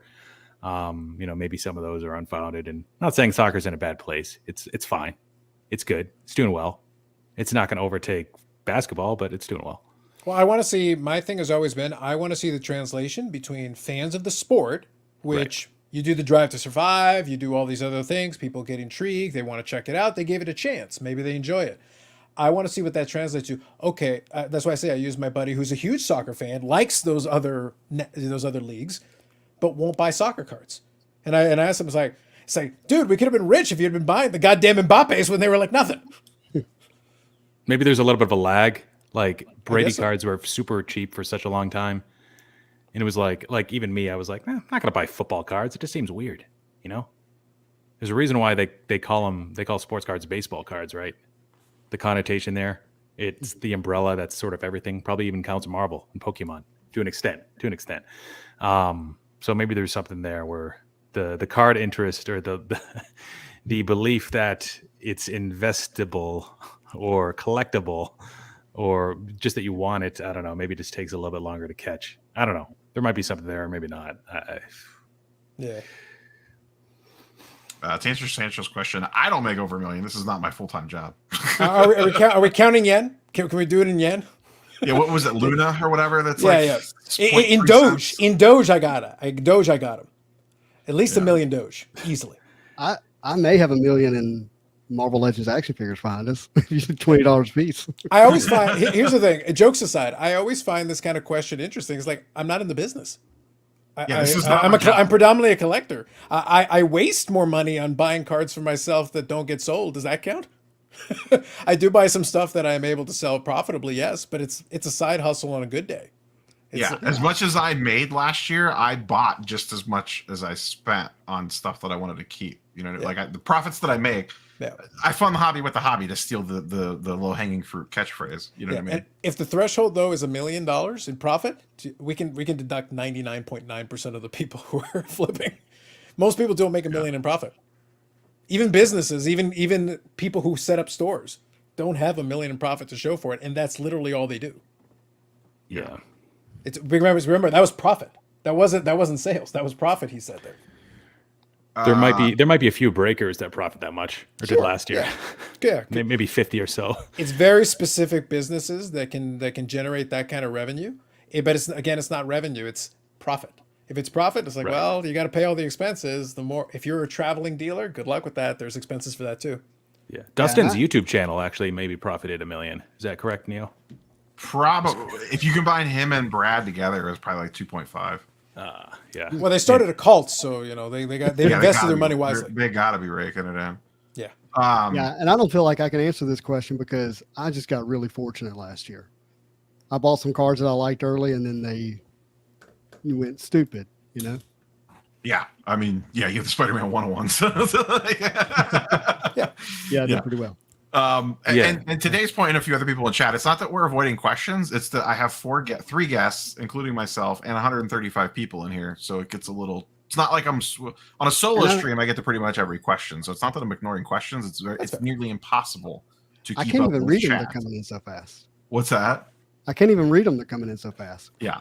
So there's just normally I take pretty much every question that gets posted. It's just when I have a bunch of guests on, it's literally impossible to keep up with chat. So. Dave asked, and we'll probably close out on this one. So we mentioned it earlier. The elephant in the room is the PSA backlog. That is about to not exist. Carlos, where do you see PSA pricing being for, let's just call economy level and bulk? US dollars, please. Yes, US dollars, not Timbits, not Canadian maple. So fake inflationary dollars? Yes. I see. Let's by the end of the year. Quit it. I'm sorry. I was asking. Yeah. By the English number was 7% inflation. What does PSA bulk cost, and what does economy cost? And if you don't think PSA bulk will be open by the end of the year, that is a fair answer as well. I think they will open. I think they'll open a variation of bulk. I think there will be. I think it'll be a $25 level. And I think there will be a lower one, but I think it's going to be based on set registry. I think they're going to make a level available for set registry stuff that will allow those folks to have it. I feel like $25 is a number that they'll settle in on one of those. The lower one, whatever it ends up being, like 15 or 20, will probably be for set registry folks. Filmington, same question. What is bulk by the end of the year, and what is economy by the end of the year? I was just reading these two comments. Somebody called me Farmington. I like the hair loss video reference. That's where the $1 million came from. That's where the $1 million came from. I might make a sequel to that. With the same. How did you grow back? Like, what's the? I was going to say, could the sequel be you growing it back, having a LeBron recovery? All of a sudden, the hairline came back like that with some spray paint. It's like going bald ruined my life. It's for losers. And I don't want to brace that. That's not who I am. But yeah, hopefully it'll be funny, and hopefully it gets more videos than my card videos that I used to make. More views. Nice. Bulk pricing in US dollars by the end of the year, once a backlog is through, which I still have about 4 million cards left, but they'll get through that in Q3. Yeah, they're saying backlog will be cleared by early fall. So let's say the backlog's done by September 1st, but we know they're going to prime the pump before that because they're going to want cards there to grade. Yeah. All right, I'm gonna say at least 20, but under 35. So let's just say I'll go. They don't want to piss off collectors too bad because they've been unavailable to like 90% of people that used to grade with them for such a long time, right? That's why I gave the caveat for the set registry. I actually think there should be a tier, and I believe they will incorporate it because now they're getting better at having the database. If something is in the set registry, I wouldn't be shocked if they provided you something like, hey, this is for your set registry. Here's your rate for that. Have fun. Yeah. Or like an economy style event of like, we're going to do $8 for set registry stuff. There's going to be 1,000 slots. Join the event Thursday at noon. Yeah. because now that's in their wheelhouse. If they want to offer a cheaper thing, they can do an event to limit the amount that they Yeah. take in, so it's not too crazy. But it's not meant for like, oh, you want to submit some modern basketball Prism? Not so much. This No. isn't for I'm you. building the Bull base set, but sorry if I'm going to cut you off there. Yeah, I mean, there's so many different things that they could do, and once you take into account like limits, then it could really be any dollar amount, right? Yeah. It really could. I mean, it's not. I don't think it's going to be under 12. Just say generally speaking for your app, I want to log on the PSA website and I want to send them cards. I don't give a shit about an economy, any event. I'm a member. I just want to log on and Right, send you. and then somebody brought up era, which makes more sense in the comments. So 20. It's got to be a round number this time. So they've got to stick with it for a while, right? It's not gonna end with a 3, 4, 7. Let's just say $25. Economy right now it's 50 and it's capped, right? No, they just opened it up. At least it's wide open now. Yeah, it's wide open now. So with that would be, I'm going to say 40, maybe like 25 and 40 or 20 and 40, something like that. I think that's possible. And that's going to put pressure on SGC and it's going to put pressure on everybody else. So that'll be interesting. SGC's number one influencer. I don't want to hear this SGC negativity. I literally got a message. I don't like Neo, but I really liked his SCG video. As I have a not feeling I know- as do the I know number who that 3 message came from? SGC influencer, Spidey, you're going to have to get the I acronym. have a feeling I know who that message probably came from. You probably do. We have the same is it control. someone that's just, extremely huge SGC? I don't want to use the word fanboy. Actually, but, that's not who it was. I know who okay, it that's who I was assuming that it was. Yeah. Justin, do you have any hot takes on PSA pricing? As someone that's just diving in the grading. Yeah, obviously out of my depth here, but here's my thoughts on it anyways. With the economy headed where it's going, with the fact that CGC is going to open up for Marvel cards, with the fact that it appears to me that the NFL draft sucked this year and Accurate. people are not going to be submitting those cards at an extraordinarily high level. When does NFL? Well, we still don't have last year's product though, so Oh, that's well, then, Yeah. Well, that messes up my it's- timeline. both statements are correct. This year's NFL draft sucked from a card market perspective, but we still don't have last year's NFL product because things are so delayed. And did I see? Oh Lord, I'm not going to get myself in trouble. Who's projected to be the number 1 pick in the NBA draft? Chet Holmgren most likely, but that could go. I don't know. It's a weird. It is a very weird upcoming NBA class. But to the same point, we don't have last year's NBA product yet for a lot of stuff. Yeah, so It's I'm very just much thinking like it think of doesn't Spider-Man seem metal. like- Everything's delayed. Yeah, it just doesn't seem like there's something that's like everybody's going to want to get that in, so to speak. At a high level. But with all those things happening, I don't see how PSA doesn't go back to pretty close to the pre-hike prices at some point. I don't know when that happens, but I think they're used to grading a lot of cards and they need to keep that their coffers filled with cards to grade at the level that they're at now. And to do that, they got lower prices. And so Good is point. that, Capacity, you got to take advantage of it. yeah, I mean, is that Scale they built. $15 a card for bulk and then 25, 30, 40 for economy? I don't know, but Yeah, they have the economies of scale to go crazy if they want to because they Right. built this all out. I'll give my official prediction. I think we see $30 economy and $15 bulk by the end of the year. And then to Carlos's point, I agree. I believe there will be opportunities to grade things cheaper if you fall into certain weird little segments, whether they do they used to do quarterly specials, but now it'll be maybe like, hey, once a month, if you're building a set registry thing, we're going to do $8 submissions. Or if you're submitting something between 1970 and 1980, this week you could join a lottery to get $8 slot. Something 8, 10, whatever. I think there will be a price point option lower than $15, but it'll be niche and it'll probably not always be the same thing. It'll rotate around to various different segments so they could say that they're, giving everyone a chance for cheap grading essentially. And I think we see all that by the end of the year. I really do. So to Justin's point about 1, the economy downturn, and then 2, just the general demand for grading, they have a lot of capacity to fill. I don't think you build out this whole system to then say, okay, cool, now we're going to lay everybody off. Right. Instead of just lowering the price point to fill their coffers as much as they possibly can. Because we all know they used to grade at $8 a card and they were profitable at grading at $8 a card. Yep. Whether they could still do that, I don't know with, current wage hikes and everything else going on in the greater world. But at one point in time, they could do that. Whether they still can or not, I don't know. But who knows? Let's keep this away from politics, man. Yeah, no. Not even going there with chat. So let's wrap up there. We are pushing 4 hours. So shout out to chat for coming along for the ride. Sorry if we didn't get to every single question. For the people that were on earlier, go check out Kenny Fornos' channel. Dustin, Personal Finance Dad. You can kind of check out his channel. I'm trying to catch him. Well, if you type in personal finance, that it might not come up anymore. He's got Yeah, his sports rebranding. yeah, go check out the Personal Finance Dad. And if you can't find him, he's Unsubscribe to dead. Sports Card Dad. And if you can't find him, he was probably murdered. Yeah, it's fine. And then Flipping Steve as well. And then we'll go around the horn here. Carlos, where can the fine people find you every Friday night and occasionally throughout the week for videos? Yeah, because I'm Carlos. It's horrifically self-indulgent, but that's what I go with. Easy to remember. Filmington, where can people find you not actually post videos? Filmington on YouTube, Filmington on Instagram, Filmington on eBay, and Filming Toe, because the last character didn't fit on my slabs. Filming Toe. You can't look at my slabs usually anymore. That's blocked. Filming Tin then. Lovely. On what platforms are you Farmington? I'm actually on Backyard Breaks on Whatnot. Add me there, please. I could use another subscriber. Are you joining the new? Are they expanding? Are you going to be one of the new breakers? I'm actually thinking about joining Whatnot. I've got a friend that's got like, yeah, I can go live 7 times a week. I'm like, you can?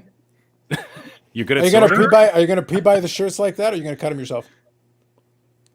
I don't know. I've got to think about what brand we use because what if he's not the best reflection of the brand? And it's like, maybe we Which call one him you bring something out else. the Farmington brand and use it for that? Farmington. We could. You go by your alias. It's like, is that Phil? No, that's Farmington. That's a No, that's different guy. Farmington. Different He guy. has hair and everything. It's crazy. That's his cousin. You could borrow Flipping Steve's wig and then go on, and people won't even know who you are. Nice. Give it a shot. Justin, aka formerly Spidey G09, now give the people where they can find you now, especially really important for you because you just rebranded. So Yeah, rebranded. Spidey Hits on Instagram, Spidey Hits on YouTube. My regular shows are Saturday. I do Saturday morning Marvel cards, and then Tuesday night, 9 p.m. Central Standard Time, we have the Marvel show. Come check us out there, and then I put out content throughout the week. and the Marvel show is pretty wide braced. You guys talk a little bit of everything on that. MCU, it's a lot of comics, comic cards. books, a lot of cards, original art, different things like that. It's just entertaining and Marvel. Yeah, and for all things Spider-Man metal breaks in the near future. Yeah, it's gonna be a lot of fun. Yeah, I'm very excited for that product. Very excited for that product. It will be fun to rip, and it'll be fun to watch Upper Deck servers crash when it hits EPAC. Yeah. So, and then obviously you're all watching me on this channel. So, thanks for the support for the last 2 years, boys and girls. We will catch you guys and girls on the next one. Shout out to Brian Gray. Go Leaf. And happy anniversary, Neo. Happy anniversary. Thank you, Carlos. Happy anniversary. Thank you, Carlos. I'll see you guys all on the Backyard Breaks Whatnot stream. Peace. Sounds good.